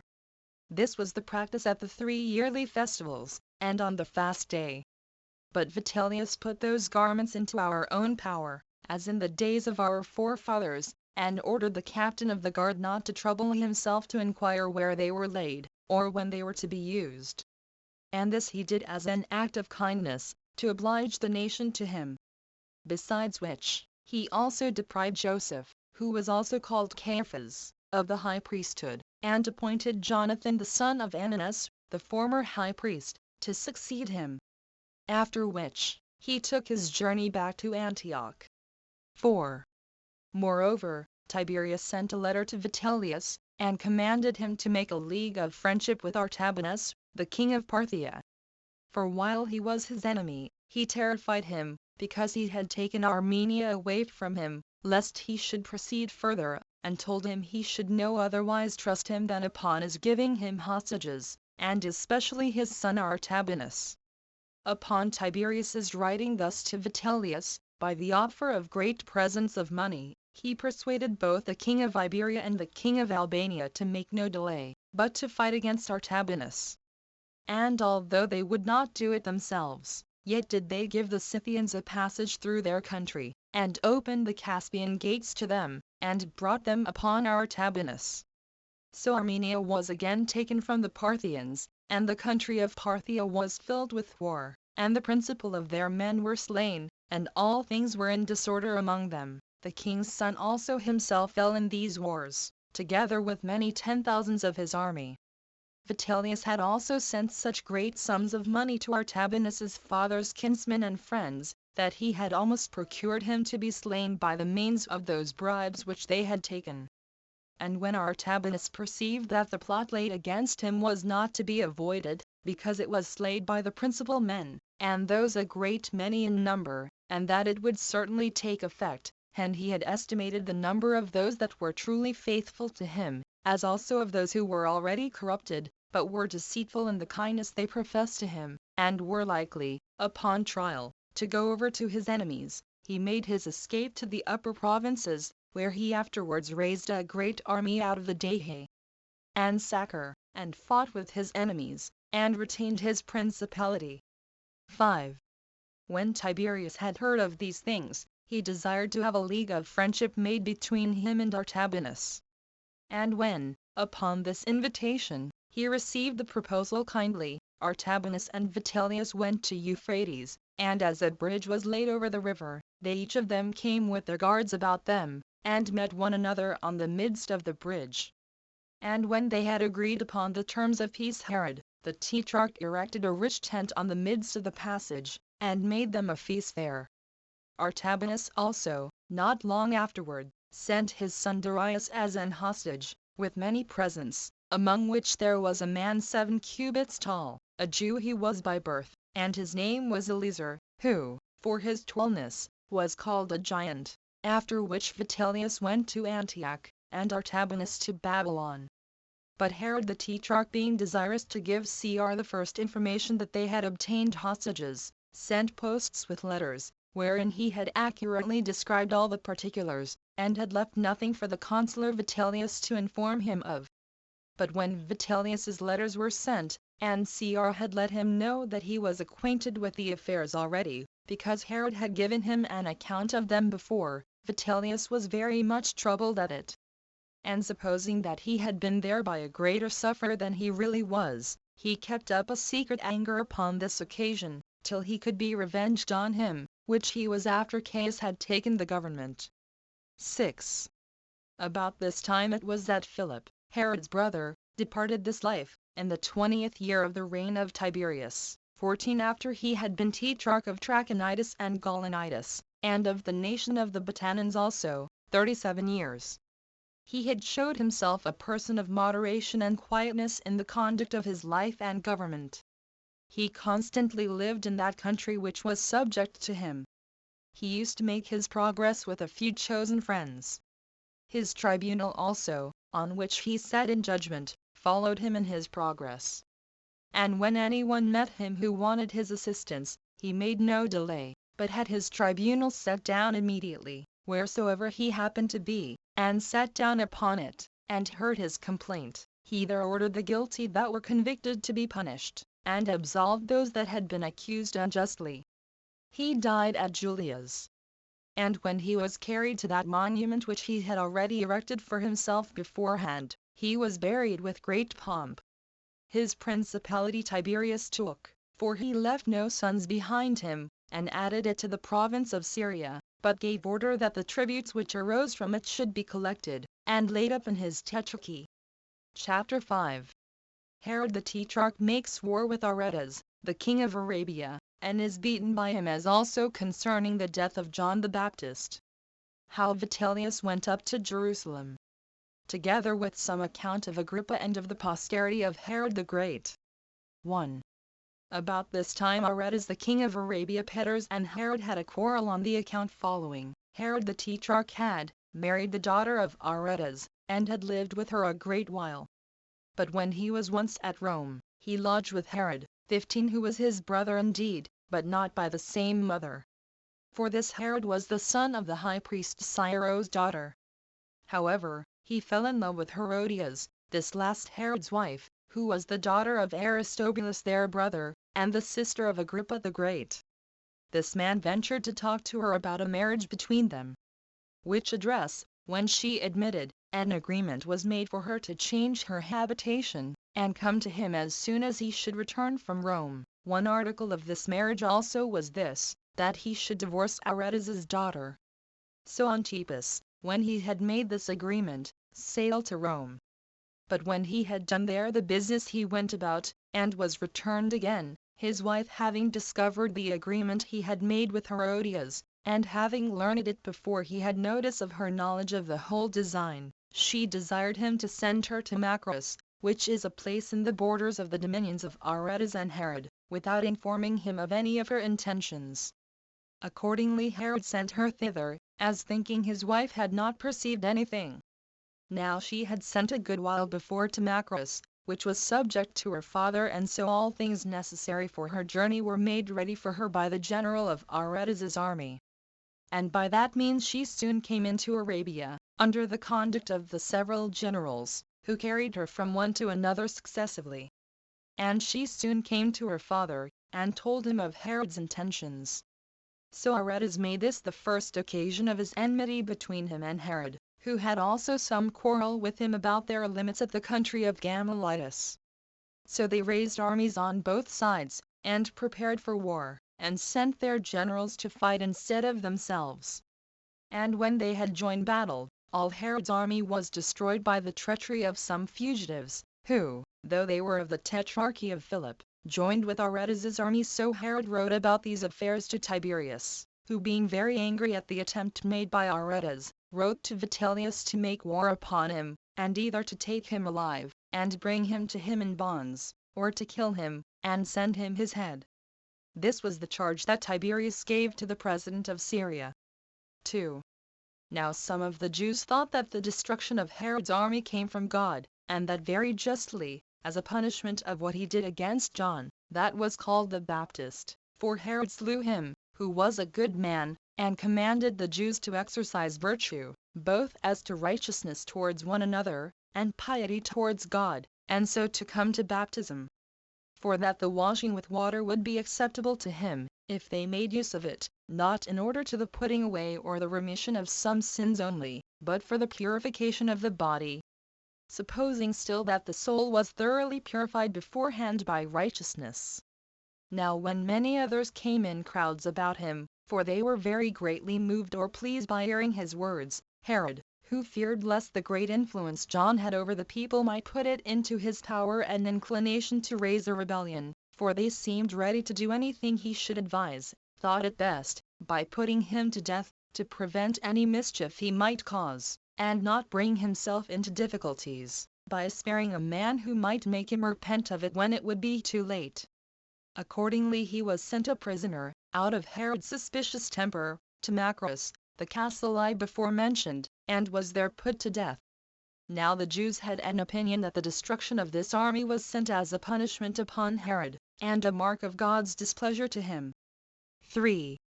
So Vitellius prepared to make war with Aretas, having with him 2 legions of armed men.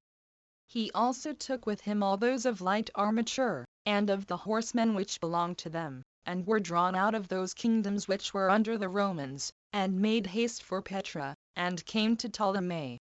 But as he was marching very busily, and leading his army through Judea, the principal men met him, and desired that he would not thus march through their land, for that the laws of their country would not permit them to overlook those images which were brought into it, of which there were a great many in their ensigns. So he was persuaded by what they said, and changed that resolution of his which he had before taken in this matter. Whereupon he ordered the army to march along the great plain, while he himself, with Herod the Tetrarch and his friends, went up to Jerusalem to offer sacrifice to God, an ancient festival of the Jews being then just approaching. And when he had been there, and been honorably entertained by the multitude of the Jews, he made a stay there for 3 days, within which time he deprived Jonathan of the high priesthood, and gave it to his brother Theophilus. But when on the 4th day letters came to him, which informed him of the death of Tiberius, he obliged the multitude to take an oath of fidelity to Caius. He also recalled his army, and made them every one go home, and take their winter quarters there, since, upon the devolution of the empire upon Caius, he had not the like authority of making this war which he had before.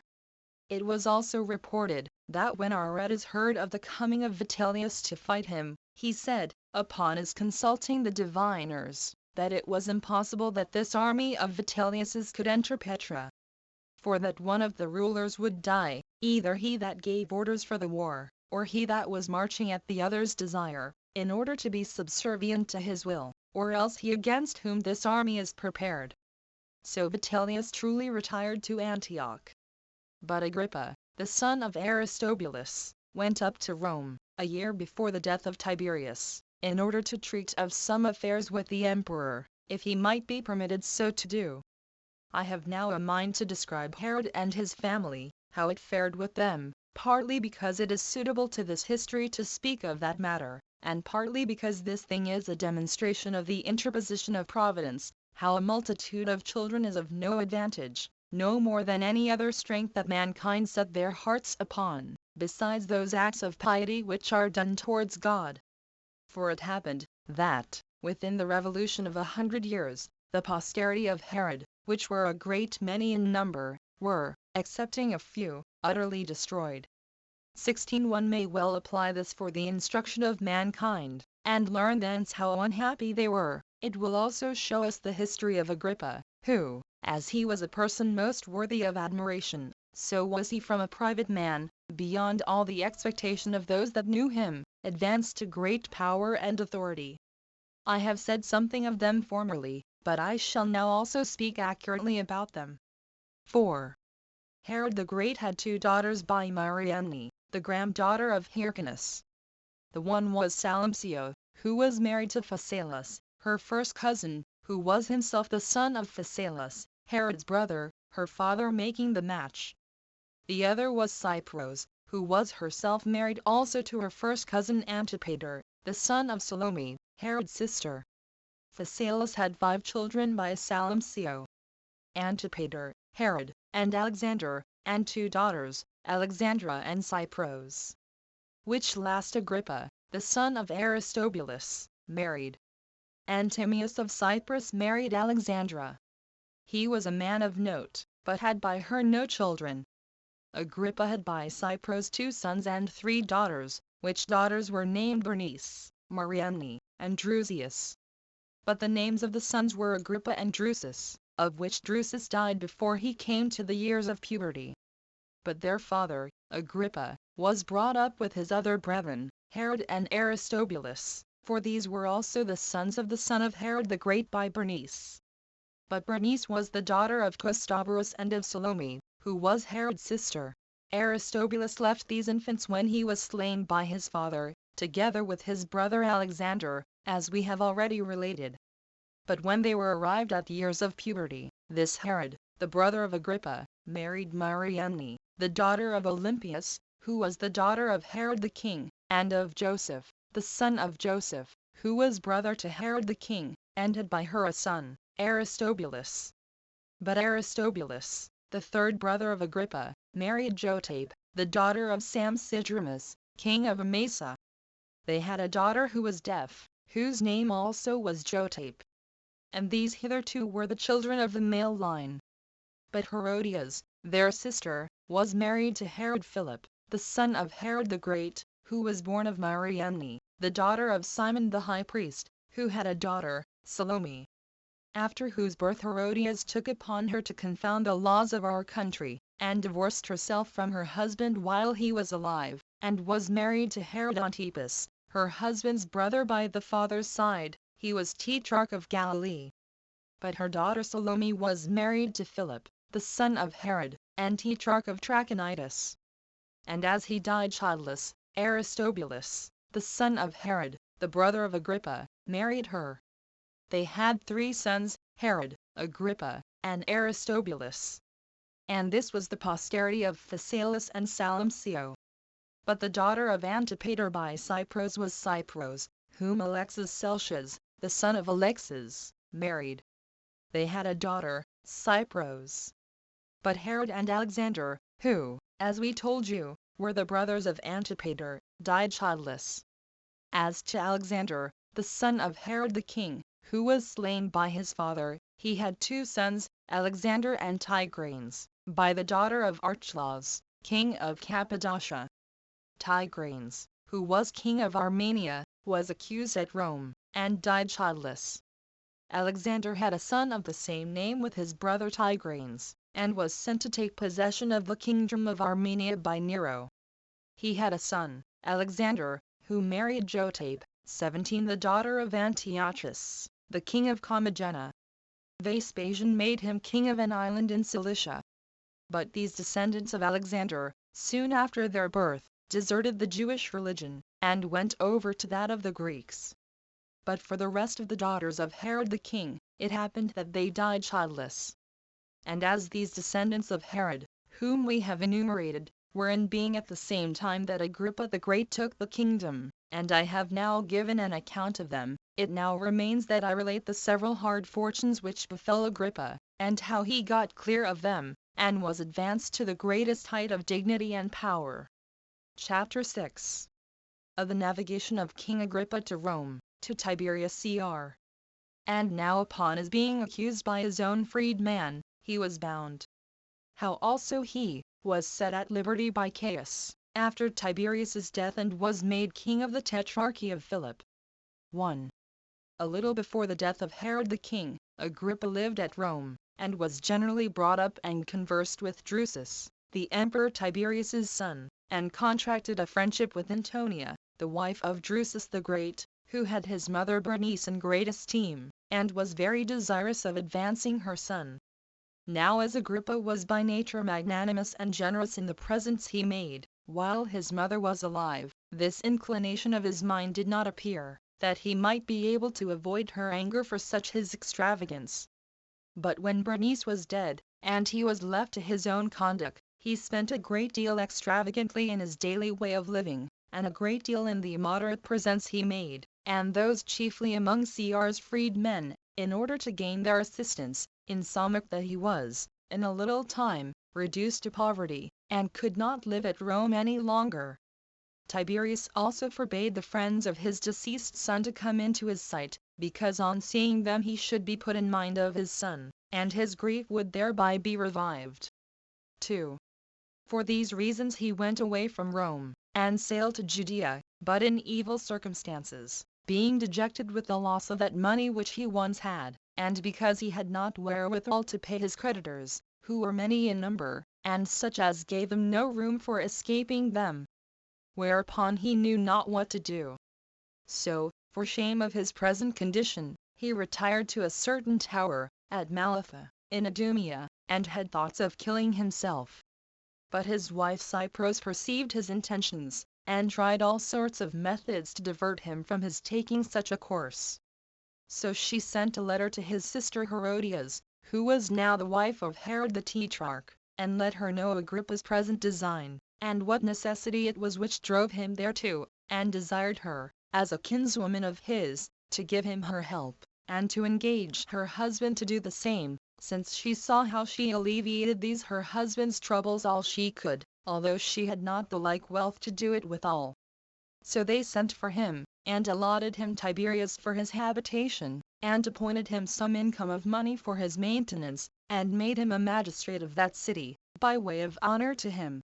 Yet did not Herod long continue in that resolution of supporting him, though even that support was not sufficient for him. For as once they were at a feast at Tyre, and in their cups, and reproaches were cast upon one another, Agrippa thought that was not to be borne, while Herod hit him in the teeth with his poverty, and with his owing his necessary food to him. So he went to Flaccus, one that had been consul, and had been a very great friend to him at Rome formerly, and was now president of Syria. 3. Hereupon Flaccus received him kindly, and he lived with him. Flaccus had also with him there Aristobulus, who was indeed Agrippa's brother, but was at variance with him. Yet did not their enmity to one another hinder the friendship of Flaccus to them both, but still they were honorably treated by him. However, Aristobulus did not abate of his ill will to Agrippa, till at length he brought him into ill terms with Flaccus. The occasion of bringing on which estrangement was this: the Damatians were at difference with the Sidonians about their limits, and when Flaccus was about to hear the cause between them, they understood that Agrippa had a mighty influence upon him. So they desired that he would be of their side, and for that favor promised him a great deal of money. So he was zealous in assisting the Damatians as far as he was able. Now Aristobulus had gotten intelligence of this promise of money to him, and accused him to Flaccus of the same. And when, upon a thorough examination of the matter, it appeared plainly so to be, he rejected Agrippa out of the number of his friends. So he was reduced to the utmost necessity, and came to Ptolemy. And because he knew not where else to get a livelihood, he thought to sail to Italy. But as he was restrained from so doing by want of money, he desired Marsyas, who was his freedman, to find some method for procuring him so much as he wanted for that purpose, by borrowing such a sum of some person or other. So Marsyas desired of Peter, who was the freedman of Bernice, Agrippa's mother, and by the right of her testament was bequeathed to Antonia, to lend so much upon Agrippa's own bond and security. But he accused Agrippa of having defrauded him of certain sums of money, and so obliged Marsyas, when he made the bond of 20,000 Attic drachmae, to accept of 2,500 drachma as 18 less than what he desired, which the other allowed of, because he could not help it. Upon the receipt of this money, Agrippa came to Anthedon, and took shipping, and was going to set sail. But Herennius Capito, who was the procurator of Jamhis, sent a band of soldiers to demand of him 300,000 drachmae of silver, which were by him owing to Caesar's treasury while he was at Rome, and so forced him to stay. He then pretended that he would do as he bid him. But when night came on, he cut his cables, and went off, and sailed to Alexandria, where he desired Alexander the Alabarch 19 to lend him 200,000 drachmae. But he said he would not lend it to him, but would not refuse it to Cypros, as greatly astonished at her affection to her husband, and at the other instances of her virtue. So she undertook to repay it. Accordingly, Alexander paid them 5 talents at Alexandria, and promised to pay them the rest of that sum at Dicearchia Puteoli. And this he did out of the fear he was in that Agrippa would soon spend it. So the Cypros set her husband free, and dismissed him to go on with his navigation to Italy, while she and her children departed for Judea. 4. And now Agrippa was come to Puteoli, whence he wrote a letter to Tiberius Cr., who then lived at Capria, and told him that he was come so far in order to wait on him, and to pay him a visit, and desired that he would give him leave to come over to Caprine. So Tiberius made no difficulty, but wrote to him in an obliging way in other respects, and withal told him he was glad of his safe return, and desired him to come to Capria. And when he was come, he did not fail to treat him as kindly as he had promised him in his letter to do. But the next day came a letter to Cr from Herennius Capito, to inform him that Agrippa had borrowed 300,000 drachmae, and not paid it at the time appointed. But when it was demanded of him, he ran away like a fugitive, out of the places under his government, and put it out of his power to get the money of him. When Cr had read this letter, he was much troubled at it, and gave order that Agrippa should be excluded from his presence until he had paid that debt, upon which he was no way daunted at Cr's anger, but entreated Antonia, the mother of Germanicus, and of Claudius, who was afterward Cr himself, to lend him those 300,000 drachmae, that he might not be deprived of Tiberius's friendship. So, out of regard to the memory of Bernice his mother, for those 2 women were very familiar with one another, and out of regard to his and Claudius's education together, she lent him the money. And, upon the payment of this debt, there was nothing to hinder Tiberius's friendship to him. After this, Tiberius Cr recommended to him his grandson, 20, and ordered that he should always accompany him when he went abroad. But upon Agrippa's kind reception by Antonia, he betook him to pay his respects to Caius, who was her grandson, and in very high reputation by reason of the goodwill they bear his father. Now there was one Thales, a freedman of Cr, of whom he borrowed 1,000,000 of drachmae, and thence repaid Antonia the debt he owed her. And by sending the overplus and paying his court to Caius, became a person of great authority with him. 5. Now as the friendship which Agrippa had for Caius was come to a great height, there happened some words to pass between them, as they once were in a chariot together, concerning Tiberius. Agrippa praying to God, for they two sat by themselves, that Tiberius might soon go off the stage, and leave the government to Caius, who was in every respect more worthy of it. Now Eutychus, who was Agrippa's freedman, and drove his chariot, heard these words, and at that time said nothing of them. But when Agrippa accused him of stealing some garments of his, which was certainly true, he ran away from him. But when he was caught, and brought before Piso, who was governor of the city, and the man was asked why he ran away, he replied, that he had somewhat to say to Cr, that tended to his security and preservation, so Piso bound him, and sent him to Capria. But Tiberius, according to his usual custom, kept him still in bonds, being a delayer of affairs, if ever there was any other king or tyrant that was so.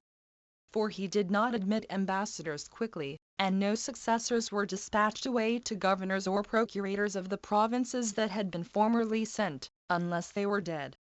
Whence it was that he was so negligent in hearing the causes of prisoners. Insomuch that when he was asked by his friends what was the reason of his delay in such cases, he said that he delayed to hear ambassadors, lest, upon their quick dismission, other ambassadors should be appointed, and return upon him. And so he should bring trouble upon himself in their public reception and dismission, that he permitted those governors who had been sent once to their government to stay there a long while, out of regard to the subjects that were under them. For that all governors are naturally disposed to get as much as they can. And that those who are not to fix there, but to stay a short time, and that at an uncertainty when they shall be turned out, do the more severely hurry themselves on to fleece the people. But that if their government be long continued to them, they are at last satiated with the spoils, as having gotten a vast deal, and so become at length less sharp in their pillaging. But that if successors are sent quickly, the poor subjects, who are exposed to them as a prey, will not be able to bear the new ones, while they shall not have the same time allowed them wherein their predecessors had filled themselves, and so grew more unconcerned about getting more. And this because they are removed before they have had time for their oppressions. He gave them an example to show his meaning. A great number of flies came about the sore places of a man that had been wounded. Upon which one of the standers by pitied the man's misfortune, and thinking he was not able to drive those flies away himself, was going to drive them away for him. But he prayed him to let them alone. The other, by way of reply, asked him the reason of such a preposterous proceeding, in preventing relief from his present misery. To which he answered, If thou drivest these flies away, thou wilt hurt me worse. For as these are already full of my blood, they do not crowd about me, nor pain me so much as before, but are somewhat more remiss, while the fresh ones that come almost famished, and find me quite tired down already, will be my destruction.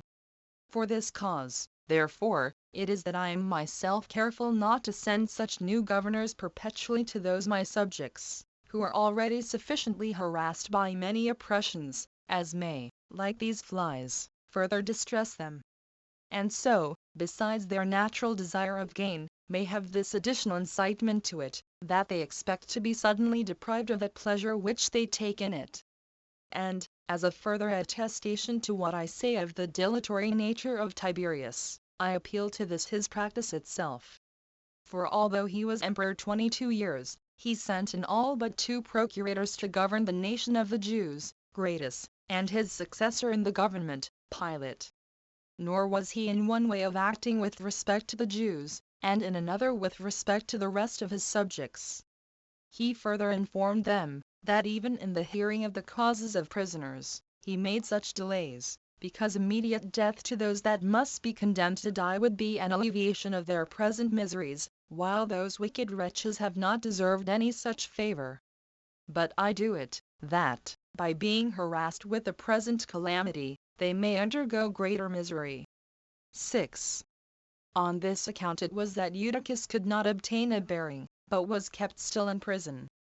However, some time afterward, Tiberius came from Capria to Tusculanum, which is about 100 furlongs from Rome. Agrippa then desired of Antonia that she would procure a hearing for Eutychus, let the matter whereof he accused him prove what it would. Now Antonia was greatly esteemed by Tiberius on all accounts, from the dignity of her relation to him, who had been his brother Drusus's wife, and from her eminent chastity. 21 For though she was still a young woman, she continued in her widowhood, and refused all other matches, although Augustus had enjoined her to be married to somebody else. Yet did she all along preserve her reputation free from reproach. She had also been the greatest benefactress to Tiberius, when there was a very dangerous plot laid against him by Sejanus, a man who had been her husband's friend, and who had the greatest authority, because he was general of the army, and when many members of the Senate and many of the freedmen joined with him, and the soldiery was corrupted, and the plot was come to a great height. Now Sejanus had certainly gained his point, had not Antonia's boldness been more wisely conducted than Sejanus's malice. For when she had discovered his designs against Tiberius, she wrote him an exact account of the whole, and gave the letter to Pallas, the most faithful of her servants, and sent him to Capria to Tiberius, who, when he understood it, slew Sejanus and his confederates. So that Tiberius, who had her in great esteem before, now looked upon her with still greater respect, and depended upon her in all things.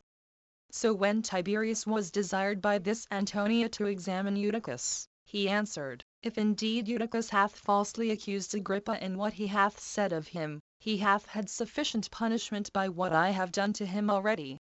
But if, upon examination, the accusation appears to be true, let Agrippa have a care, lest, out of desire of punishing his freedman, he do not rather bring a punishment upon himself. Now when Antonia told Agrippa of this, he was still much more pressing that the matter might be examined into. So Antonia, upon Agrippa's lying hard at her continually to beg this favor, took the following opportunity, as Tiberius lay once at his ease upon his sedan, and was carried about, and Caius, her grandson, and Agrippa, were before him after dinner, she walked by the sedan, and desired him to call Eutychus, and have him examined. To which he replied, O Antonia, the gods are my witnesses that I am induced to do what I am going to do, not by my own inclination, but because I am forced to it by thy prayers. When he had said this, he ordered Macro, who succeeded Sejanus, to bring Eutychus to him. Accordingly, without any delay, he was brought. Then Tiberius asked him what he had to say against a man who had given him his liberty. Upon which he said, O my lord, this Caius, and Agrippa with him, were once riding in a chariot, when I sat at their feet, and, among other discourses that passed, Agrippa said to Caius, O that the day would once come when this old fellow will die and name thee for the governor of the habitable earth. For then this Tiberius, his grandson, would be no hindrance, but would be taken off by thee, and that earth would be happy, and I happy also. Now Tiberius took these to be truly Agrippa's words, and bearing a grudge withal at Agrippa, because, when he had commanded him to pay his respects to Tiberius, his grandson, and the son of Drusus, Agrippa had not paid him that respect, but had disobeyed his commands, and transferred all his regard to Caius. He said to Macro, Bind this man.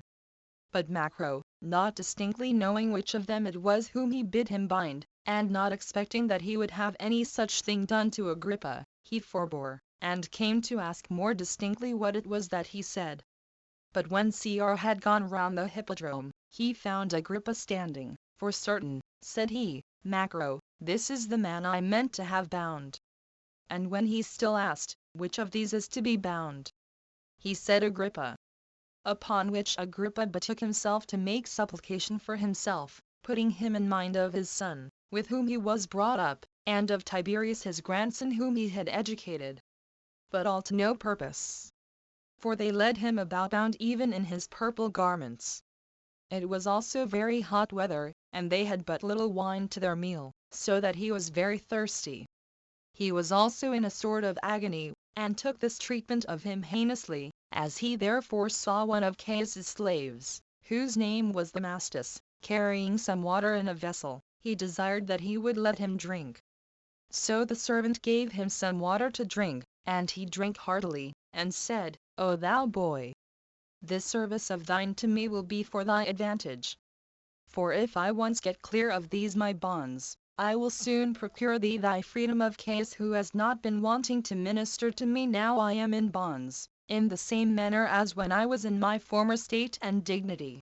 Nor did he deceive him in what he promised him, but made him amends for what he had now done. For when afterward Agrippa was come to the kingdom, he took particular care of Damascus, and got him his liberty from Caius, and made him the steward over his own estate. And when he died, he left him to Agrippa his son, and to Bernice his daughter, to minister to them in the same capacity. The man also grew old in that honorable post, and therein died. But all this happened a good while later. 7. Now Agrippa stood in his bonds before the royal palace, and leaned on the certain tree for grief, with many others, who were in bonds also. And as a certain bird sat upon the tree on which Agrippa leaned, the Romans called this bird bubo, an owl, one of those that were bound, a German by nation, saw him, and asked a soldier who that man in purple was. And when he was informed that his name was Agrippa, and that he was by nation a Jew, and one of the principal men of that nation, he asked leave of the soldier to whom he was bound, 22, to let him come nearer to him, to speak with him. For that he had a mind to inquire of him about some things relating to his country. Which liberty, when he had obtained, and as he stood near him, he said thus to him by an interpreter, This sudden change of thy condition, O young man, is grievous to thee, as bringing on thee a manifold and very great adversity. Nor wilt thou believe me, when I foretell how thou wilt get clear of this misery which thou art now under, and how divine providence will provide for thee. Know therefore, and I appeal to my own country gods, as well as to the gods of this place, who have awarded these bonds to us, that all I am going to say about thy concerns shall neither be said for favor nor bribery, nor out of an endeavor to make thee cheerful without cause. For such predictions, when they come to fail, make the grief at last, and in earnest, more bitter than if the party had never heard of any such thing. However, though I run the hazard of my own self, I think it fit to declare to thee the prediction of the gods. It cannot be that thou shouldst long continue in these bonds, but thou wilt soon be delivered from them, and wilt be promoted to the highest dignity and power, and thou wilt be envied by all those who now pity thy hard fortune. And thou wilt be happy till thy death, and wilt leave thine happiness to the children whom thou shalt have. But do thou remember, when thou seest this bird again, that thou wilt then live but 5 days longer. This event will be brought to pass by that God who hath sent this bird hither to be a sign unto thee. And I cannot but think it unjust to conceal from thee what I foreknow concerning thee, that, by thy knowing beforehand what happiness is coming upon thee, thou mayst not regard thy present misfortunes. But when this happiness shall actually befall thee, do not forget what misery I am in myself, but endeavor to deliver me. So when the German had said this, he made Agrippa laugh at him as much as he afterwards appeared worthy of admiration. But now Antonia took Agrippa's misfortune to heart. However, to speak to Tiberius on his behalf, she took to be a very difficult thing, and indeed quite impracticable, as to any hope of success. Yet did she procure of Macro, that the soldiers that kept him should be of a gentle nature, and that the centurion who was over them and was to diet with him, should be of the same disposition, and that he might have leave to bathe himself every day, and that his freedmen and friends might come to him, and that other things that tended to ease him might be indulged him.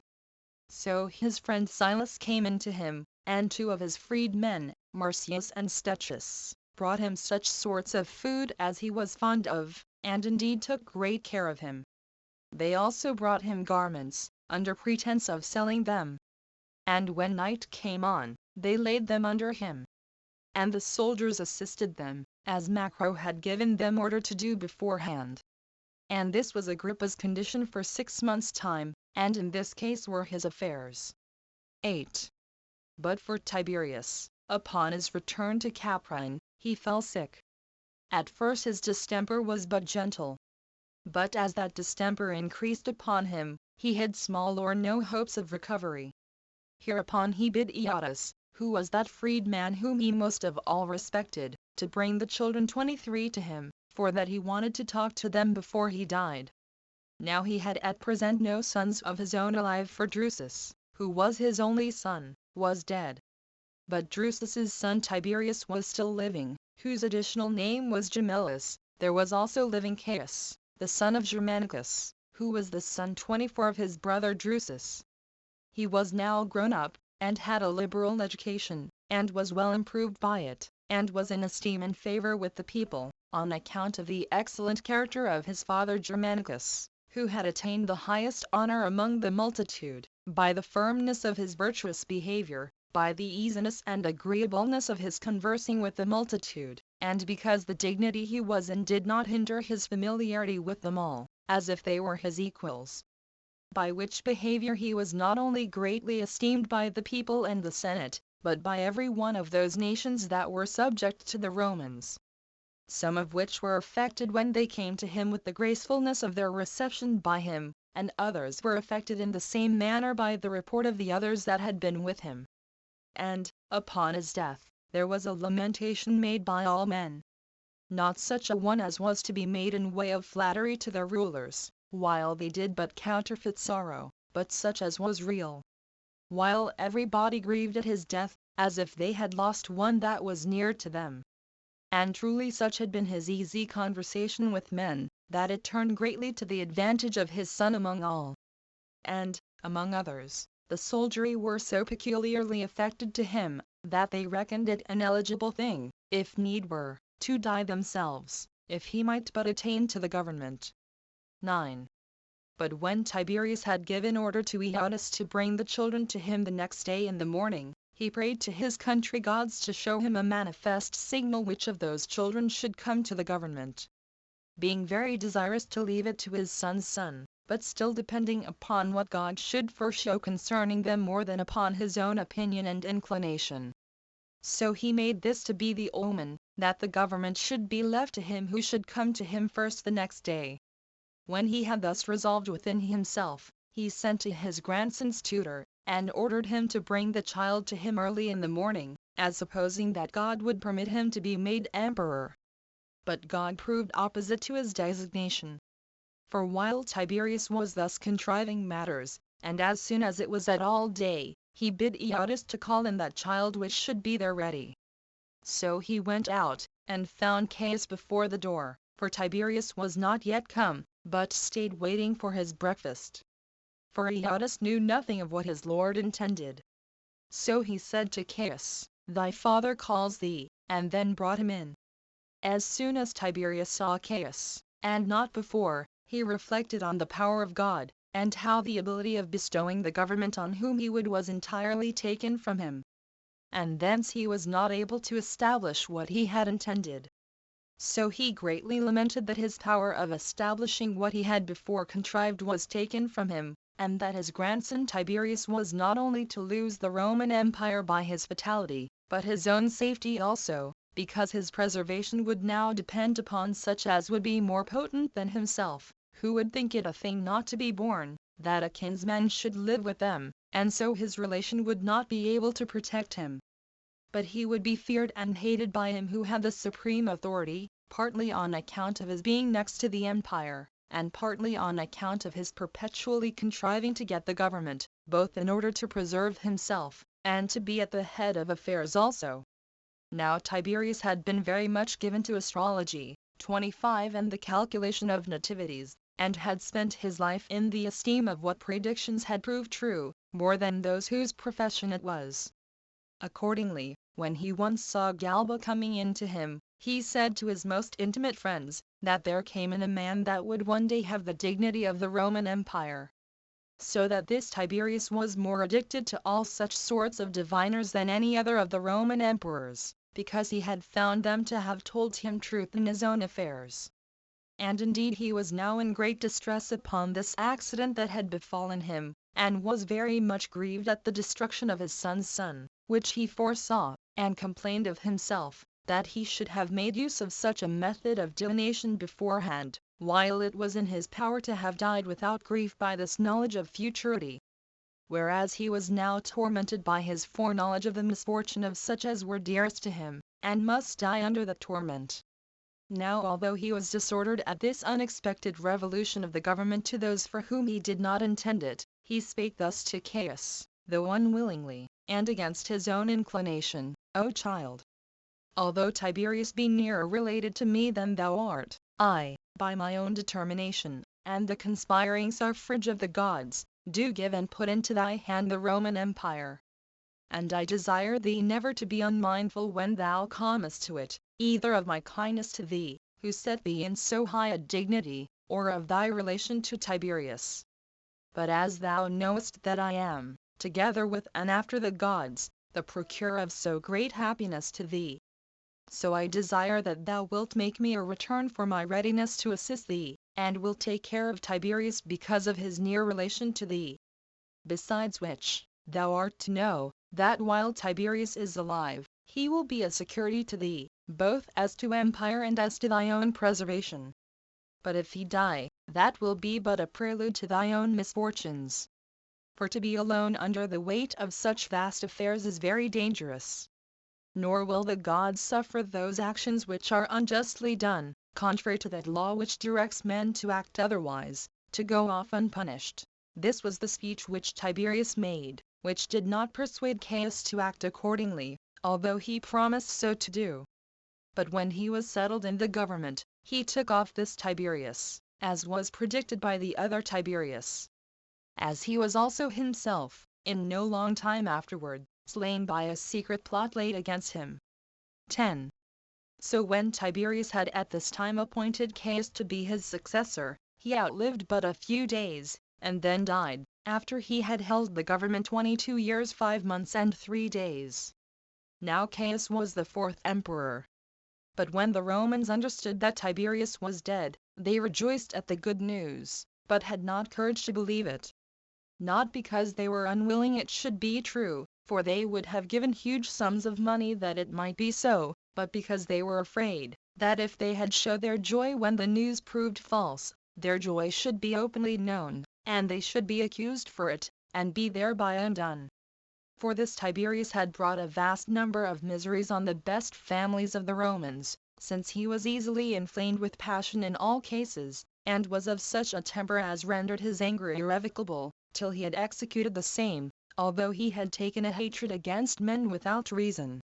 For he was by nature fierce in all the sentences he gave, and made death the penalty for the lightest offenses. Insomuch that when the Romans heard the rumor about his death gladly, they were restrained from the enjoyment of that pleasure by the dread of such miseries as they foresaw would follow, if their hopes proved ill-grounded. Now Marcius, Agrippa's freedman, as soon as he heard of Tiberius's death, came running to tell Agrippa the news. And finding him going out to the bath, he gave him a nod, and said, in the Hebrew tongue, "The lion 26 is dead." Who, understanding his meaning, and being overjoyed at the news, "Nay," said he, "but all sorts of thanks and happiness attend thee for this news of thine. Only I wish that what thou sayest may prove true." Now the centurion who was set to keep Agrippa, when he saw with what haste Marcius came, and what joy Agrippa had from what he said, he had a suspicion that his words implied some great innovation of affairs, and he asked them about what was said. They at first diverted the discourse. But upon his further pressing, Agrippa, without more ado, told him, for he was already become his friend. So he joined with him in that pleasure which this news occasioned, because it would be fortunate to Agrippa, and made him a supper.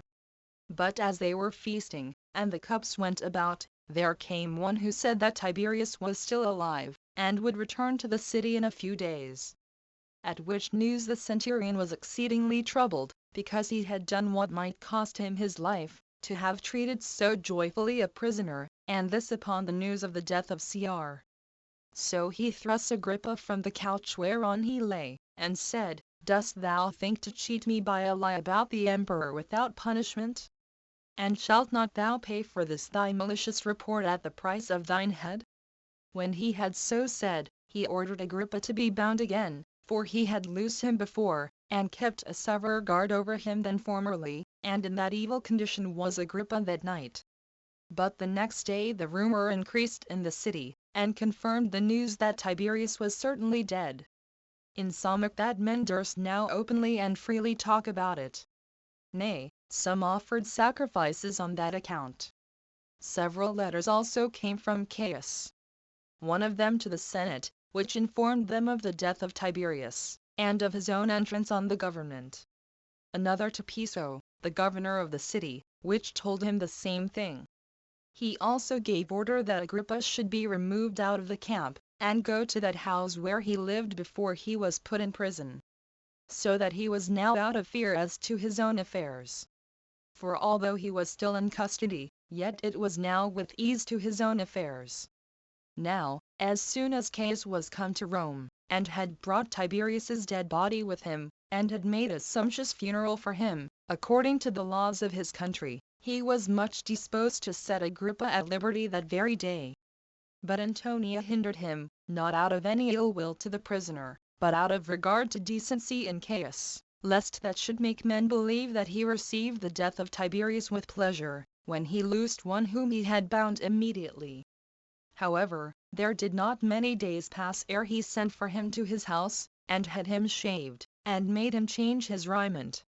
After which he put a diadem upon his head, and appointed him to be king of the tetrarchy of Philip. He also gave him the tetrarchy of Lysanias, 27, and changed his iron chain for a golden one of equal weight. He also sent Marullus to be procurator of Judea. 11.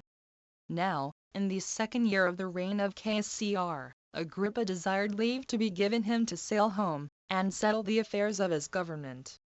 And he promised to return again, when he had put the rest in order, as it ought to be put.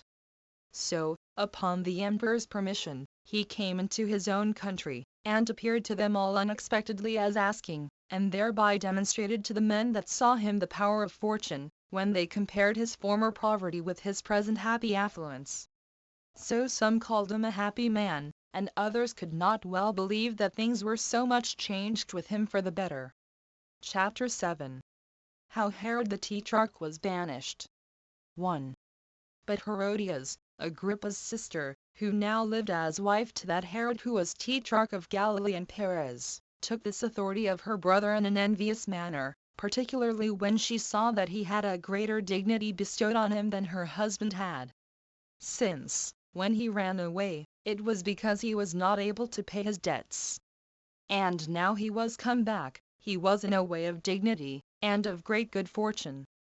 She was therefore grieved and much displeased at so great a mutation of his affairs. And chiefly when she saw him marching among the multitude with the usual ensigns of royal authority, she was not able to conceal how miserable she was, by reason of the envy she had towards him. But she excited her husband, and desired him that he would sail to Rome, to court honors equal to his. For she said that she could not bear to live any longer, while Agrippa, the son of that Aristobulus who was condemned to die by his father, one that came to her husband in such extreme poverty, that the necessaries of life were forced to be entirely supplied him day by day. And when he fled away from his creditors by sea, he now returned a king.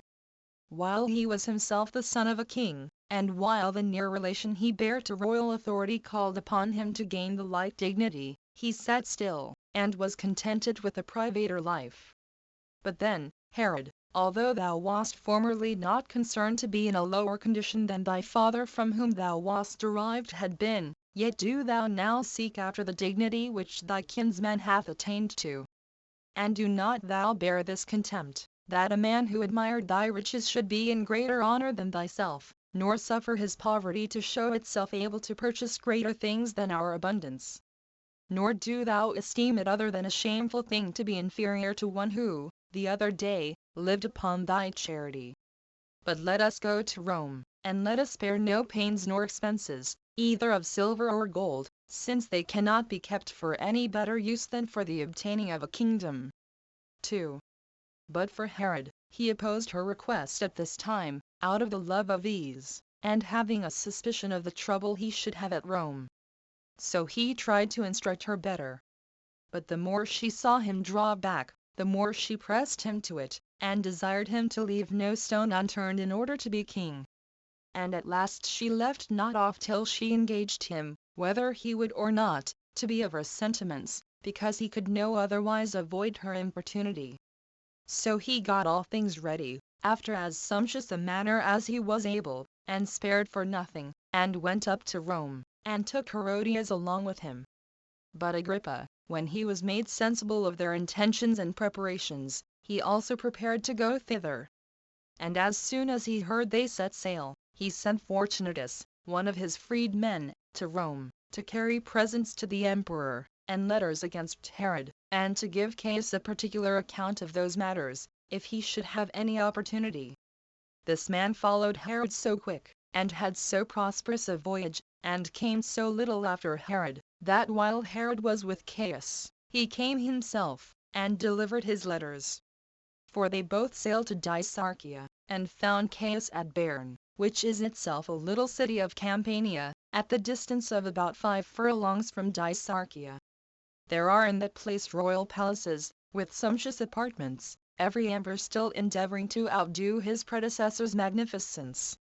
The place also affords warm baths, that spring out of the ground of their own accord, which are of advantage for the recovery of the health of those that make use of them. And, besides, they minister to men's luxury also. Now Caius saluted Herod, for he first met with him, and then looked upon the letters which Agrippa had sent him, and which were written in order to accuse Herod. Wherein he accused him, that he had been in confederacy with Sejanus against Tiberius, and that he was now confederate with Artabanus, the king of Parthia, in opposition to the government of Caius. As a demonstration of which he alleged, that he had armor sufficient for 70,000 men ready in his armory. Caius was moved at this information, and asked Herod whether what was said about the armor was true. And when he confessed there was such armor there, for he could not deny the same, the truth of it being too notorious, Caius took that to be a sufficient proof of the accusation, that he intended to revolt, so he took away from him his tetrarchy, and gave it by way of addition to Agrippa's kingdom. He also gave Herod's money to Agrippa, and, by way of punishment, awarded him a perpetual banishment, and appointed Lyons, a city of Gaul, to be his place of habitation. But when he was informed that Herodias was Agrippa's sister, he made her a present of what money was her own, and told her that it was her brother who prevented her being put under the same calamity with her husband. But she made this reply: "Thou, indeed, O Emperor, actest after a magnificent manner, and as becomes thyself in what thou offerest me. But the kindness which I have for my husband hinders me from partaking of the favor of thy gift. For it is not just that I, who have been made a partner in his prosperity, should forsake him in his misfortunes." Hereupon Caius was angry at her, and sent her with Herod into banishment, and gave her estate to Agrippa. And thus did God punish Herodias for her envy at her brother, and Herod also for giving ear to the vain discourses of a woman. Now Caius managed public affairs with great magnanimity during the 1st and 2nd year of his reign, and behaved himself with such moderation, that he gained the goodwill of the Romans themselves, and of his other subjects. But, in process of time, he went beyond the bounds of human nature in his conceit of himself, and by reason of the vastness of his dominions made himself a god, and took upon himself to act in all things to the reproach of the deity itself. Chapter 8. Concerning the embassage of the Jews to Caius. 28. And how Caius sent Petronius into Syria to make war against the Jews, unless they would receive his statue. 1. There was now a tumult arisen at Alexandria, between the Jewish inhabitants and the Greeks. And 3 ambassadors were chosen out of each party that were at variance, who came to Caius. Now one of these ambassadors from the people of Alexandria was Apion, 29, who uttered many blasphemies against the Jews. And, among other things that he said, he charged them with neglecting the honors that belonged to Cr. For that while all who were subject to the Roman Empire built altars and temples to Caius, and in other regards universally received him as they received the gods, these Jews alone thought it a dishonorable thing for them to erect statues in honor of him, as well as to swear by his name. Many of these severe things were said by Apion, by which he hoped to provoke Caius to anger at the Jews, as he was likely to be. But Philo, the principal of the Jewish embassage, a man eminent on all accounts, brother to Alexander the Alabarch, 30, not unskillful in philosophy, was ready to betake himself to make his defense against those accusations. But Caius prohibited him, and bid him begone. He was also in such a rage, that it openly appeared he was about to do them some very great mischief.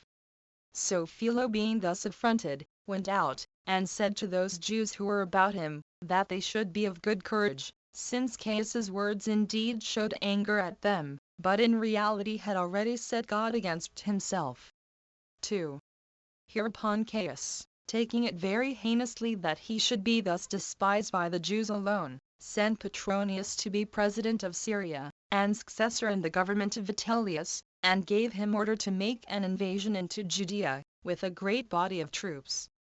And if they would admit of his statue willingly, to erect it in the temple of God. But if they were obstinate, to conquer them by war, and then to do it. Accordingly, Petronius took the government of Syria, and made haste to obey Cr's epistle. He got together as great a number of auxiliaries as he possibly could, and took with him 2 legions of the Roman army, and came to Ptolemais, and there wintered, as intending to set about the war in the spring. He also wrote word to Caius what he had resolved to do, who commended him for his alacrity, and ordered him to go on, and to make war with them, in case they would not obey his commands. But there came many 10,000s of the Jews to Petronius, to Ptolemais, to offer their petitions to him, that he would not compel them to transgress and violate the law of their forefathers. But if, said they, thou art entirely resolved to bring this statue, and erect it, do thou first kill us, and then do what thou hast resolved on. For while we are alive we cannot permit such things as are forbidden us to be done by the authority of our legislator, and by our forefathers' determination that such prohibitions are instances of virtue. But Petronius was angry at them, and said, if indeed I were myself emperor, and were at liberty to follow my own inclination, and then had designed to act thus, these your words would be justly spoken to me. But now Cr hath sent to me, I am under the necessity of being subservient to his decrees, because a disobedience to them will bring upon me inevitable destruction. Then the Jews replied, since, therefore, thou art so disposed, O Petronius, that thou wilt not disobey Caius's epistles, neither will we transgress the commands of our law. And as we depend upon the excellency of our laws, and, by the labors of our ancestors, have continued hitherto without suffering them to be transgressed, we dare not by any means suffer ourselves to be so timorous as to transgress those laws out of the fear of death, which God hath determined are for our advantage. And if we fall into misfortunes, we will bear them, in order to preserve our laws, as knowing that those who expose themselves to dangers have good hope of escaping them, because God will stand on our side, when, out of regard to him, we undergo afflictions, and sustain the uncertain turns of fortune. But if we should submit to thee, we should be greatly reproached for our cowardice, as thereby showing ourselves ready to transgress our law. And we should incur the great anger of God also, who, even thyself being judge, is superior to Caius. 3. When Petronius saw by their words that their determination was hard to be removed, and that, without a war, he should not be able to be subservient to Caius in the dedication of his statue, and that there must be a great deal of bloodshed, he took his friends, and the servants that were about him, and hasted to Tiberias, as wanting to know in what posture the affairs of the Jews were. And many 10,000s of the Jews met Petronius again, when he was come to Tiberias. These thought they must run a mighty hazard if they should have a war with the Romans, but judged that the transgression of the law was of much greater consequence, and made supplication to him, that he would by no means reduce them to such distresses, nor defile their city with the dedication of the statue. Then Petronius said to them, Will you then make war with Cr, without considering his great preparations for war, and your own weakness? They replied, We will not by any means make war with him, but still we will die before we see our laws transgressed. So they threw themselves down upon their faces, and stretched out their throats, and said they were ready to be slain. And this they did for 40 days together, and in the meantime left off the tilling of their ground, and that while the season of the year required them to sow it. 31 Thus they continued firm in their resolution, and proposed to themselves to die willingly, rather than to see the dedication of the statue. 4. When matters were in this state, Aristobulus, King Agrippa's brother, and Helias the Great, and the other principal men of that family with them, went in unto Petronius, and besought him, that since he saw the resolution of the multitude, he would not make any alteration, and thereby drive them to despair, but would write to Caius, that the Jews had an insuperable aversion to the reception of the statue, and how they continued with him, and left off the tillage off their ground, that they were not willing to go to war with him, because they were not able to do it, but were ready to die with pleasure, rather than suffer their laws to be transgressed, and how, upon the lands continuing unsound, robberies would grow up, on the inability they would be under of paying their tributes, and that Caius might be thereby moved to pity, and not order any barbarous action to be done to them, nor think of destroying the nation, that if he continues inflexible in his former opinion to bring a war upon them, he may then set about it himself. And thus did Aristobulus, and the rest with him, supplicate Petronius. So Petronius, 32 partly on account of the pressing instances which Aristobulus and the rest with him made, and because of the great consequence of what they desired, and the earnestness wherewith they made their supplication, partly on account of the firmness of the opposition made by the Jews, which he saw, while he thought it a terrible thing for him to be such a slave to the madness of Caius, as to slay so many 10,000 men, only because of their religious disposition towards God, and after that to pass his life in expectation of punishment. Petronius, I say, thought it much better to send to Caius, and to let him know how intolerable it was to him to bear the anger he might have against him for not serving him sooner, in obedience to his epistle, for that perhaps he might persuade him, and that if this mad resolution continued, he might then begin the war against them. Nay, that in case he should turn his hatred against himself, it was fit for virtuous persons even to die for the sake of such vast multitudes of men. Accordingly, he determined to hearken to the petitioners in this matter. 5. He then called the Jews together to Tiberias, who came many 10,000s in number. He also placed that army he now had with him opposite to them, but did not discover his own meaning, but the commands of the emperor, and told them that his wrath would, without delay, be executed on such as had the courage to disobey what he had commanded, and this immediately, and that it was fit for him, who had obtained so great a dignity by his grant, not to contradict him in anything. Yet, said he, I do not think it just to have such a regard to my own safety and honor, as to refuse to sacrifice them for your preservation, who are so many in number, and endeavor to preserve the regard that is due to your law, which as it hath come down to you from your forefathers, so do you esteem it worthy of your utmost contention to preserve it, nor, with the supreme assistance and power of God, will I be so hardy as to suffer your temple to fall into contempt by the means of the imperial authority. I will, therefore, send to Caius, and let him know what your resolutions are,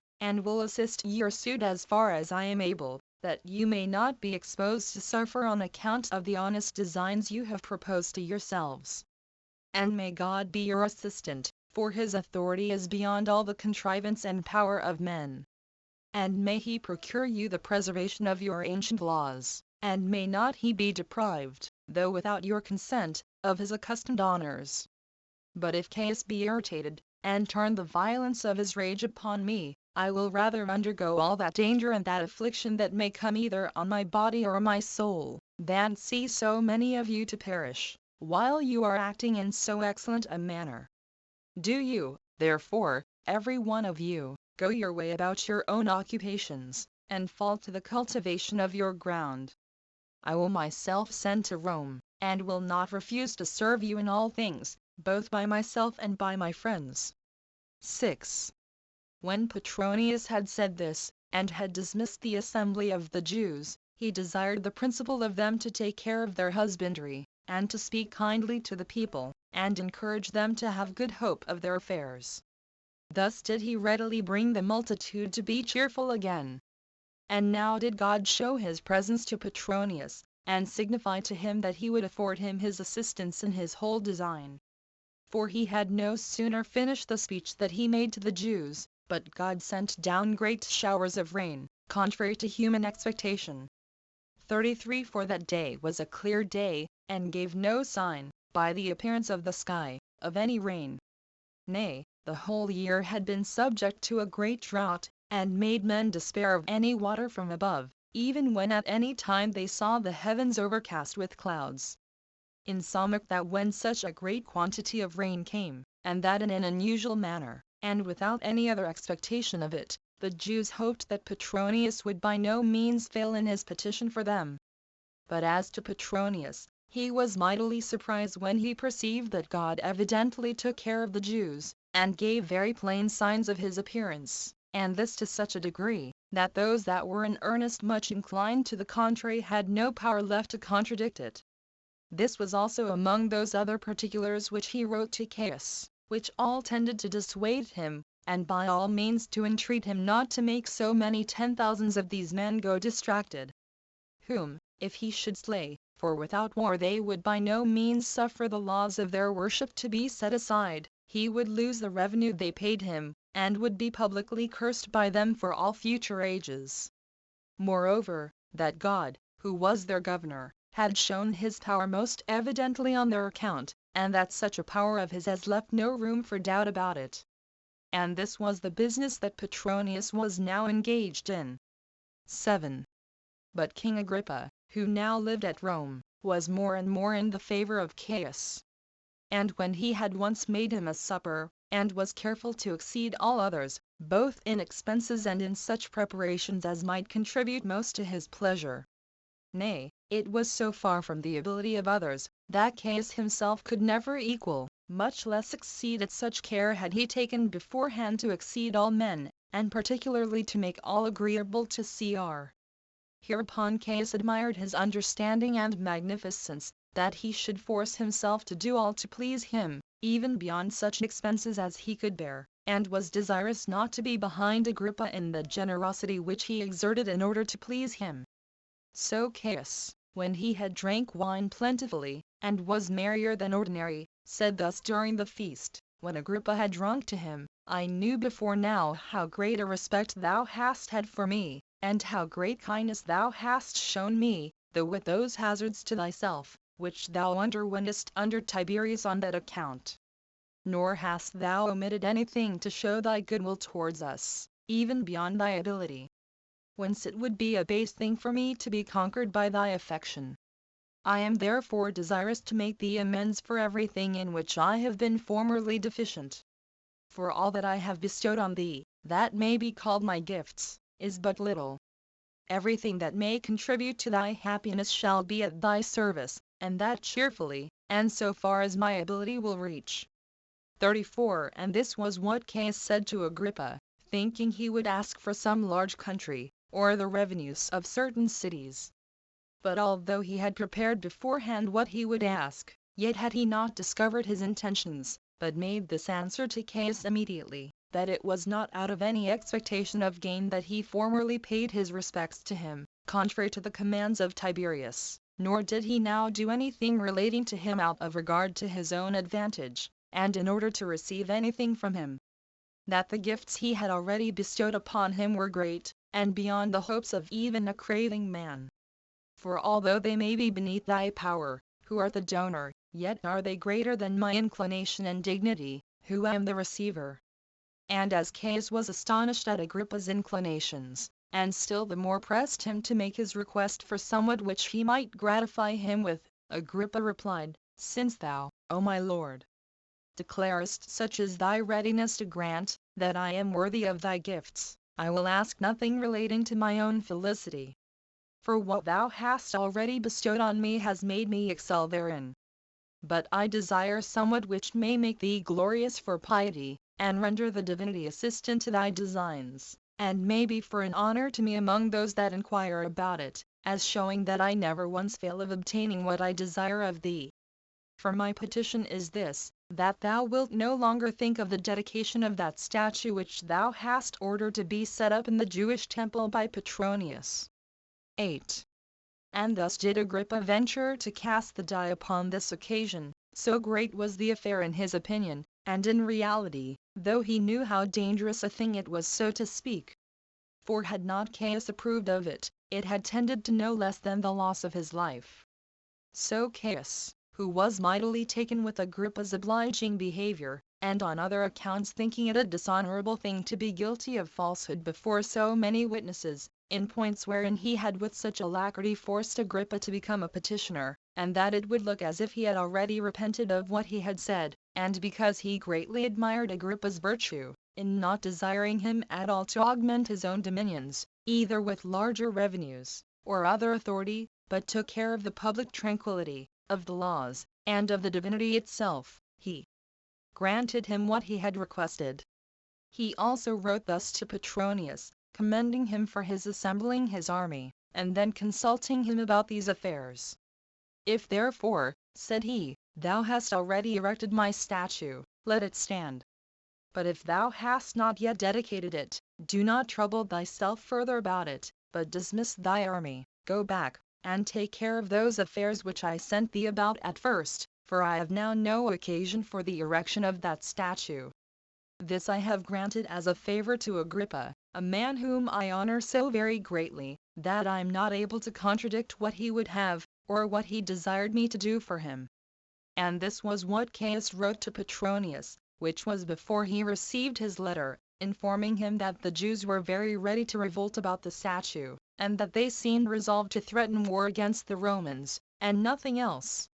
When therefore Caius was much displeased that any attempt should be made against his government, as he was a slave to base and vicious actions on all occasions, and had no regard to what was virtuous and honorable, and against whomsoever he resolved to show his anger, and that for any cause whatsoever, he suffered not himself to be restrained by any admonition, but thought the indulging his anger to be a real pleasure, he wrote thus to Petronius, "Seeing thou esteemest the presents made thee by the Jews to be of greater value than my commands, and art grown insolent enough to be subservient to their pleasure, I charge thee to become thy own judge, and to consider what thou art to do, now thou art under my displeasure. For I will make thee an example to the present and to all future ages, that they may not dare to contradict the commands of their emperor." 9. This was the epistle which Caius wrote to Petronius. But Petronius did not receive it while Caius was alive, that ship which carried it sailing so slow, that other letters came to Petronius before this, by which he understood that Caius was dead. For God would not forget the dangers Petronius had undertaken on account of the Jews, and of his own honor. But when he had taken Caius away, out of his indignation of what he had so insolently attempted in assuming to himself divine worship, both Rome and all that dominion conspired with Petronius, especially those that were of the senatorian order, to give Caius his due reward, because he had been unmercifully severe to them. For he died not long after he had written to Petronius that epistle which threatened him with death. But as for the occasion of his death, and the nature of the plot against him, I shall relate them in the progress of this narration. Now that epistle which informed Petronius of Caius's death came first, and a little afterward came that which commanded him to kill himself with his own hands. Whereupon he rejoiced at this coincidence as to the death of Caius, and admired God's providence, who, without the least delay, and immediately, gave him a reward for the regard he had to the temple, and the assistance he afforded the Jews for avoiding the dangers they were in. and by this means Petronius escaped that danger of death, which he could not foresee. Chapter 9. What befell the Jews that were in Babylon on occasion of Asinius and Ananias, two brethren. 1. A very sad calamity now befell the Jews that were in Mesopotamia, and especially those that dwelt in Babylonia. Inferior it was to none of the calamities which had gone before, and came together with a great slaughter of them, and that greater than any upon record before. Concerning all which I shall speak accurately, and shall explain the occasions whence these miseries came upon them. There was a city of Babylonia called Nineveh. Not only a very populous one, but one that had a good and a large territory about it, and, besides its other advantages, full of men also. It was, besides, not easily to be assaulted by enemies, from the river Euphrates encompassing it all round, and from the wells that were built about it. There was also the city Nisibis, situate on the same current of the river. For which reason the Jews, depending on the natural strength of these places, deposited in them that half shekel which every one, by the custom of our country, offers unto God, as well as they did other things devoted to him. For they made use of these cities as a treasury, whence, at a proper time, they were transmitted to Jerusalem. And many 10,000 men undertook the carriage of those donations, out of fear of the ravages of the Parthians, to whom the Babylonians were then subject.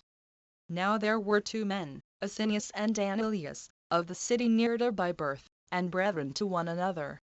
They were destitute of a father, and their mother put them to learn the art of weaving curtains, it not being esteemed disgrace among them for men to be weavers of cloth. Now he that taught them that art, and was set over them, complained that they came too late to their work, and punished them with stripes. But they took this just punishment as an affront, and carried off all the weapons which were kept in that house, which were not a few, and went into a certain place where was a partition of the rivers, and was a place naturally very fit for the feeding of cattle, and for preserving such fruits as were usually laid up against winter. The poorest sort of the young men also resorted to them, whom they armed with the weapons they had gotten, and became their captains. And nothing hindered them from being their leaders into mischief. For as soon as they were become invincible, and had built them a citadel, they sent to such as fed cattle, and ordered them to pay them so much tribute out of them as might be sufficient for their maintenance, proposing also that they would be their friends, if they would submit to them, and that they would defend them from all their other enemies on every side, but that they would kill the cattle of those that refused to obey them. So they hearkened to their proposals, for they could do nothing else, and sent them as many sheep as were required of them. Whereby their forces grew greater, and they became lords over all they pleased, because they marched suddenly, and did them a mischief, insomuch that everybody who had to do with them chose to pay them respect. And they became formidable to such as came to assault them, till the report about them came to the ears of the king of Parthia himself. 2. But when the governor of Babylonia understood this, and had a mind to put a stop to them before they grew greater, and before greater mischiefs should arise from them, he got together as great an army as he could, both of Parthians and Babylonians, and marched against them, thinking to attack them and destroy them before anyone should carry them the news that he had got an army together. He then encamped at a lake, and lay still. But on the next day it was the Sabbath, which is among the Jews a day of rest from all sorts of work. He supposed that the enemy would not dare to fight him thereon, but that he would take them and carry them away prisoners, without fighting. He therefore proceeded gradually, and thought to fall upon them on the sudden. Now Asinius was sitting with the rest, and their weapons lay by them. Upon which he said, Sirs, I hear a neighing of horses. Not of such as are feeding, but such as have men on their backs. I also hear such a noise of their bridles, that I am afraid that some enemies are coming upon us to encompass us round. However, let somebody go to look about, and make report of what reality there is in the present state of things. And may what I have said prove a false alarm. And when he had said this, some of them went out to spy out what was the matter. And they came again immediately, and said to him, that neither hast thou been mistaken in telling us what our enemies were doing, nor will those enemies permit us to be injurious to people any longer. We are caught by their intrigues like brute beasts, and there is a large body of cavalry marching upon us, while we are destitute of hands to defend ourselves withal, because we are restrained from doing it by the prohibition of our law, which obliges us to rest on this day. But Asinius did not by any means agree with the opinion of his spy as to what was to be done, but thought it more agreeable to the law to pluck up their spirits in this necessity they were fallen into, and break their law by avenging themselves, although they should die in the action, than by doing nothing to please their enemies and submitting to be slain by them. Accordingly, he took up his weapons, and infused courage into those that were with him to act as courageously as himself. So they fell upon their enemies, and slew a great many of them, because they despised them and came as to a certain victory, and put the rest to flight. 3. But when the news of this fight came to the king of Parthia, he was surprised at the boldness of these brethren, and was desirous to see them, and speak with them. He therefore sent the most trusty of all his guards to say thus to them, that King Artabanus, although he had been unjustly treated by you, who have made an attempt against his government, yet hath he more regard to your courageous behavior, than to the anger he bears to you, and hath sent me to give you his right hand 35 and security. And he permits you to come to him safely, and without any violence upon the road. And he wants to have you address yourselves to him as friends, without meaning any guile or deceit to you. He also promises to make you presents, and to pay you those respects which will make an addition of his power to your courage, and thereby be of advantage to you. Yet did Asinius himself put off his journey thither, but sent his brother Ananias with all such presents as he could procure. So he went, and was admitted to the king's presence. And when Artabanus saw Ananias coming alone, he inquired into the reason why Asinius avoided to come along with him. And when he understood that he was afraid, and stayed by the lake, he took an oath, by the gods of his country, that he would do them no harm, if they came to him upon the assurances he gave them, and gave him his right hand. This is of the greatest force there with all these barbarians, and affords a firm security to those who converse with them. For none of them will deceive you when once they have given you their right hands, nor will any one doubt of their fidelity, when that is once given, even though they were before suspected of injustice. When Artabanus had done this, he sent away Ananias to persuade his brother to come to him. Now this the king did, because he wanted to curb his own governors of provinces by the courage of these Jewish brethren, lest they should make a league with them. For they were ready for a revolt, and were disposed to rebel, had they been sent on an expedition against them.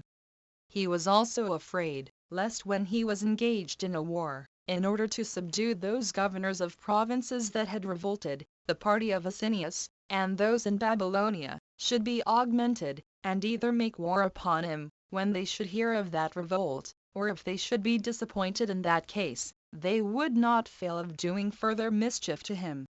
4.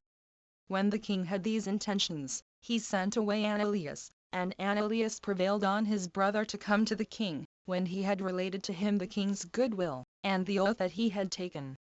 Accordingly, they made haste to go to Artabanus, who received them when they were come with pleasure, and admired Asinius's courage in the actions he had done, and this because he was a little man to see to, and at first sight appeared contemptible also, and such as one might deem a person of no value at all.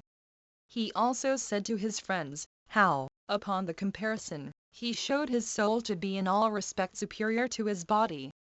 And when, as they were drinking together, he once showed Asinius to Abdigases, one of the generals of his army, and told him his name, and described the great courage he was of in war, and Abdigases had desired leave to kill him, and thereby to inflict on him a punishment for those injuries he had done to the Parthian government, the king replied, I will never give thee leave to kill a man who hath depended on my faith, especially not after I have sent him my right hand, and endeavored to gain his belief by oaths made by the gods.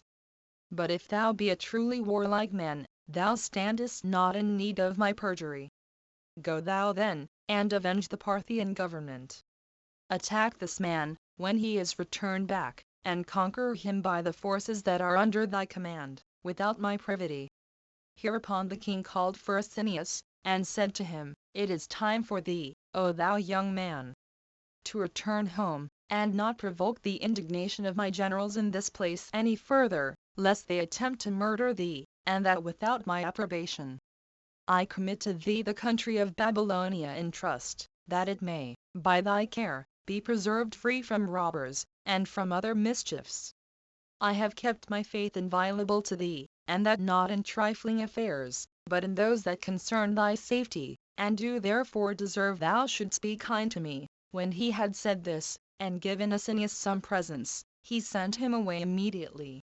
Who, when he was come home, built fortresses, and became great in a little time, and managed things with such courage and success, as no other person, that had no higher a beginning, ever did before him. Those Parthian governors also, who were sent that way, paid him great respect. And the honor that was paid him by the Babylonians seemed to them too small, and beneath his deserts, although he were in no small dignity and power there.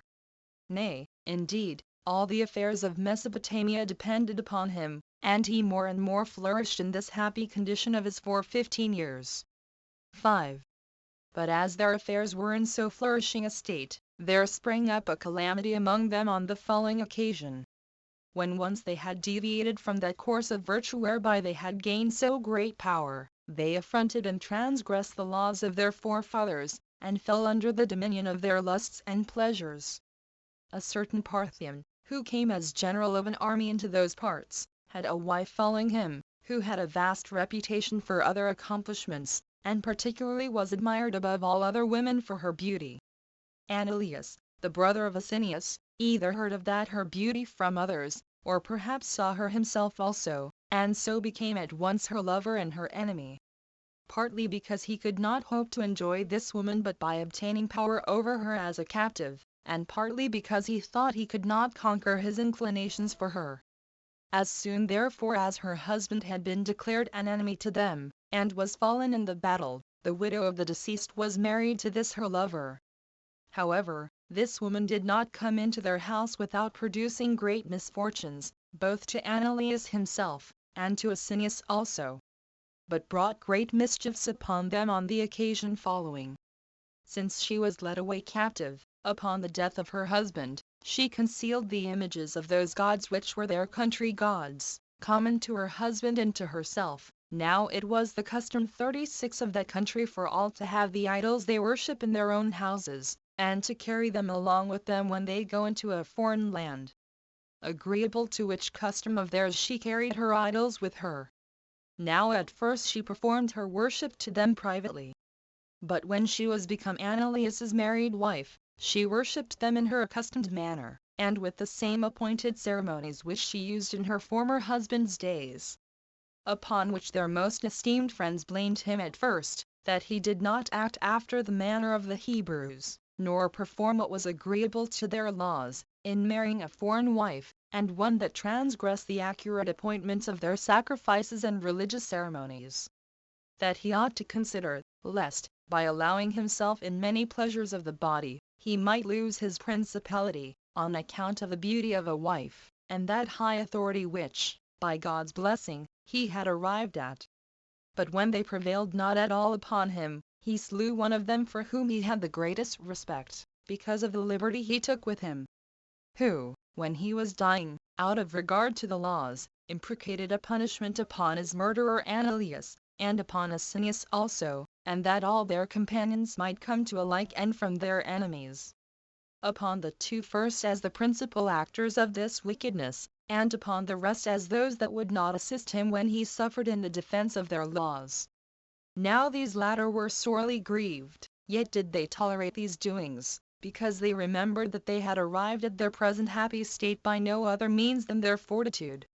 But when they also heard of the worship of those gods whom the Parthians adore, they thought the injury that Ananias offered to their laws was to be borne no longer. And a greater number of them came to Asinius, and loudly complained of Ananias, and told him that it had been well that he had of himself seen what was advantageous to them. But that however it was now high time to correct what had been done amiss, before the crime that had been committed proved the ruin of himself and all the rest of them. They added, that the marriage of this woman was made without their consent, and without a regard to their old laws, and that the worship which this woman paid to her gods was a reproach to the God whom they worshipped. Now Asinius was sensible of his brother's offense, that it had been already the cause of great mischiefs, and would be so for the time to come.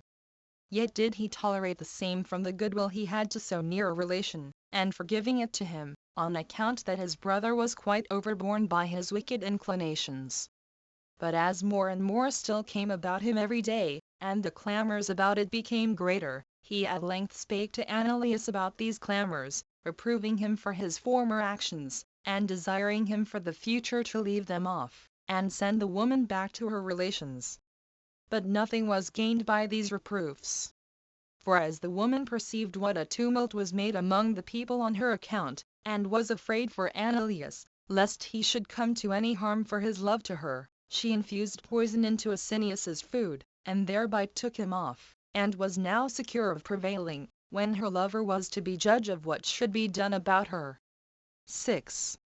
So Ananias took the government upon himself alone, and led his army against the villages of Mithridates, who was a man of principal authority in Parthia, and had married King Artabanus's daughter.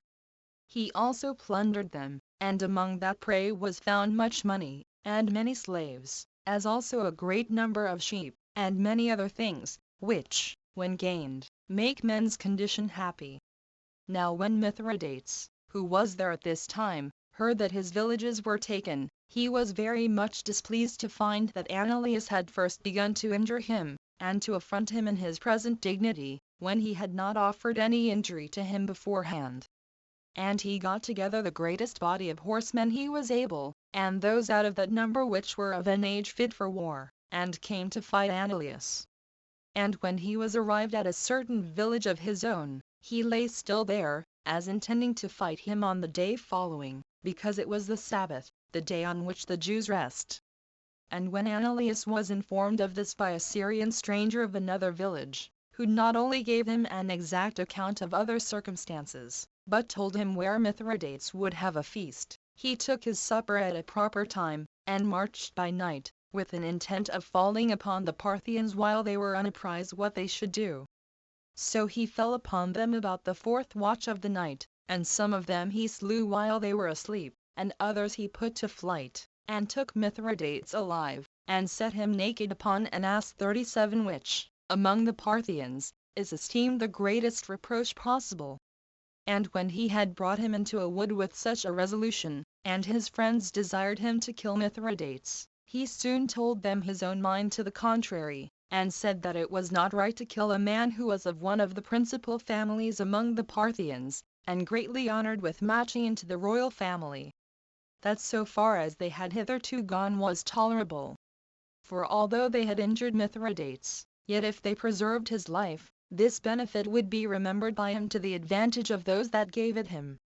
But that if he were once put to death, the king would not be at rest till he had made a great slaughter of the Jews that dwelt at Babylon, to whose safety we ought to have a regard, both on account of our relation to them, and because if any misfortune befall us, we have no other place to retire to, since he hath gotten the flower of their youth under him. By this thought, and this speech of his made in council, he persuaded them to act accordingly. So Mithridates was let go. But when he was got away, his wife reproached him, that although he was son-in-law to the king, he neglected to avenge himself on those that had injured him, while he took no care about it, but was contented to have been made a captive by the Jews, and to have escaped them. And she bid him either to go back like a man of courage, or else she sware by the gods of their royal family that she would certainly dissolve her marriage with him. Upon which, partly because he could not bear the daily trouble of her taunts, and partly because he was afraid of her insolence, lest she should in earnest dissolve their marriage, he unwillingly, and against his inclinations, got together again as great an army as he could, and marched along with them, as himself thinking it a thing not to be borne any longer, that he, a Parthian, should owe his preservation to the Jews, when they had been too hard for him in the war. 7. But as soon as Ananias understood that Mithridates was marching with a great army against him, he thought it too ignominious a thing to tarry about the lakes, and not to take the first opportunity of meeting his enemies, and he hoped to have the same success, and to beat their enemies as they did before. As also he ventured boldly upon the like attempts. Accordingly, he led out his army, and a great many more joined themselves to that army, in order to betake themselves to plunder the people, and in order to terrify the enemy again by their numbers. But when they had marched 90 furlongs, while the road had been through dry and sandy places, and about the midst of the day, they were become very thirsty. And Mithridates appeared, and fell upon them, as they were in distress for want of water, on which account, and on account of the time of the day, they were not able to bear their weapons. So Ananias and his men were put to an ignominious rout, while men in despair were to attack those that were fresh and in good plight.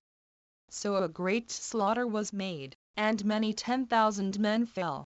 Now Ananias, and all that stood firm about him, ran away as fast as they were able into a wood, and afforded Mithridates the pleasure of having gained a great victory over them. But there now came into Ananias a conflux of bad men, who regarded their own lives very little, if they might but gain some present ease, insomuch that they, by thus coming to him, compensated the multitude of those that perished in the fight. Yet were not these men like to those that fell, because they were rash, and unexercised in war. However, with these he came upon the villages of the Babylonians, and a mighty devastation of all things was made there by the injuries that Ananias did them. So the Babylonians, and those that had already been in the war, sent Nerida to the Jews there, and demanded Ananias. But although they did not agree to their demands, for if they had been willing to deliver him up, it was not in their power so to do, yet did they desire to make peace with them. To which the other replied, that they also wanted to settle conditions of peace with them, and sent men together with the Babylonians, who discoursed with Ananias about them. But the Babylonians, upon taking a view of his situation, and having learned where Ananias and his men lay, fell secretly upon them as they were drunk and fallen asleep, and slew all that they caught of them, without any fear, and killed Ananias himself also. 8. The Babylonians were now freed from Ananias's heavy incursions, which had been a great restraint to the effects of that hatred they bore to the Jews. For they were almost always at variance, by reason of the contrariety of their laws. And which party soever grew boldest before the other, they assaulted the other, and at this time in particular it was, that upon the ruin of Ananias's party, the Babylonians attacked the Jews, which made those Jews so vehemently to resent the injuries they received from the Babylonians, that being neither able to fight them, nor bearing to live with them, they went to Seleucia, the principal city of those parts, which was built by Seleucus Nicator. It was inhabited by many of the Macedonians, but by more of the Grecians. Not a few of the Syrians also dwelt there. And thither did the Jews fly, and lived there 5 years, without any misfortunes. But on the 6th year, a pestilence came upon these at Babylon, which occasioned new removals of men's habitations out of that city. And because they came to Seleucia, it happened that a still heavier calamity came upon them on that account, which I am going to relate immediately. 9. Now the way of living of the people of Seleucia, which were Greeks and Syrians, was commonly quarrelsome, and full of discords, though the Greeks were too hard for the Syrians. When, therefore, the Jews were come thither, and dwelt among them, there arose a sedition, and the Syrians were too hard for the other, by the assistance of the Jews, who were men that despise dangers, and very ready to fight upon any occasion. Now when the Greeks had the worst in this sedition, and saw that they had but one way of recovering their former authority, and that was, if they could prevent the agreement between the Jews and the Syrians, they every one discoursed with such of the Syrians as were formerly their acquaintance, and promised they would be at peace and friendship with them. Accordingly, they gladly agreed so to do. And when this was done by the principal men of both nations, they soon agreed to a reconciliation. And when they were so agreed, they both knew that the great design of such their union would be their common hatred to the Jews. Accordingly, they fell upon them, and slew about 50,000 of them. Nay, the Jews were all destroyed, excepting a few who escaped, either by the compassion which their friends or neighbors afforded them, in order to let them fly away. These retired to Ctesiphon, a Grecian city, and situate near to Seleucia, where the king of Parthia lives in winter every year, and where the greatest part of his riches are reposited. But the Jews had here no certain settlement, those of Seleucia having little concern for the king's honor. Now the whole nation of the Jews were in fear both of the Babylonians and of the Seleucians, because all the Syrians that live in those places agreed with the Seleucians in the war against the Jews. So the most of them gathered themselves together, and went to Nerda and Nisibis, and obtained security there by the strength of those cities. Besides which their inhabitants, who were a great many, were all warlike men. And this was the state of the Jews at this time in Babylonia. Footnotes 1 returns since St. Luke once, Acts 5-37, and Josephus for several times, once here, sect. 6. And bxx. Ch. 5 sect. 2. Of the war, be. Ch. 8 sect. 1. And ch. 17 sect. 8, calls this Judas, who was the pestilent author of that seditious doctrine and temper which brought the Jewish nation to utter destruction, a Galilean. But here sect. 1, Josephus calls him a Gaulonite, of the city of Gamala. It is a great question where this Judas was born, whether in Galilee on the west side, or in Gaulonitis on the east side, of the river Jordan. While, in the place just now cited out of the Antiquities, bxx. Ch. 5 sect.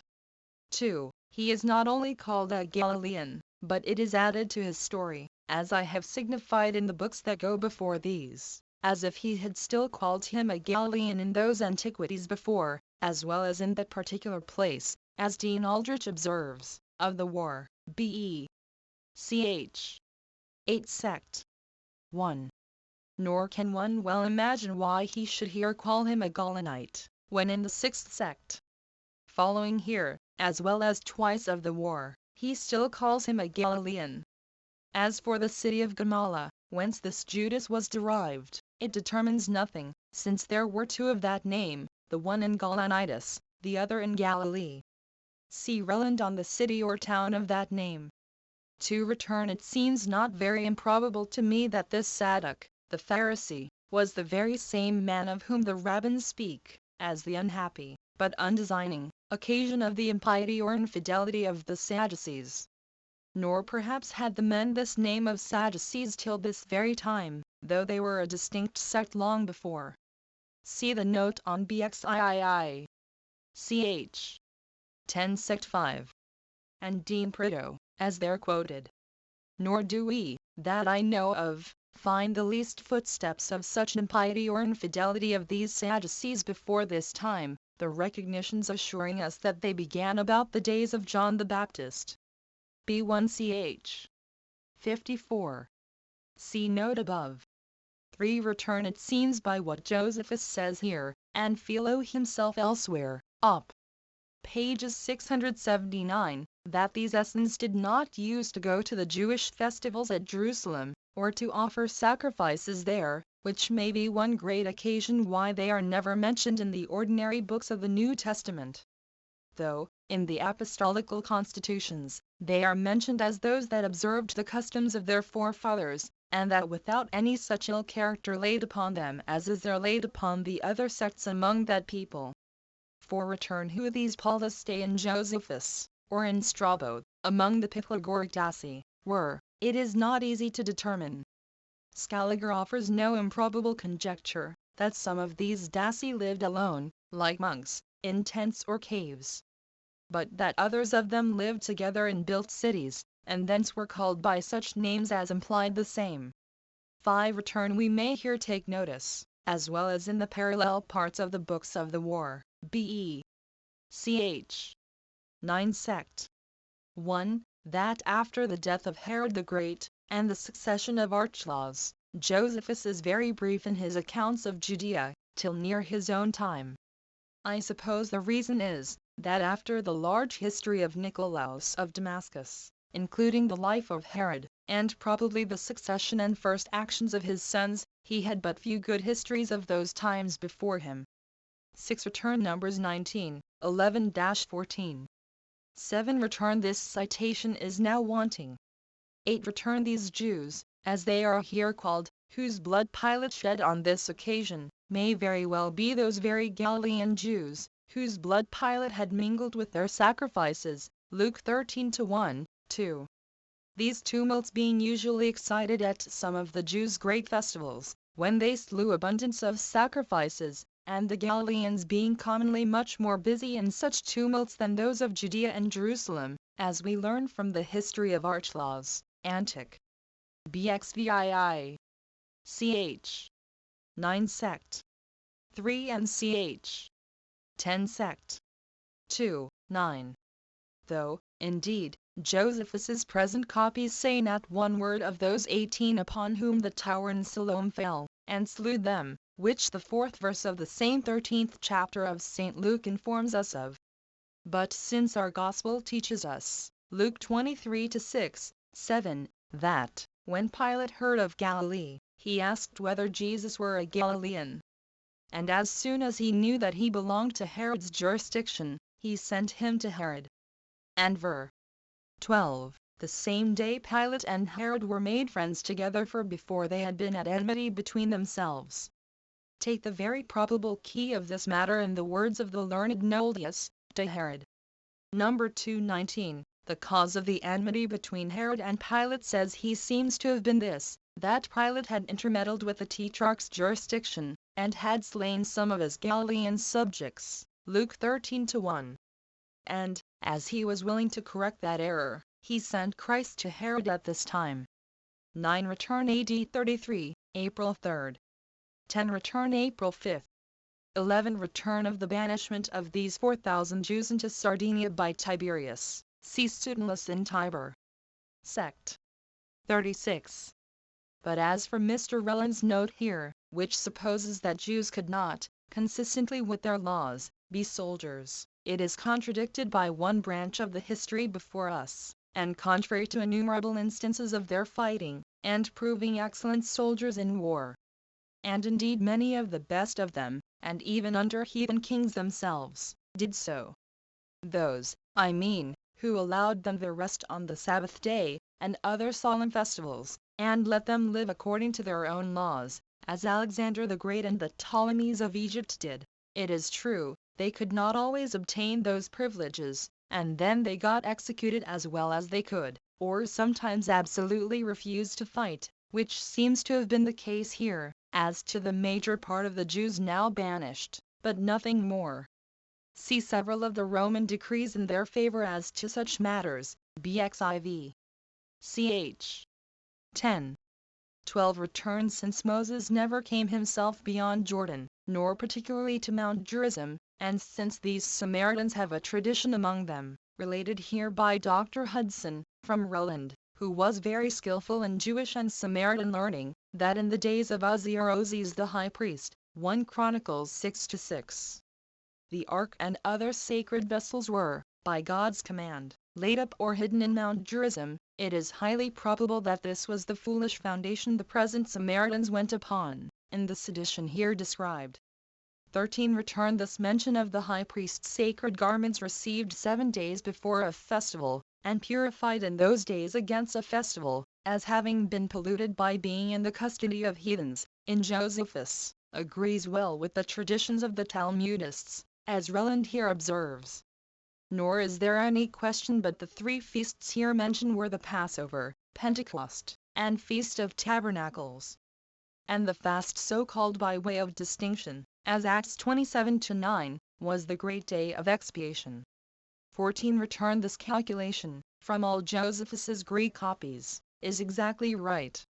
for since Herod died about September, in the 4th year before the Christian era, and Tiberius began, as is well known, August 19, AD 14, it is evident that the 37th year of Philip, reckoned from his father's death, was the 20th of Tiberius, or near the end of AD 33, the very year of our Saviour's death also, or, however, in the beginning of the next year, AD 34. This Philip the Tetrarch seems to have been the best of all the posterity of Herod, for his love of peace, and his love of justice. An excellent example this. 15 Return This Herod seems to have had the additional name of Philip, as Antipas was named Herod Antipas, and as Antipas and Antipater seem to be in a manner the very same name, yet were the names of two sons of Herod the Great. So might Philip the Tetrarch and this Herod Philip be two different sons of the same father, all which Grotius observes on Matthew 14:3. Nor was it, as I with Grotius and others of the Philip the Tetrarch, but this Herod Philip, whose wife Herod the Tetrarch had married, and that in her first husband's lifetime, and when her first husband had issue by her. For which adulterous and incestuous marriage John the Baptist justly reproved Herod the Tetrarch, and for which reproof Salome, the daughter of Herodias by her first husband Herod Philip, who was still alive, occasioned him to be unjustly beheaded.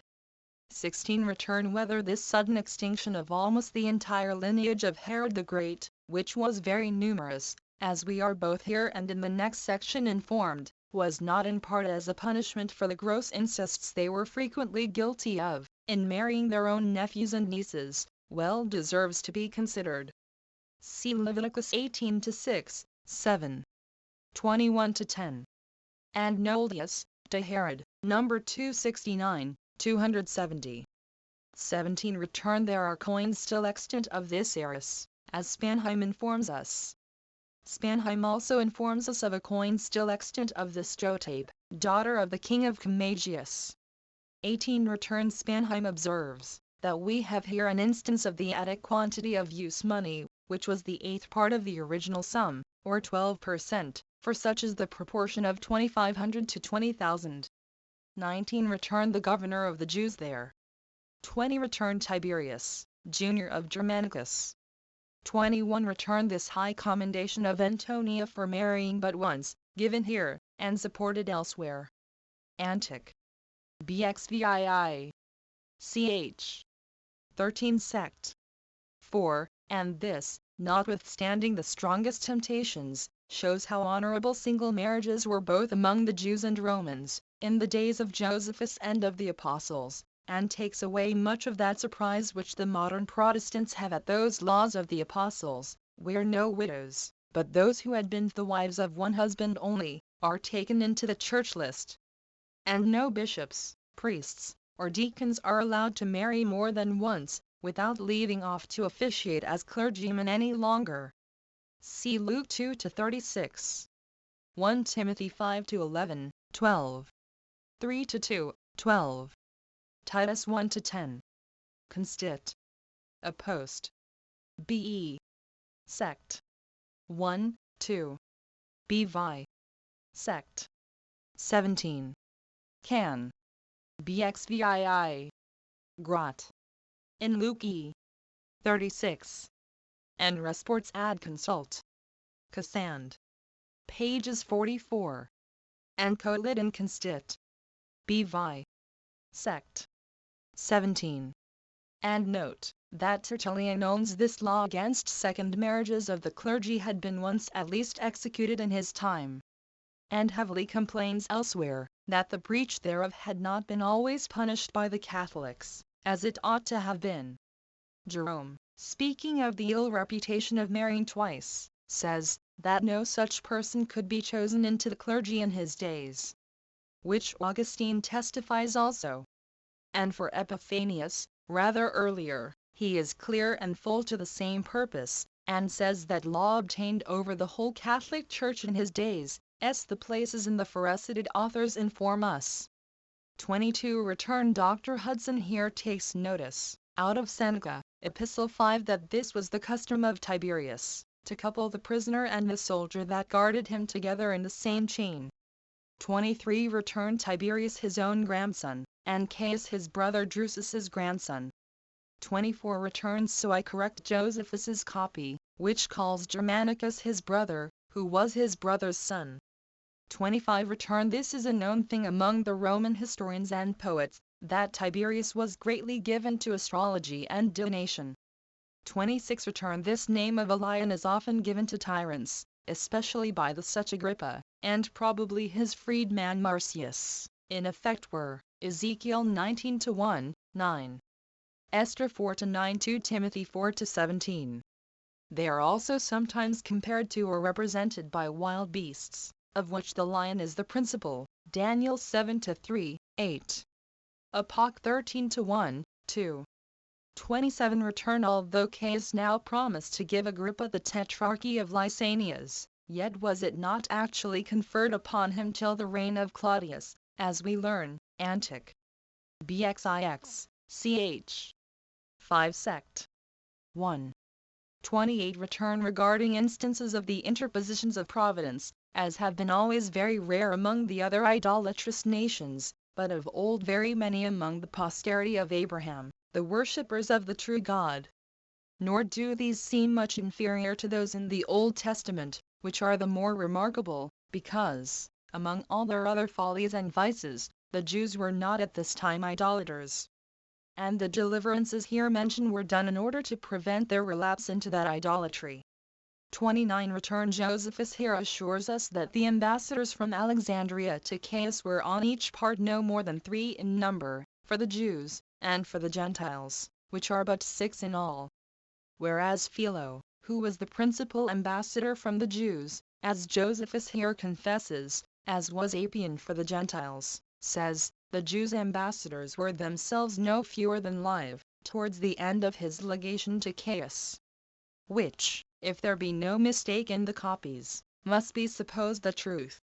Nor, in that case, would Josephus have contradicted so authentic a witness, had he seen that account of Philo's.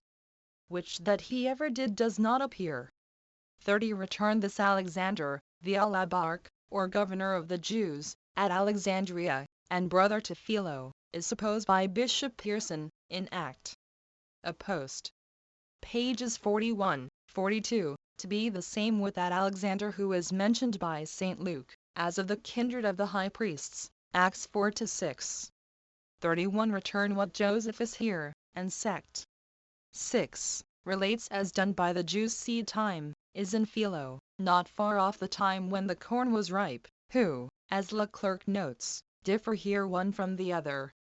This is another indication that Josephus, when he wrote this account, had not seen Philo's lead yet ad Chiron, otherwise he would hardly trove herein differed from him. 32 return. This Publius Petronius was after this still president of Syria, under Claudius, and, at the desire of Agrippa, published a severe decree against the inhabitants of Dora, who, in a sort of indignation of Caius, had set up a statue of Claudius in a Jewish synagogue there. This decree is extant, Bxix. Ch. 6 sect. 3, and greatly confirms the present accounts of Josephus, as do the other decrees of Claudius, relating to the like Jewish affairs, Bxix. Ch. 5 sect. 2, 3, to which I refer the inquisitive reader. 33 return. Josephus here uses the solemn New Testament words, the presence and appearance of God, for the extraordinary manifestation of his power and providence to Petronius, by sending rain in a time of distress, immediately upon the resolution he had taken to preserve the temple unpolluted, at the hazard of his own life, without any other miraculous appearance at all in that case. Which well deserves to be taken notice of here, and greatly illustrates several texts, both in the Old and New Testament. 34 return. This behavior of Caius to Agrippa is very like that of Herod Antipas, his uncle, to Herodias, Agrippa's sister, about a John the Baptist, Matthew 14-6-1. 35 return. The joining of the right hands was esteemed among the Poians and Parthians in particular a most inviolable obligation to fidelity, as Dr. Hudson here observes, and refers to the commentary on Justin, Bzi. Ch. 15, for its confirmation. We often meet with the like use of it in Josephus. 36. Returned this custom of the Mesopotamians to carry their household gods along with them wherever they traveled is as old as the days of Jacob, when Rachel his wife did the same. Genesis 31-19, 30-35. Nor is it to pass here unobserved, what great miseries came on these Jews, because they suffered one of their leaders to marry an idolatrous wife, contrary to the law of Moses, of which matter see the note on Bxix. Ch. 5 sect. 3. 37. Returned this custom, in Syria and Mesopotamia, of setting men upon an ass, by way of disgrace, is still kept up at Damascus in Syria, where, in order to show their despite against the Christians, the Turks will not suffer them to hire horses, but asses only, when they go abroad to see the country, as Mr. Mondrel assures us, pages 128. Book XIX. Containing the interval of 3 years and a half. Rom. The departure out of Babylon to Fatus, the Roman procurator. Chapter 1. How Caius I was slain by Cherea. 1. Now this Caius too did not demonstrate his madness in offering injuries only to the Jews at Jerusalem, or to those that dwelt in the neighborhood, but suffered it to extend itself through all the earth and sea, so far as was in subjection to the Romans, and filled it with 10,000 mischiefs. So many indeed in number as no former history relates. But Rome itself felt the most dismal effects of what he did, while he deemed that not to be any way more honorable than the rest of the cities. But he pulled and held its other citizens, but especially the Senate, and particularly the nobility, and such as had been dignified by illustrious ancestors. He also had 10,000 devices against such of the equestrian order, as it was styled, who were esteemed by the citizens equal in dignity and wealth with the senators, because out of them the senators were themselves chosen. These he treated after all ignominious manner, and removed them out of his way, while they were at once slain, and their wealth plundered, because he slew men generally in order to seize on their riches. He also asserted his own divinity, and insisted on greater honors to be paid him by his subjects than are due to mankind.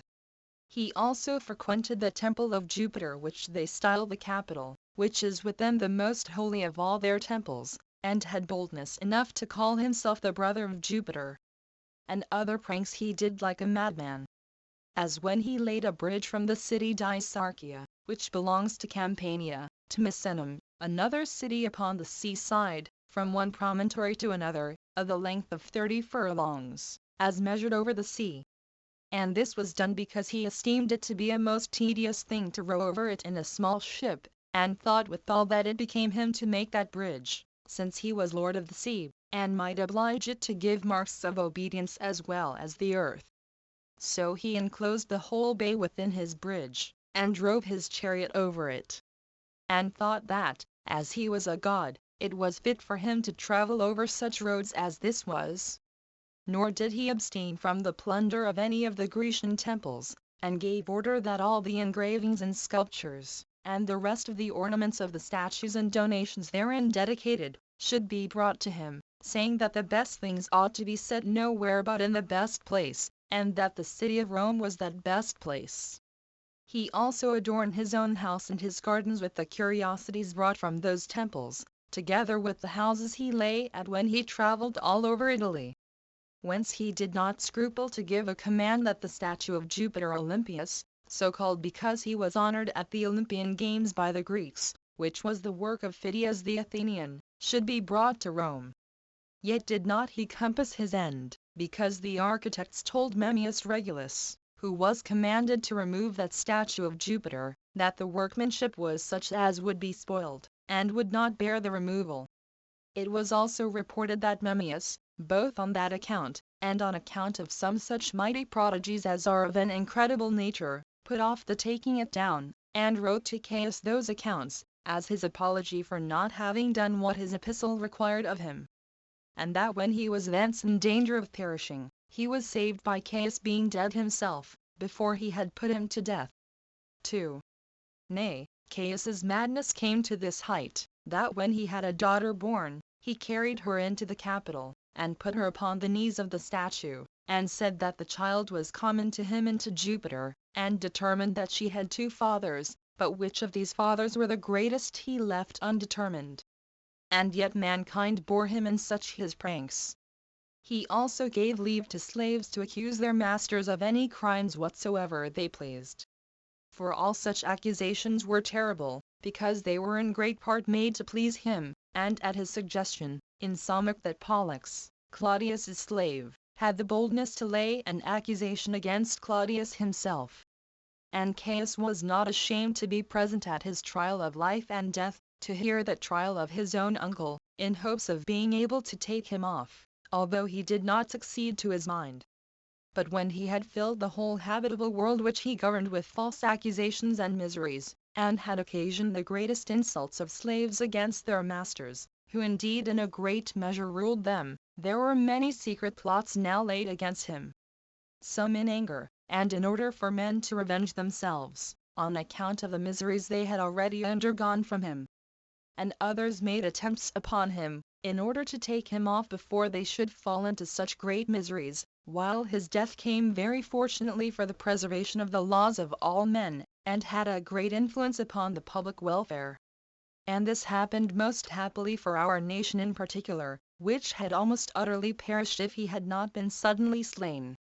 And I confess I have a mind to give a full account of this matter particularly, because it will afford great assurance of the power of God, and great comfort to those that are under afflictions, and wise caution to those who think their happiness will never end, nor bring them at length to the most lasting miseries, if they do not conduct their lives by the principles of virtue. 3. Now there were 3 several conspiracies made in order to take off Caius, and each of these 3 were conducted by excellent persons. Aemilius Regulus, born at Corduba in Spain, got some men together, and was desirous to take Caius off, either by them or by himself. Another conspiracy there was laid by them, under the conduct of Churia Cassius, the tribune of the praetorian band. Minucianus Amnins was also one of great consequence among those that were prepared to oppose his tyranny. Now the several occasions of these men's several hatred and conspiracy against Caius were these. Regulus had indignation and hatred against all injustice, for he had a mind naturally angry, and bold, and free, which made him not conceal his counsels. So he communicated them to many of his friends, and to others who seemed to him persons of activity and vigor. Minucianus entered into this conspiracy, because of the injustice done to Lepidus his particular friend, and one of the best character of all the citizens, whom Caius had slain, as also because he was afraid of himself, since Caius's wrath tended to the slaughter of all alike, and for Churia, he came in, because he thought it a deed worthy of a free ingenuous man to kill Caius, and was ashamed of the reproaches he lay under from Caius, as though he were a coward. As also because he was himself in danger every day from his friendship with him, and the observance he paid him. These men proposed this attempt to all the rest that were concerned, who saw the injuries that were offered them, and were desirous that Caius's slaughter might succeed by their mutual assistance of one another, and they might themselves escape being killed by the taking off Caius.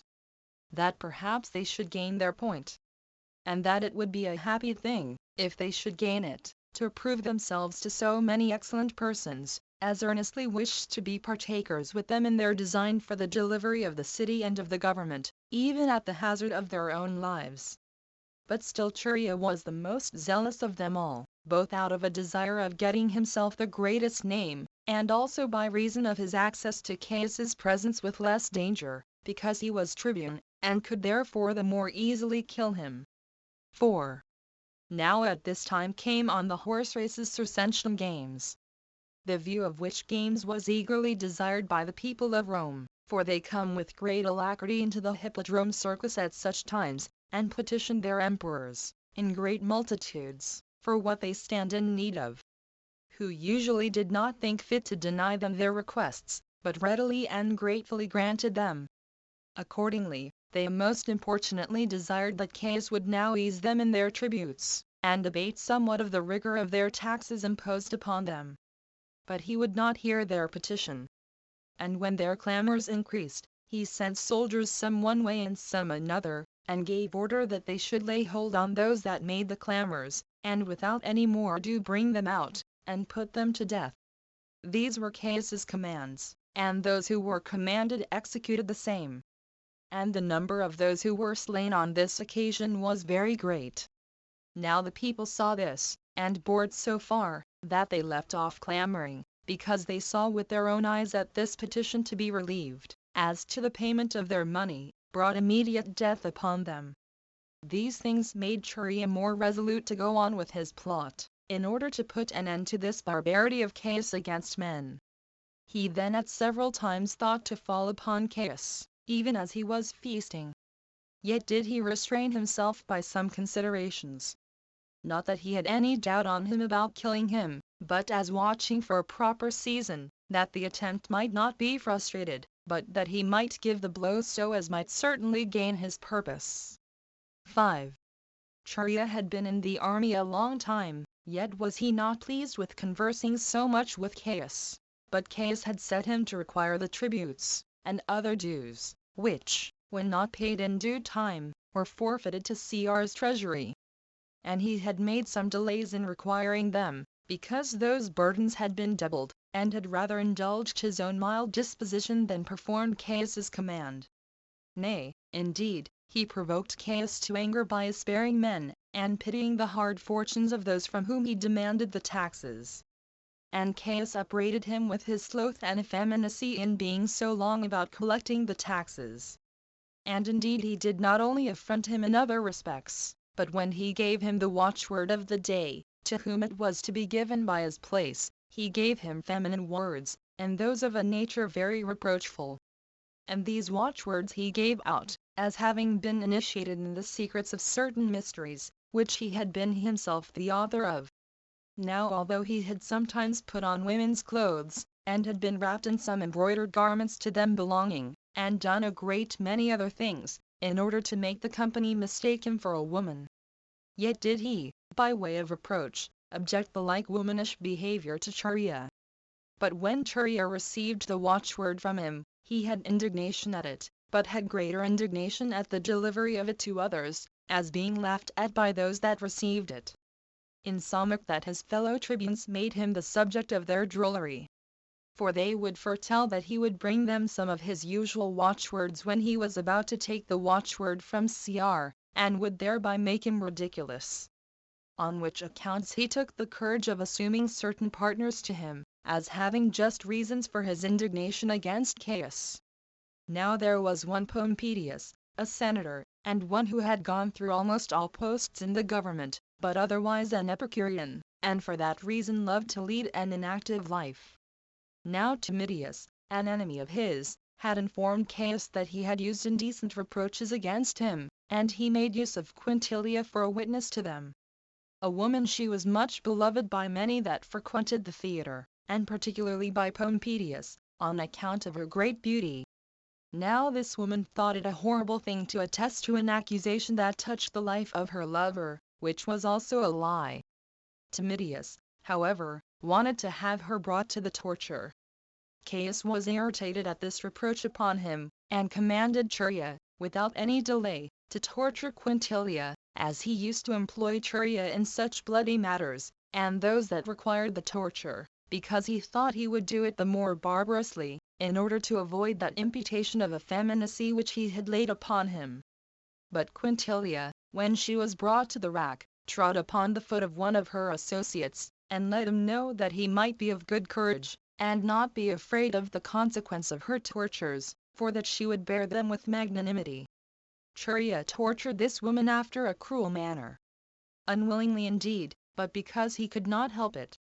He then brought her, without being in the least moved at what she had suffered, into the presence of Caius, and that in such a state as was sad to behold. And Caius, being somewhat affected with the sight of Quintilia, who had her body miserably disordered by the pains she had undergone, freed both her and Pompedius of the crime laid to their charge. He also gave her money to make her an honorable amends, and comfort her for that maiming of her body which she had suffered, and for her glorious patience under such insufferable torments. 6. This matter sorely grieved Churia, as having been the cause, as far as he could, or the instrument, of those miseries to men, which seemed worthy of consolation to Caius himself. On which account he said to Clement and to Papinius, of whom Clement was general of the army, and Papinius was a tribune, to be sure, O Clement, we have no way failed in our guarding the emperor. For as to those that have made conspiracies against his government, some have been slain by our care and pains, and some have been by us tortured, and this to such a degree, that he hath himself pitied them. How great then is our virtue in submitting to conduct his armies! Clement held his peace, but showed the shame he was under in obeying Caius's orders, both by his eyes and his blushing countenance, while he thought it by no means right to accuse the emperor in express words, lest their own safety should be endangered thereby. Upon which Chaerea took courage, and spake to him without fear of the dangers that were before him, and discoursed largely of the sore calamities under which the city and the government then labored, and said, we may indeed pretend in words that Caius is the person unto whom the cause of such miseries ought to be imputed. But, in the opinion of such as are able to judge uprightly, it is I, O Clement, and this Papinius, and before us thou thyself, who bring these tortures upon the Romans, and upon all mankind. It is not done by our being subservient to the commands of Caius, but it is done by our own consent. For whereas it is in our power to put an end to the life of this man, who hath so terribly injured the citizens and his subjects, we are his guard in mischief, and his executioners instead of his soldiers, and are the instruments of his cruelty. We bear these weapons, not for our liberty, not for the Roman government, but only for his preservation, who hath enslaved both their bodies and their minds. And we are every day polluted with the blood that we shed, and the torments we inflict upon others. And this we do, till somebody becomes Caius's instrument in bringing the like miseries upon ourselves.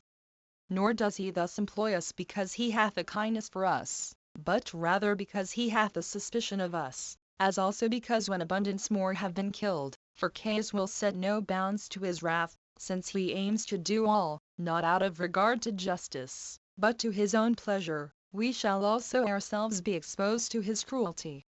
Whereas we ought to be the means of confirming the security and liberty of all, and at the same time to resolve to free ourselves from dangers. 7. Hereupon Clement openly commended Chaerea's intentions, but bid him hold his tongue. For that in case his words should get out among many, and such things should be spread abroad as were fit to be concealed, the plot would come to be discovered before it was executed, and they should be brought to punishment. But that they should leave all to futurity, and the hope which thence arose, that some fortunate event would come to their assistance. That, as for himself, his age would not permit him to make any attempt in that case. However, although perhaps I could suggest what may be safer than what thou, Chaerea, hast contrived and said, yet how is it possible for any one to suggest what is more for thy reputation? So Clement went his way home, with deep reflections on what he had heard, and what he had himself said. Chaerea also was under a concern, and went quickly to Cornelius Sabinus, who was himself one of the tribunes, and whom he otherwise knew to be a worthy man, and a lover of liberty, and on that account very uneasy at the present management of public affairs, he being desirous to come immediately to the execution of what had been determined, and thinking it right for him to propose it to the other, and afraid lest Clement should discover them, and besides looking upon delays and puttings off to be the next to desisting from the enterprise. 8. But as all was agreeable to Sabinus, who had himself, equally without Chaerea, the same design, but had been silent for want of a person to whom he could safely communicate that design. So having now met with one, who not only promised to conceal what he heard, but who had already opened his mind to him, he was much more encouraged, and desired of Chaerea that no delay might be made therein. Accordingly they went to Minucianus, who was as virtuous a man, and as zealous to do glorious actions, as themselves, and suspected by Caius on occasion of the slaughter of Lepidus. For Minucianus and Lepidus were intimate friends, and both in fear of the dangers that they were under. For Caius was terrible to all the great men, as appearing ready to act a mad part towards each of them in particular, and towards all of them in general. And these men were afraid of one another, while they were yet uneasy at the posture of affairs, but avoided to declare their mind and their hatred against Caius to one another, out of fear of the dangers they might be in thereby, although they perceived by other means their mutual hatred against Caius, and on that account were not averse to a mutual kindness one towards another. 9.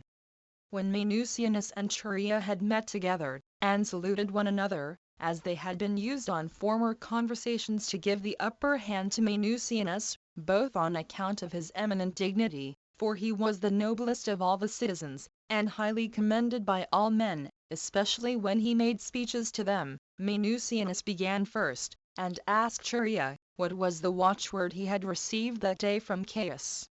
For the affront which was offered Chaerea, in giving the watchwords, was famous over the city. But Chaerea made no delay so long as to reply to that question, out of the joy he had that Minucianus would have such confidence in him as to discourse with him. But do thou, said he, give me the watchword of liberty. And I return thee my thanks that thou hast so greatly encouraged me to exert myself after an extraordinary manner. Nor do I stand in need of many words to encourage me, since both thou and I are of the same mind, and partakers of the same resolutions, and this before we have conferred together. I have indeed but one sword girt on, but this one will serve us both. Come on, therefore, let us set about the work. Do thou go first, if thou hast a mind, and bid me follow thee. Or else I will go first, and thou shalt assist me, and we will assist one another, and trust one another. Nor is there a necessity for even one sword to such as have a mind disposed to such works, by which mind the sword uses to be successful. I am zealous about this action, nor am I solicitous what I may myself undergo. For I cannot at leisure to consider the dangers that may come upon myself, so deeply am I troubled at the slavery our once free country is now under, and at the contempt cast upon our excellent laws, and at the destruction which hangs over all men, by the means of Caius.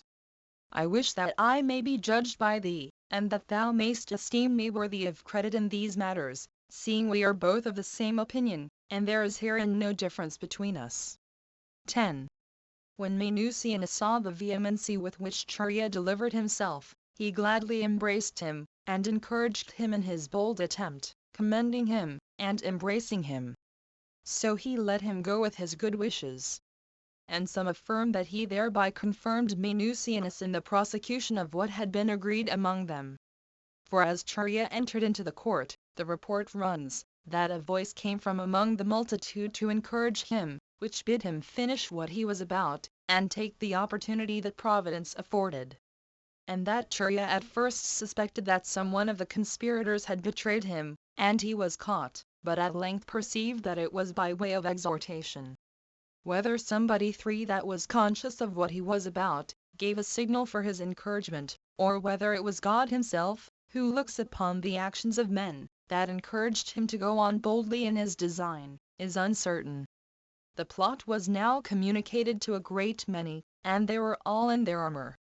Some of the conspirators being senators, and some of the equestrian order, and as many of the soldiery as were made acquainted with it. For there was not one of them who would not reckon it a part of his happiness to kill Caius. And on that account they were all very zealous in the affair, by what means soever any one could come at it, that he might not be behindhand in these virtuous designs, but might be ready with all his alacrity or power, both by words and actions, to complete the slaughter of a tyrant. And besides these, Callistus also, who was a freedman of Caius, and was the only man that had arrived at the greatest degree of power under him, such a power, indeed, as was in a manner equal to the power of the tyrant himself, by the dread that all men had of him, and by the great riches he had acquired.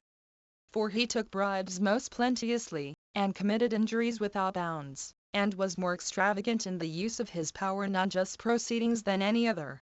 He also knew the disposition of Caius to be implacable, and never to be turned from what he had resolved on. He had withal many other reasons why he thought himself in danger, and the vastness of his wealth was not one of the least of them.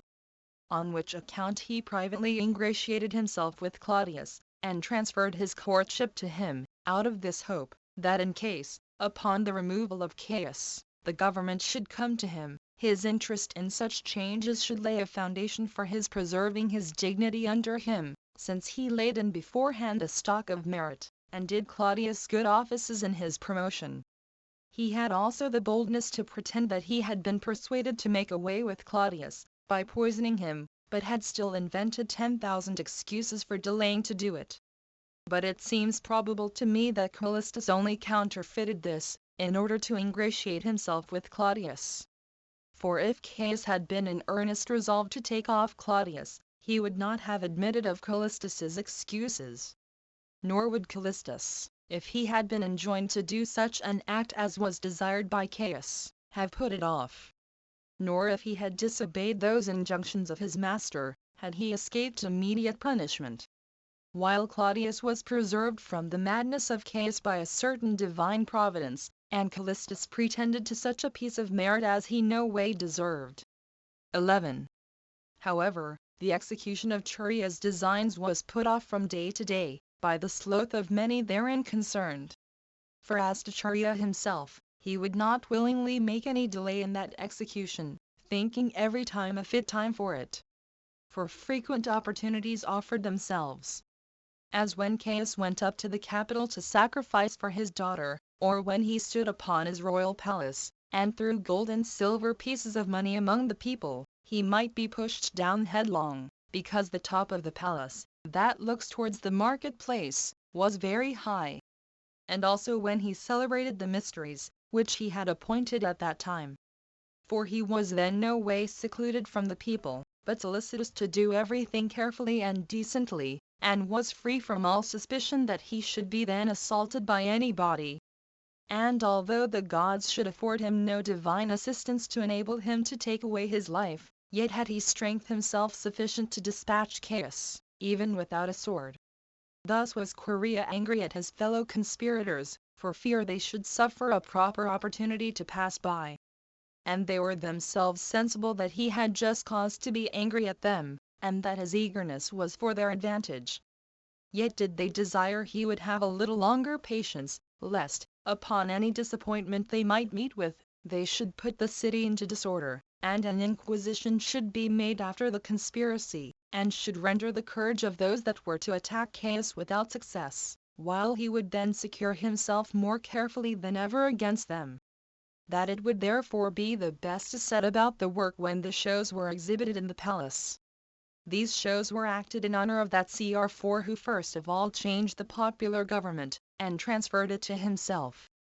Galleries being fixed before the palace, where the Romans that were patricians became spectators, together with their children and their wives, and CR himself was to be also a spectator.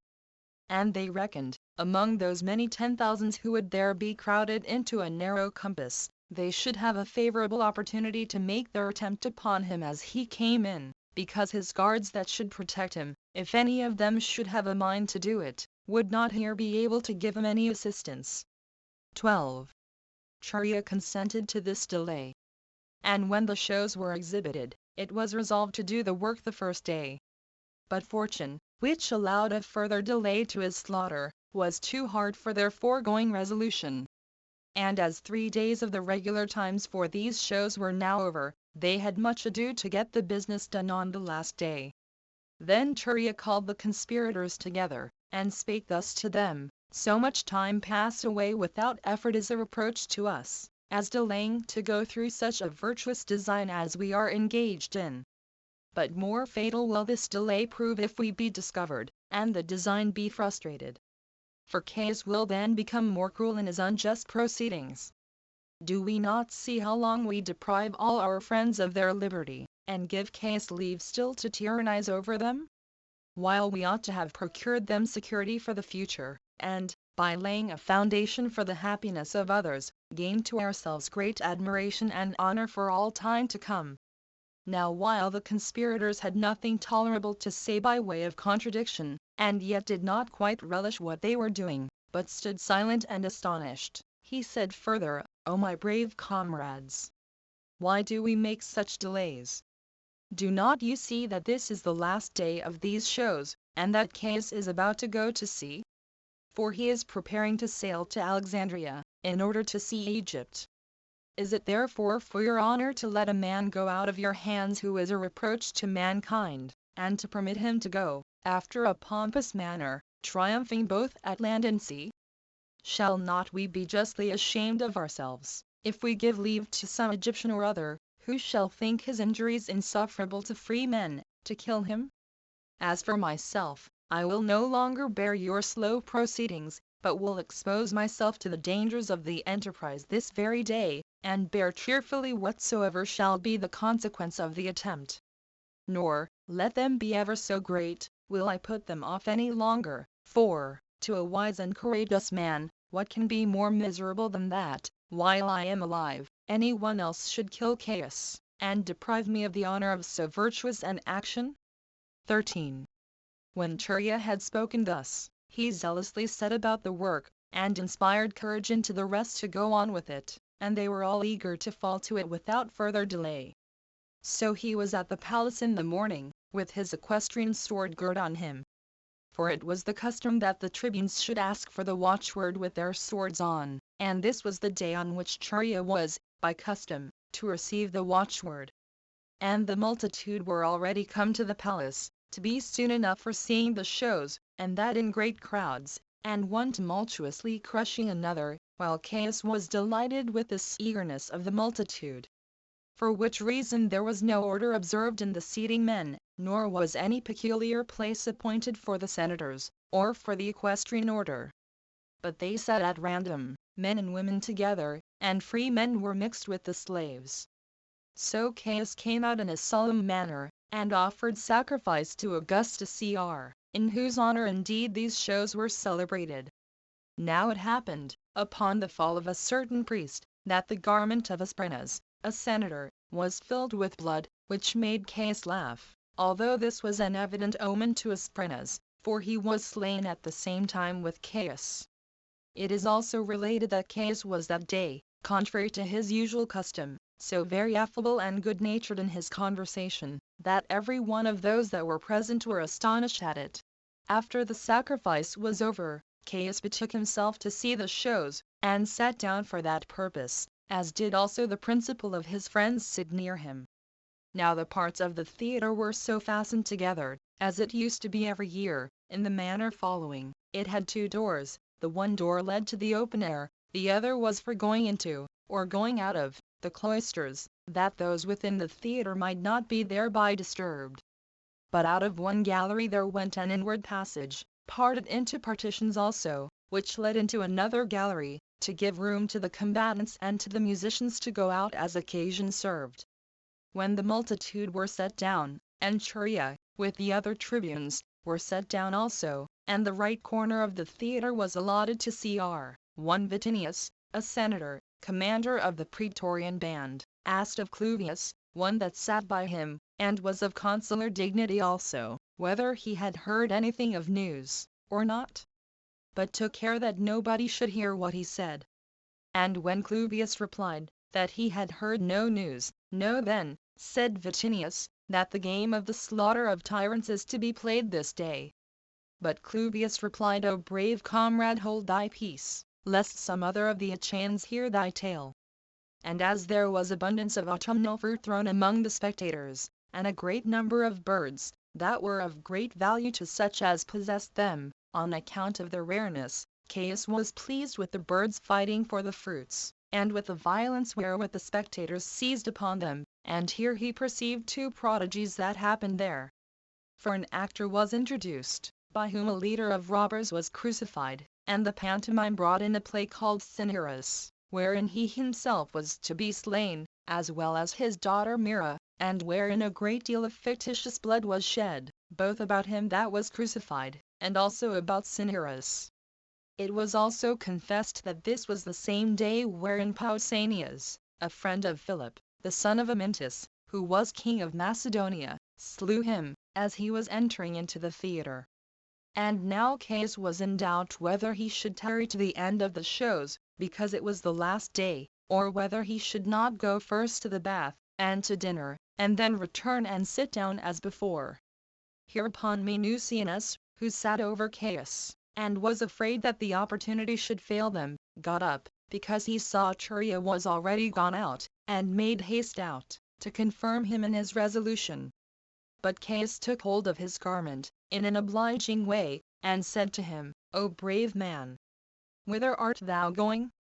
Whereupon, out of reverence to Cr, as it seemed, he sat down again. But his fear prevailed over him, and in a little time he got up again, and then Caius did no way oppose his going out, as thinking that he went out to perform some necessities of nature. And Asprenas, who was one of the confederates, persuaded Caius to go out to the bath, and to dinner, and then to come in again, as desirous that what had been resolved on might be brought to a conclusion immediately. 14. So Churia's associates placed themselves in order, as the time would permit them, and they were obliged to labor hard, that the place which was appointed them should not be left by them. But they had an indignation at the tediousness of the delays, and that what they were about should be put off any longer, for it was already about the 9th hour of the day. And Churia, upon Caius's tarrying so long, had a great mind to go in, and fall upon him in his seat, although he foresaw that this could not be done without much bloodshed, both of the senators, and of those of the equestrian order that were present. And although he knew this must happen, yet had he a great mind to do so, as thinking it a right thing to procure security and freedom to all, at the expense of such as might perish at the same time. And as they were just going back into the entrance to the theatre, word was brought them that Caius was arisen, whereby a tumult was made. Hereupon the conspirators thrust away the crowd, under pretense as if Caius was angry at them, but in reality as desirous to have a quiet place, that should have none in it to defend him, while they set about Caius's slaughter. Now Claudius, his uncle, was gone out before, and Marcus Vinicius his sister's husband, as also Valellus of Asia, whom though they had had such a mind to put out of their places, the reverence to their dignity hindered them so to do. Then followed Caius, with Paulus Arundius, and because Caius was now gotten within the palace, he left the direct road, along which those his servants stood that were in waiting, and by which road Claudius had gone out before. Caius turned aside into a private narrow passage, in order to go to the place for bathing, as also in order to take a view of the boys that came out of Asia, who were sent thence, partly to sing hymns in these mysteries which were now celebrated, and partly to dance in the Pyrrhic way of dancing upon the theatres. So Churia met him, and asked him for the watchword. Upon Caius's giving him one of his ridiculous words, he immediately reproached him, and drew his sword, and gave him a terrible stroke with it, yet was not this stroke mortal. And although there be those that say it was so contrived on purpose by Churia, that Caius should not be killed at one blow, but should be punished more severely by a multitude of wounds, yet does this story appear to me incredible, because the fear men are under in such actions does not allow them to use their reason. And if Churia was of that mind, I esteem him the greatest of all fools, in pleasing himself in his spite against Caius, rather than immediately procuring safety to himself and to his confederates from the dangers they were in, because there might many things still happen for helping Caius's escape, if he had not already given up the ghost. For certainly Churia would have regard, not so much to the punishment of Caius, as to the affliction himself and his friends were in, while it was in his power, after such success, to keep silent, and to escape the wrath of Caius's defenders, and not to leave it to uncertainty whether he should gain the end he aimed at or not, and after an unreasonable manner to act as if he had a mind to ruin himself, and lose the opportunity that lay before him. But everybody may guess as he please about this matter. However, Caius was staggered with the pain that the blow gave him. For the stroke of the sword falling in the middle, between the shoulder and the neck, was hindered by the first bone of the breast from proceeding any further. Nor did he either cry out, in such astonishment was he, nor did he call out for any of his friends. Whether it were that he had no confidence in them, or that his mind was otherwise disordered, but he groaned under the pain he endured, and presently went forward and fled. When Cornelius Sabinus, who was already prepared in his mind so to do, thrust him down upon his knee, where many of them stood round about him, and struck him with their swords. And they cried out, and encouraged one another all at once to strike him again. But all agreed that Aquila gave him the finishing stroke, which directly killed him. But one may justly ascribe this act to Chaerea. For although many concurred in the act itself, yet was he the first contriver of it, and began long before all the rest to prepare for it, and was the first man that boldly spake of it to the rest. And upon their admission of what he said about it, he got the dispersed conspirators together. He prepared everything after a prudent manner, and by suggesting good advice, showed himself far superior to the rest, and made obliging speeches to them, insomuch that he even compelled them all to go on, who otherwise had not courage enough for that purpose. And when opportunity served to use his sword in hand, he appeared first of all ready so to do, and gave the first blow in this virtuous slaughter. He also brought Caius easily into the power of the rest, and almost killed him himself, insomuch that it is but just to ascribe all that the rest did to the advice, and bravery, and labors of the hands of Chaerea. 15. Thus did Caius come to his end, and lay dead, by the many wounds which had been given him. Now Chaerea and his associates, upon Caius's slaughter, saw that it was impossible for them to save themselves, if they should all go the same way, partly on account of the astonishment they were under. For it was no small danger they had incurred by killing an emperor, who was honored and loved by the madness of the people, especially when the soldiers were likely to make a bloody inquiry after his murderers. The passages also were narrow wherein the work was done, which were also crowded with a great multitude of Caius's attendants, and of such of the soldiers as were of the emperor's guard that day. Whence it was that they went by other ways, and came to the house of Germanicus, the father of Caius, whom they had now killed, which house adjoined to the palace.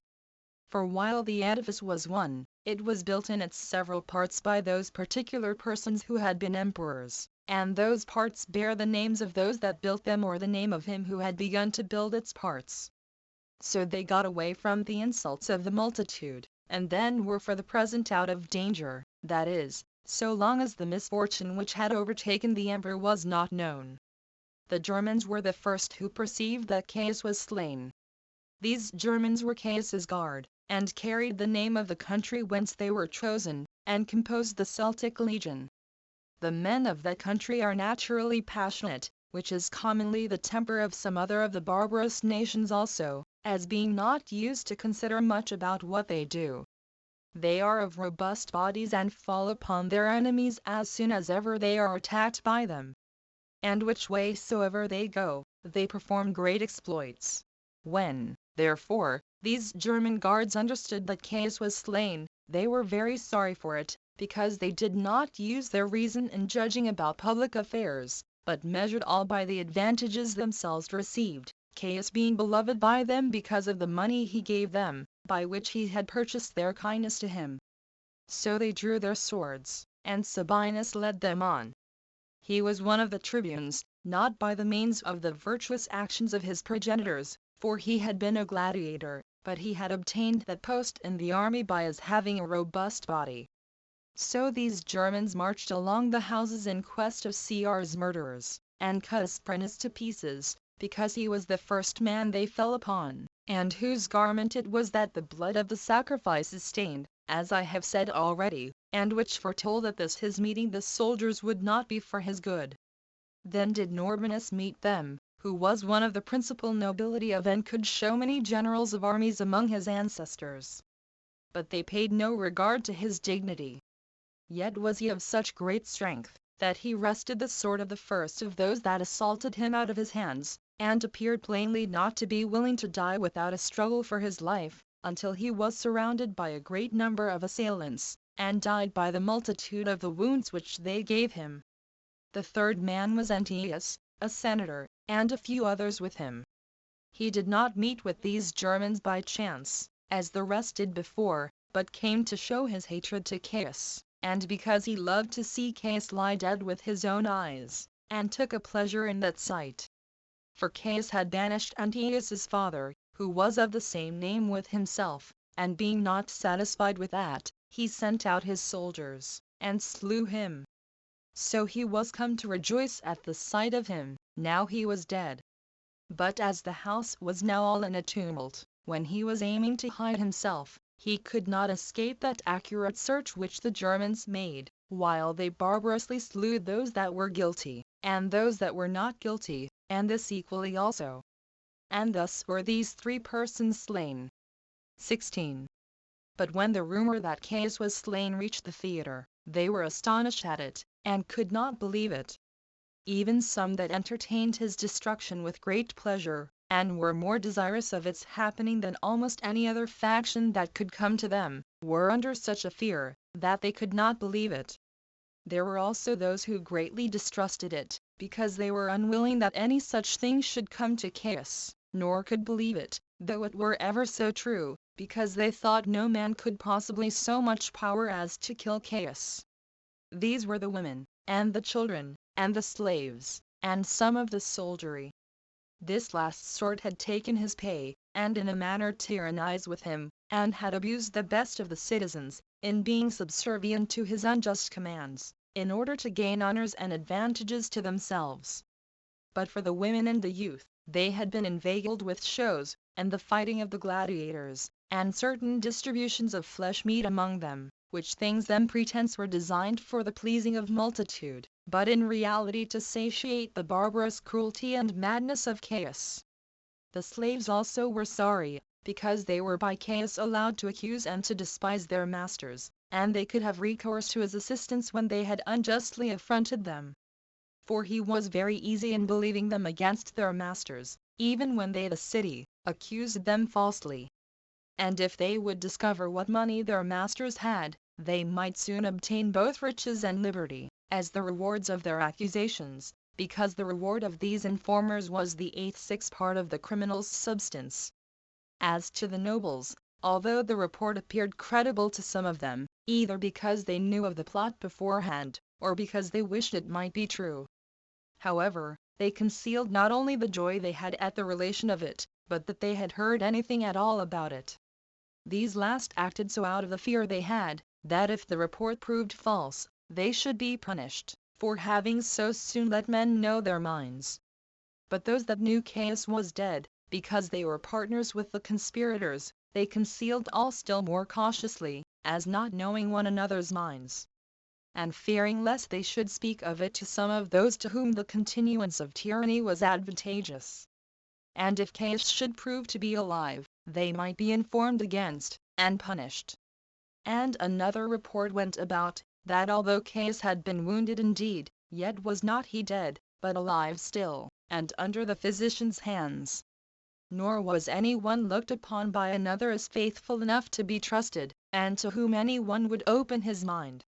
For he was either a friend to Caius, and therefore suspected to favor his tyranny, or he was one that hated him, who therefore might be suspected to deserve the less credit, because of his ill will to him. Nay, it was said by some, and this indeed it was that deprived the nobility of their hopes, and made them sad, that Caius was in a condition to despise the dangers he had been in, and took no care of healing his wounds, but was gotten away into the marketplace, and, bloody as he was making an harangue to the people. And these were the conjectural reports of those that were so unreasonable as to endeavor to raise tumults, which they turned different ways, according to the opinions of the bearers. Yet did they not leave their seats, for fear of being accused, if they should go out before the rest. For they should not be sentenced according to the real intention with which they went out, but according to the supposals of the accusers and of the judges. 17. But now a multitude of Germans had surrounded the theatre with their swords drawn. All the spectators looked for nothing but death, and at every one coming in a fear seized upon them, as if they were to be cut in pieces immediately. And in great distress they were, as neither having courage enough to go out of the theatre, nor believing themselves safe from dangers if they tarried there. And when the Germans came upon them, the cry was so great, that the theatre rang again with the entreaties of the spectators to the soldiers, pleading that they were entirely ignorant of everything that related to such seditious contrivances, and that if there were any sedition raised, they knew nothing of it. They therefore begged that they would spare them, and not punish those that had not the least hand in such bold crimes as belonged to other persons, while they neglected to search after such as had really done whatsoever it be that hath been done. Thus did these people appeal to God, and deplore their infelicity with shedding of tears, and beating their faces, and said everything that the most imminent danger and the utmost concern for their lives could dictate to them. This brake the fury of the soldiers, and made them repent of what they minded to do to the spectators, which would have been the greatest instance of cruelty.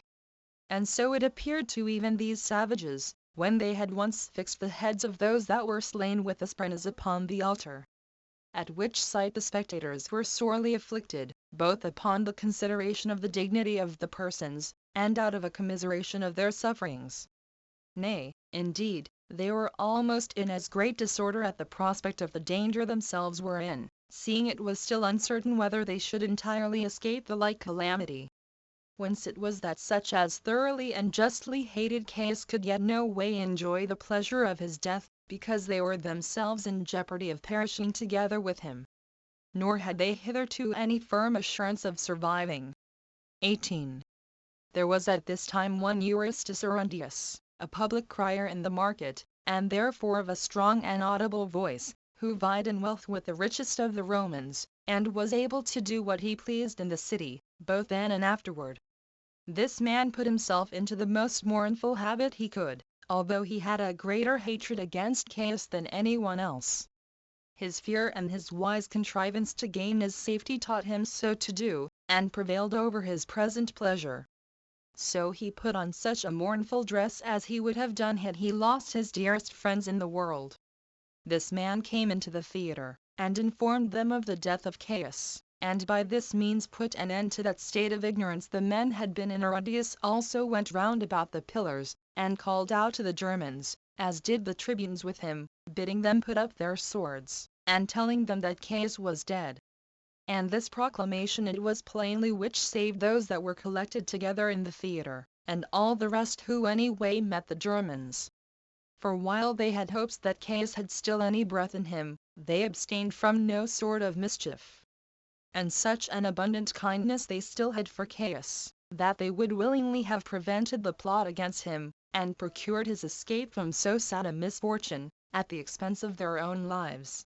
But they now left off the warm zeal they had to punish his enemies, now they were fully satisfied that Caius was dead, because it was now in vain for them to show their zeal and kindness to him, when he who should reward them was perished. They were also afraid that they should be punished by the Senate, if they should go on in doing such injuries. That is, in case the authority of the supreme governor should revert to them. And thus at length a stop was put, though not without difficulty, to that rage which possessed the Germans on account of Caius's death. 19. But Churia was so much afraid for Minucianus, lest he should light upon the Germans now they were in their fury, that he went and spoke to every one of the soldiers, and prayed them to take care of his preservation, and made himself great inquiry about him, lest he should have been slain. And for Clement, he let Minucianus go when he was brought to him, and, with many other of the senators, affirmed the action was right, and commended the virtue of those that contrived it, and had courage enough to execute it. And said that tyrants do indeed please themselves and look big for a while, upon having the power to act unjustly, but do not however go happily out of the world, because they are hated by the virtuous. And that Caius, together with all his unhappiness, was become a conspirator against himself, before these other men who attacked him did so. And by becoming intolerable, in setting aside the wise provision the laws had made, taught his dearest friends to treat him as an enemy. Insomuch that although in common discourse these conspirators were those that slew Caius, yet that, in reality, he lies now dead as perishing by his own self. 20.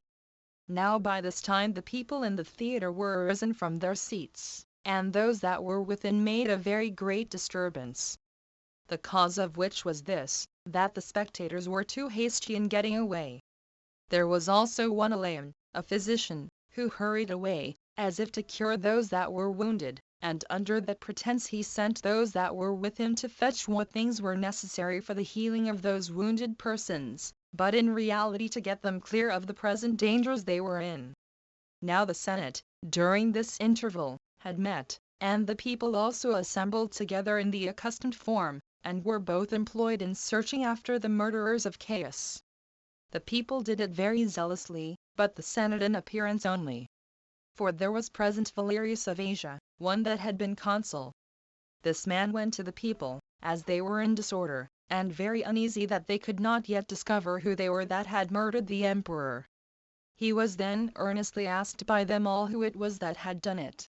He replied, I wish I had been the man. The consuls 7 also published an edict, wherein they accused Caius, and gave order to the people then got together, and to the soldiers, to go home, and gave the people hopes of the abatement of the oppressions they lay under, and promised the soldiers, if they lay quiet as they used to do, and would not go abroad to do mischief unjustly, that they would bestow rewards upon them. For there was reason to fear lest the city might suffer harm by their wild and ungovernable behavior, if they should once betake themselves to spoil the citizens, or plunder the temples. And now the whole multitude of the senators were assembled together, and especially those that had conspired to take away the life of Caius, who put on at this time an air of great assurance, and appeared with great magnanimity, as if the administration of the public affairs were already devolved upon them. Chapter 2. How the senators determined to restore the democracy. But the soldiers were for preserving the monarchy, concerning the slaughter of Caius's wife and daughter. A character of Caius's morals. 1. When the public affairs were in this posture, Claudius was on the sudden hurried away out of his house. For the soldiers had a meeting together. And when they had debated about what was to be done, they saw that a democracy was incapable of managing such a vast weight of public affairs, and that if it should be set up, it would not be for their advantage. And in case any one of those already in the government should obtain the supreme power, it would in all respects be to their grief, if they were not assisting to him in this advancement. That it would therefore be right for them, while the public affairs were unsettled, to choose Claudius emperor, who was uncle to the deceased Caius, and of a superior dignity and worth to every one of those that were assembled together in the Senate, both on account of the virtues of his ancestors, and of the learning he had acquired in his education, and who, if once settled in the empire, would reward them according to their deserts, and bestow largesses upon them. These were their consultations, and they executed the same immediately. Claudius was therefore seized upon suddenly by the soldiery.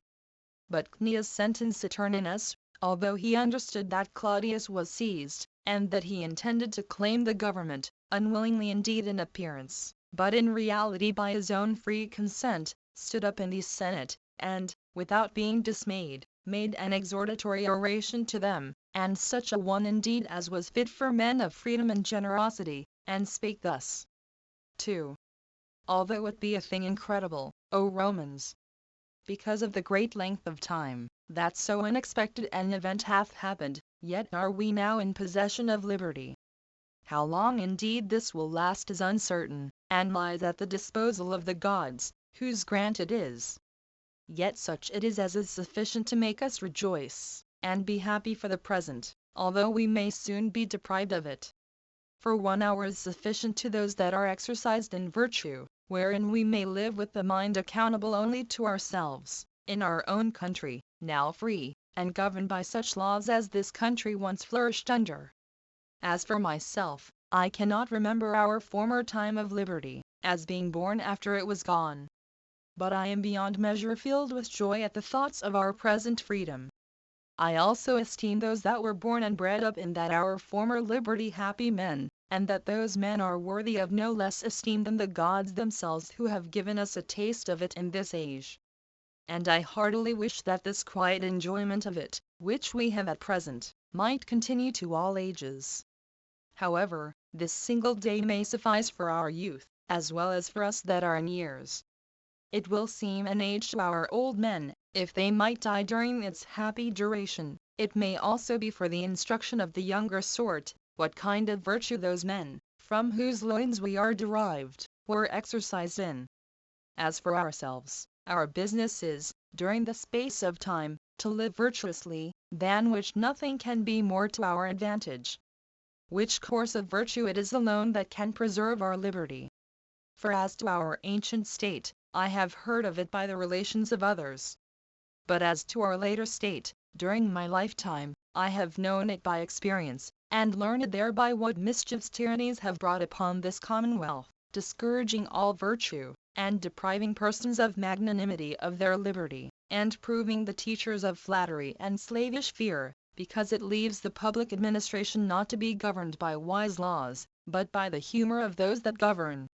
For since Julius Caesar took it into his head to dissolve our democracy, and, by overbearing the regular system of our laws, to bring disorders into our administration, and to get above right and justice, and to be a slave to his own inclinations, there is no kind of misery but what hath tended to the subversion of the city.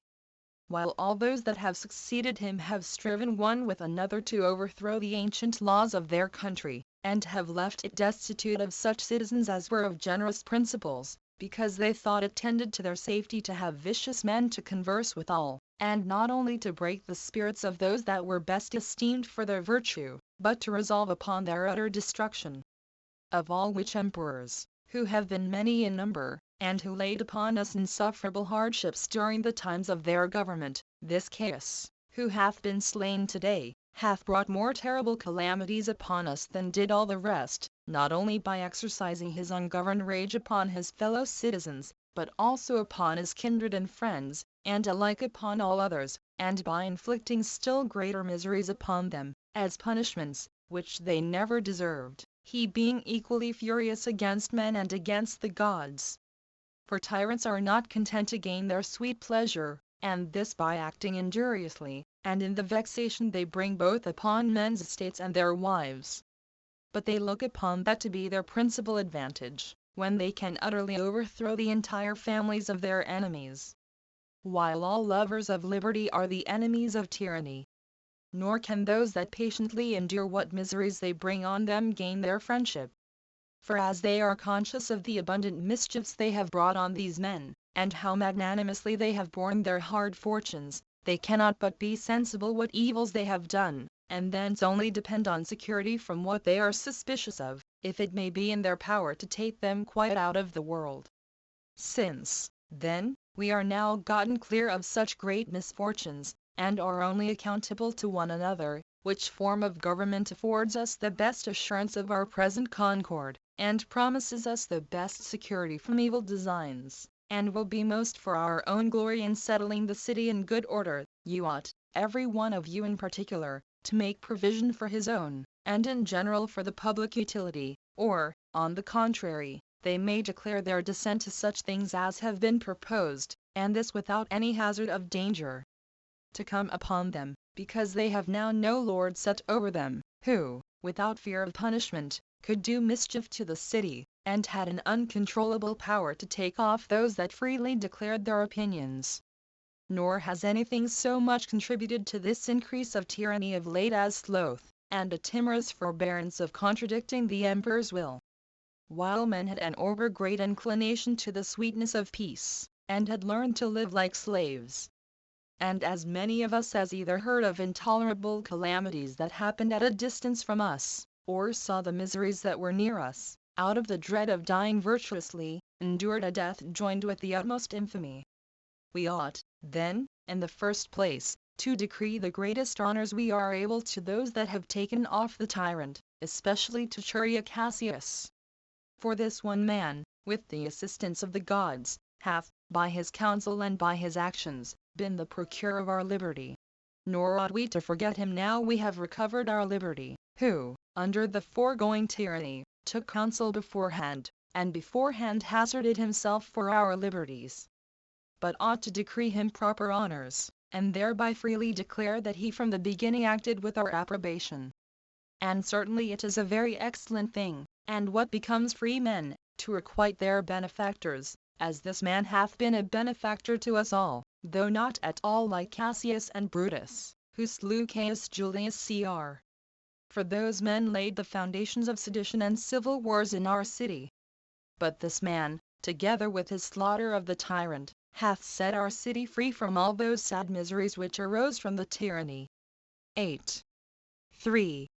And this was the purport of Sentius's oration, 9, which was received with pleasure by the senators, and by as many of the equestrian order as were present.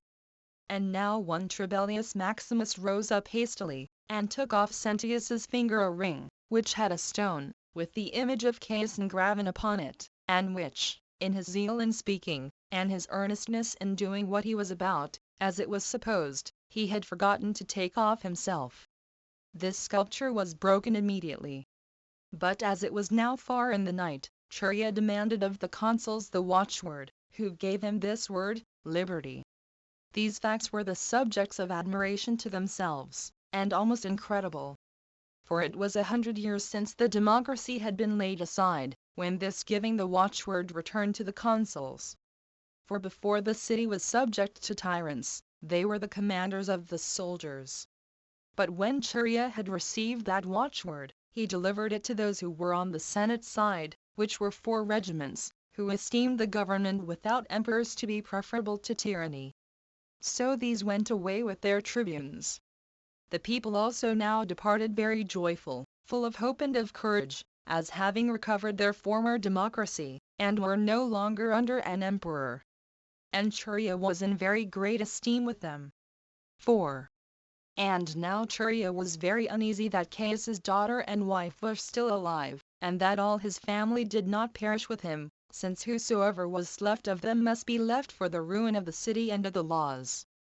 Moreover, in order to finish this matter with the utmost zeal, and in order to satisfy his hatred of Caius, he sent Julius Lupus, one of the tribunes, to kill Caius's wife and daughter.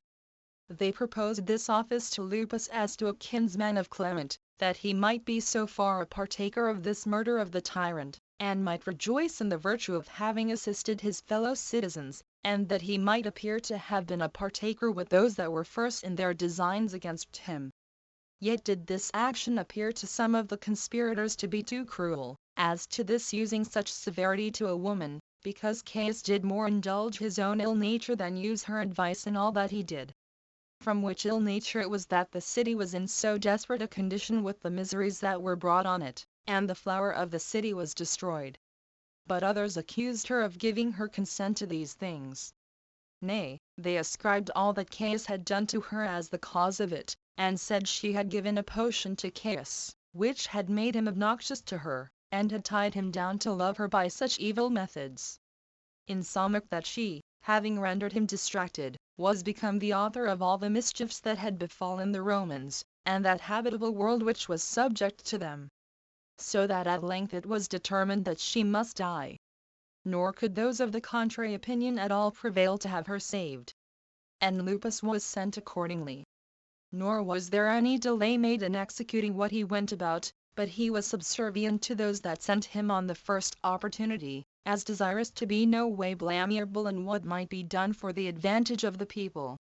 So when he was come into the palace, he found Chesonia, who was Caius's wife, lying by her husband's dead body, which also lay down on the ground, and destitute of all such things as the law allows to the dead, and all over herself besmeared with the blood of her husband's wounds, and bewailing the great affliction she was under, her daughter lying by her also. And nothing else was heard in these her circumstances but her complaint of Caius, as if he had not regarded what she had often told him of beforehand. Which words of hers were taken in a different sense even at that time, and are now esteemed equally ambiguous by those that hear of them, and are still interpreted according to the different inclinations of people. Now some said that the words denoted that she had advised him to leave off his mad behavior and his barbarous cruelty to the citizens, and to govern the public with moderation and virtue, lest he should perish by the same way, upon their using him as he had used them. But some said, that as certain words had passed concerning the conspirators, she desired Caius to make no delay, but immediately to put them all to death, and this whether they were guilty or not, and that thereby he would be out of the fear of any danger. And that this was what she reproached him for, when she advised him so to do, but he was too slow and tender in the matter. And this was what Chesonia said, and what the opinions of men were about it. But when she saw Lupus approach, she showed him Caius's dead body, and persuaded him to come nearer, with lamentation and tears. And as she perceived that Lupus was in disorder, and approached her in order to execute some design disagreeable to himself, she was well aware for what purpose he came, and stretched out her naked throat, and that very cheerfully to him, bewailing her case, like one that utterly despaired of her life, and bidding him not to boggle at finishing the tragedy they had resolved upon relating to her. So she boldly received her death's wound at the hand of Lupus, as did the daughter after her. So Lupus made haste to inform Turia of what he had done. 5. This was the end of Caius, after he had reigned 4 years, within 4 months. He was, even before he came to be emperor, ill-natured, and one that had arrived at the utmost pitch of wickedness. A slave to his pleasures, and a lover of calumny. Greatly affected by every terrible accident, and on that account of a very murderous disposition where he durst show it. He enjoyed his exorbitant power to this only purpose, to injure those who least deserved it, with unreasonable insolence, and got his wealth by murder and injustice. He labored to appear above regarding either what was divine or agreeable to the laws, but was a slave to the commendations of the populace. And whatsoever the laws determined to be shameful, and punished, that he esteemed more honorable than what was virtuous. He was unmindful of his friends, how intimate soever, and though they were persons of the highest character. And if he was once angry at any of them, he would inflict punishment upon them on the smallest occasions, and esteemed every man that endeavored to lead a virtuous life his enemy. And whatsoever he commanded, he would not admit of any contradiction to his inclinations. Whence it was that he had criminal conversation with his own sister. 10. From which occasion chiefly it was also that a bitter hatred first sprang up against him among the citizens, that sort of incest not having been known of a long time. And so this provoked men to distrust him, and to hate him that was guilty of it. And for any great or royal work that he ever did, which might be for the present and for future ages, nobody can name any such, but only the haven that he made about Rhegium and Sicily, for the reception of the ships that brought corn from Egypt. Which was indeed a work without dispute very great in itself, and of very great advantage to the navigation. Yet was not this work brought to perfection by him, but was the one half of it left imperfect, by reason of his want of application to it. The cause of which was this, that he employed his studies about useless matters, and that by spending his money upon such pleasures as concerned no one's benefit but his own, he could not exert his liberality in things that were undeniably of great consequence. Otherwise he was an excellent orator, and thoroughly acquainted with the Greek tongue, as well as with his own country or Roman language. He was also able, offhand and readily, to give answers to compositions made by others, of considerable length and accuracy. He was also more skillful in persuading others to very great things than any one else, and this from a natural affability of temper, which had been improved by much exercise and painstaking. For as he was the grandson 11 of the brother of Tiberius, whose successor he was, this was a strong inducement to his acquiring of learning, because Tiberius aspired after the highest pitch of that sort of reputation. And Caius aspired after the like glory for eloquence, being induced thereto by the letters of his kinsman and his emperor. He was also among the first rank of his own citizens. But the advantages he received from his learning did not countervail the mischief he brought upon himself in the exercise of his authority. So difficult it is for those to obtain the virtue that is necessary for a wise man, who have the absolute power to do what they please without control. At the first he got himself such friends as were in all respects the most worthy, and was greatly beloved by them, while he imitated their zealous application to the learning and to the glorious actions of the best men. But when he became insolent towards them, they laid aside the kindness they had for him, and began to hate him. From which hatred came that plot which they raised against him, and wherein he perished. Chapter 3. How Claudius was seized upon and brought out of his house and brought to the camp. And how the Senate sent an embassage to him 1. Now Claudius, as I said before, went out of that way along which Caius was gone. And as the family was in a mighty disorder upon the sad accident of the murder of Caius, he was in great distress how to save himself, and was found to have hidden himself in a certain narrow place, though he had no other occasion for suspicion of any dangers, besides the dignity of his birth. For while he was a private man, he behaved himself with moderation, and was contented with his present fortune, applying himself to learning, and especially to that of the Greeks, and keeping himself entirely clear from everything that might bring on any disturbance. But as at this time the multitude were under a consternation, and the whole palace was full of the soldiers' madness, and the very emperor's guards seemed under the like fear and disorder with private persons, the band called Praetorium, which was the purest part of the army, was in consultation what was to be done at this juncture. Now all those that were at this consultation had little regard to the punishment Caius had suffered, because he justly deserved such his fortune.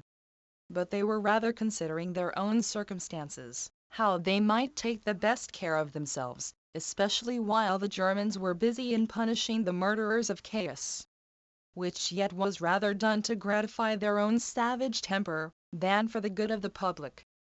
All which things disturbed Claudius, who was afraid of his own safety, and this particularly because he saw the heads of Asprenas and his partners carried about. His station had been on a certain elevated place, whither a few steps led him, and whither he had retired in the dark by himself. But when Gratus, who was one of the soldiers that belonged to the palace, saw him, but did not well know by his countenance who he was, because it was dark, though he could well judge that it was a man who was privately there on some design, he came nearer to him. And when Claudius desired that he would retire, he discovered who he was, and owned him to be Claudius. So he said to his followers, "This is a Germanicus. 12 Come on, let us choose him for our emperor." But when Claudius saw they were making preparations for taking him away by force, and was afraid they would kill him, as they had killed Caius, he besought them to spare him, putting them in mind how quietly he had demeaned himself, and that he was unacquainted with what had been done. Hereupon Gratus smiled upon him, and took him by the right hand, and said, "Leave off, sir, these low thoughts of saving yourself, while you ought to have greater thoughts, even of obtaining the empire, which the gods, out of their concern for the habitable world, by taking Caius out of the way, commit to thy virtuous conduct. Go to, therefore, and accept of the throne of thy ancestors." So they took him up and carried him, because he was not then able to go on foot, such was his dread and his joy at what was told him. 2. Now there was already gathered together about Gratus a great number of the guards. And when they saw Claudius carried off, they looked with a sad countenance, as supposing that he was carried to execution for the mischiefs that had been lately done. While yet they thought him a man who never meddled with public affairs all his life long, and one that had met with no contemptible dangers under the reign of Caius. And some of them thought it reasonable that the consuls should take cognizance of these matters. And as still more and more of the soldiery got together, the crowd about him ran away, and Claudius could hardly go on, his body was then so weak. And those who carried his sedan, upon an inquiry that was made about his being carried off, ran away and saved themselves, as despairing of their lord's preservation. But when they were come into the large court of the palace, which, as the report goes about it, was inhabited first of all the parts of the city of Rome, and had just reached the public treasury, many more soldiers came about him, as glad to see Claudius's face, and thought it exceeding right to make him emperor, on account of their kindness for Germanicus, who was his brother, and had left behind him a vast reputation among all that were acquainted with him. They reflected also on the covetous temper of the leading men of the Senate, and what great errors they had been guilty of when the Senate had the government formerly.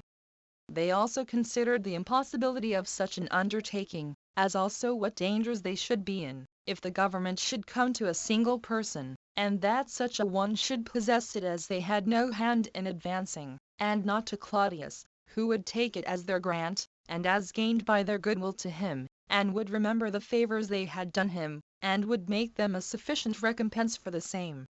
3. These were the discourses the soldiers had one with another by themselves, and they communicated them to all such as came in to them. Now those that inquired about this matter willingly embraced the invitation that was made them to join with the rest. So they carried Claudius into the camp, crowding about him as his guard, and encompassing him about, one chairman still succeeding another, that their vehement endeavors might not be hindered. But as to the populace and senators, they disagreed in their opinions. The latter were very desirous to recover their former dignity, and were zealous to get clear of the slavery that had been brought on them by the injurious treatment of the tyrants, which the present opportunity afforded them. But for the people, who were envious against them, and knew that the emperors were capable of curbing their covetous temper, and were a refuge from them, they were very glad that Claudius had been seized upon, and brought to them, and thought that if Claudius were made emperor, he would prevent a civil war, such as there was in the days of Pompey. But when the Senate knew that Claudius was brought into the camp by the soldiers, they sent to him those of their body which had the best character for their virtues, that they might inform him that he ought to do nothing by violence, in order to gain the government. That he who was a single person, one either already or hereafter to be a member of their body, ought to yield to the Senate, which consisted of so great a number. That he ought to let the law take place in the disposal of all that related to the public order, and to remember how greatly the former tyrants had afflicted their city, and what dangers both he and they had escaped under Caius. And that he ought not to hate the heavy burden of tyranny, when the injury is done by others, while he did himself wilfully treat his country after a mad and insolent manner. That if he would comply with them, and demonstrate that his firm resolution was to live quietly and virtuously, he would have the greatest honors decreed to him that a free people could bestow. And by subjecting himself to the law, would obtain this branch of commendation, that he acted like a man of virtue, both as a ruler and a subject. But that if he would act foolishly, and learn no wisdom by Caius's death, they would not permit him to go on. That a great part of the army was got together for them, with plenty of weapons, and a great number of slaves, which they could make use of. That good hope was a great matter in such cases, as was also good fortune. And that the gods would never assist any others but those that undertook to act with virtue and goodness, who can be no other than such as fight for the liberty of their country. 4. Now these ambassadors, Veranius and Brachus, who were both of them tribunes of the people, made the speech to Claudius. And falling down upon their knees, they begged of him that he would not throw the city into wars and misfortunes. But when they saw what a multitude of soldiers encompassed and guarded Claudius, and that the forces that were with the consuls were, in comparison of them, perfectly inconsiderable, they added, that if he did desire the government, he should accept of it as given by the Senate. That he would prosper better, and be happier, if he came to it, not by the injustice, but by the goodwill of those that would bestow it upon him. Chapter 4. What things King Agrippa did for Claudius. And how Claudius when he had taken the government commanded the murderers of Caius to be slain. 1. Now Claudius, though he was sensible after what an insolent manner the Senate had sent to him, yet did he, according to their advice, behave himself for the present with moderation, but not so far that he could not recover himself out of his fright. So he was encouraged to claim the government partly by the boldness of the soldiers, and partly by the persuasion of King Agrippa, who exhorted him not to let such a dominion slip out of his hands, when it came thus to him of its own accord. Now this Agrippa, with relation to Caius, did what became one that had been so much honored by him. For he embraced Caius's body after he was dead, and laid it upon a bed, and covered it as well as he could, and went out to the guards, and told them that Caius was still alive. But he said that they should call for physicians, since he was very ill of his wounds. But when he had learned that Claudius was carried away violently by the soldiers, he rushed through the crowd to him, and when he found that he was in disorder, and ready to resign up the government to the Senate, he encouraged him, and desired him to keep the government. But when he had said this to Claudius, he retired home. and upon the Senate sending for him, he anointed his head with ointment, as if he had lately accompanied with his wife, and had dismissed her, and then came to them. He also asked of the senators what Claudius did, who told him the present state of affairs, and then asked his opinion about the settlement of the public. He told them in words that he was ready to lose his life for the honor of the Senate, but desired them to consider what was for their advantage, without any regard to what was most agreeable to them. For that those who grasp at government will stand in need of weapons and soldiers to guard them, unless they will set up without any preparation for it, and so fall into danger. And when the Senate replied that they would bring in weapons in abundance, and money, and that as to an army, a part of it was already collected together for them, and they would raise a larger one by giving the slaves their liberty, Agrippa made answer, O senators, may you be able to compass what you have a mind to. Yet will I immediately tell you my thoughts, because they tend to your preservation. Take notice, then, that the army which will fight for Claudius hath been long exercised in warlike affairs. But our army will be no better than a rude multitude of raw men, and those such as have been unexpectedly made free from slavery, and ungovernable. We must then fight against those that are skillful in war, with men who know not so much as how to draw their swords. So that my opinion is, that we should send some persons to Claudius, to persuade him to lay down the government. And I am ready to be one of your ambassadors. 2. Upon this speech of Agrippa, the Senate complied with him, and he was sent among others, and privately informed Claudius of the disorder the Senate was in, and gave him instructions to answer them in a somewhat commanding strain, and as one invested with dignity and authority. Accordingly, Claudius said to the ambassadors, that he did not wonder the Senate had no mind to have an emperor over them, because they had been harassed by the barbarity of those that had formerly been at the head of their affairs. But that they should taste of an equitable government under him, and moderate times, while he should only be the ruler in name, but the authority should be equally common to them all. And since he had passed through many and various scenes of life before their eyes, it would be good for them not to distrust him. So the ambassadors, upon their hearing this his answer, were dismissed. But Claudius discoursed with the army which was there gathered together, who took oaths that they would persist in their fidelity to him. Upon which he gave the guards every man 5,013 drachmae apiece, and a proportionable quantity to their captains, and promised to give the same to the rest of the armies wheresoever they were. 3. And now the consuls called the Senate together unto the temple of Jupiter the Conqueror, while it was still night. But some of those senators concealed themselves in the city, being uncertain what to do, upon the hearing of this summons. And some of them went out of the city to their own farms, as foreseeing whither the public affairs were going, and despairing of liberty. Nay, these supposed it much better for them to be slaves without danger to themselves, and to live a lazy and inactive life, than by claiming the dignity of their forefathers, to run the hazard of their own safety. However, 100 and no more were gotten together. And as they were in consultation about the present posture of affairs, a sudden clamor was made by the soldiers that were on their side, desiring that the Senate would choose them an emperor, and not bring the government into ruin by setting up a multitude of rulers. So they fully declared themselves to be for the giving the government not to all, but to one. But they gave the Senate leave to look out for a person worthy to be set over them, insomuch that now the affairs of the Senate were much worse than before, because they had not only failed in the recovery of their liberty, which they boasted themselves of, but were in dread of Claudius also. Yet were there those that hankered after the government, both on account of the dignity of their families and that accruing to them by their marriages. For Marcus Minucianus was illustrious, both by his own nobility, and by his having married Julia, the sister of Caius, who accordingly was very ready to claim the government, although the consuls discouraged him, and made one delay after another in proposing it. That Minucianus also, who was one of Caius's murderers, restrained Valerius of Asia from thinking of such things.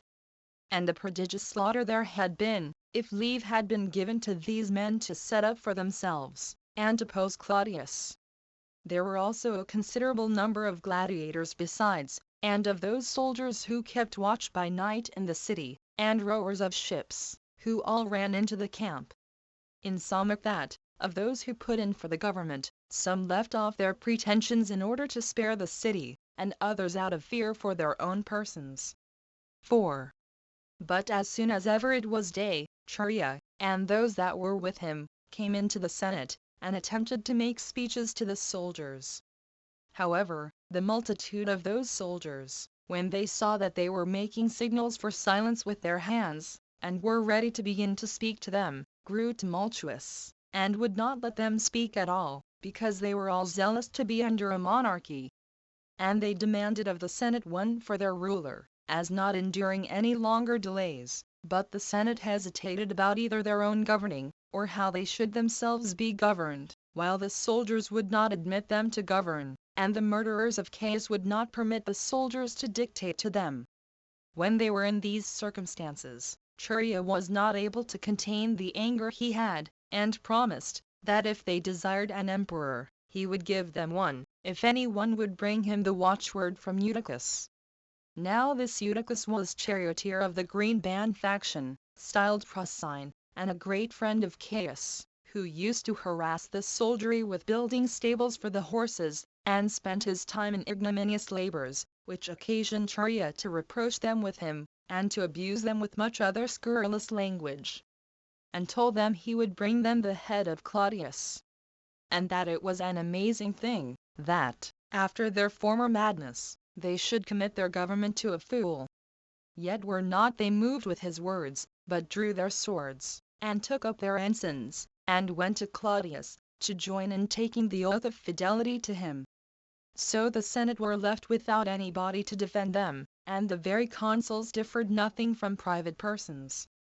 They were also under consternation and sorrow, men not knowing what would become of them, because Claudius was very angry at them. So they fell a reproaching one another, and repented of what they had done. At which juncture Sabinus, one of Caius's murderers, threatened that he would sooner come into the midst of them and kill himself, than consent to make Claudius emperor, and see slavery returning upon them. He also abused Chaerea for loving his life too well, while he who was the first in his contempt of Caius, could think it a good thing to live, when, even by all that they had done for the recovery of their liberty, they found it impossible to do it. But Chaerea said he had no manner of doubt upon him about killing himself, that yet he would first sound the intentions of Claudius before he did it. 5. These were the debates about the Senate. But in the camp everybody was crowding on all sides to pay their court to Claudius. And the other consul, Quintus Pomponius, was reproached by the soldiery, as having rather exhorted the Senate to recover their liberty.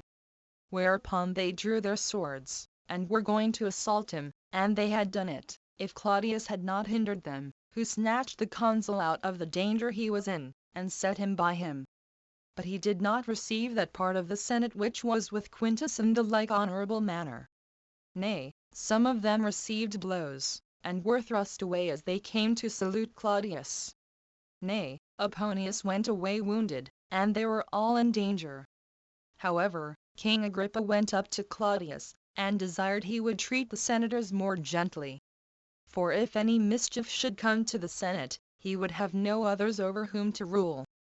Claudius complied with him, and called the Senate together into the palace, and was carried thither himself through the city, while the soldiery conducted him, though this was to the great vexation of the multitude. For Chaerea and Sabinus, two of Caius's murderers, went in the forefront of them, in an open manner, while Pollio, whom Claudius, a little before, had made captain of his guards, had sent them an epistolary edict, to forbid them to appear in public. Then did Claudius, upon his coming to the palace, get his friends together, and desired their suffrages about Chaerea. They said that the work he had done was a glorious one. But they accused him that he did it of perfidiousness, and thought it just to inflict the punishment of death upon him, to discountenance such actions for the time to come. So Chaerea was led to his execution, and Lupus and many other Romans with him. Now it is reported that Chaerea bore this calamity courageously. and this not only by the firmness of his own behavior under it, but by the reproaches he laid upon Lupus, who fell into tears. For when Lupus laid his garment aside, and complained of the cold, 14, he said, that cold was never hurtful to Lupus, that as a wolf and as a great many men went along with them to see the sight. When Turia came to the place, he asked the soldier who was to be their executioner, whether this office was what he was used to, or whether this was the first time of his using his sword in that manner, and desired him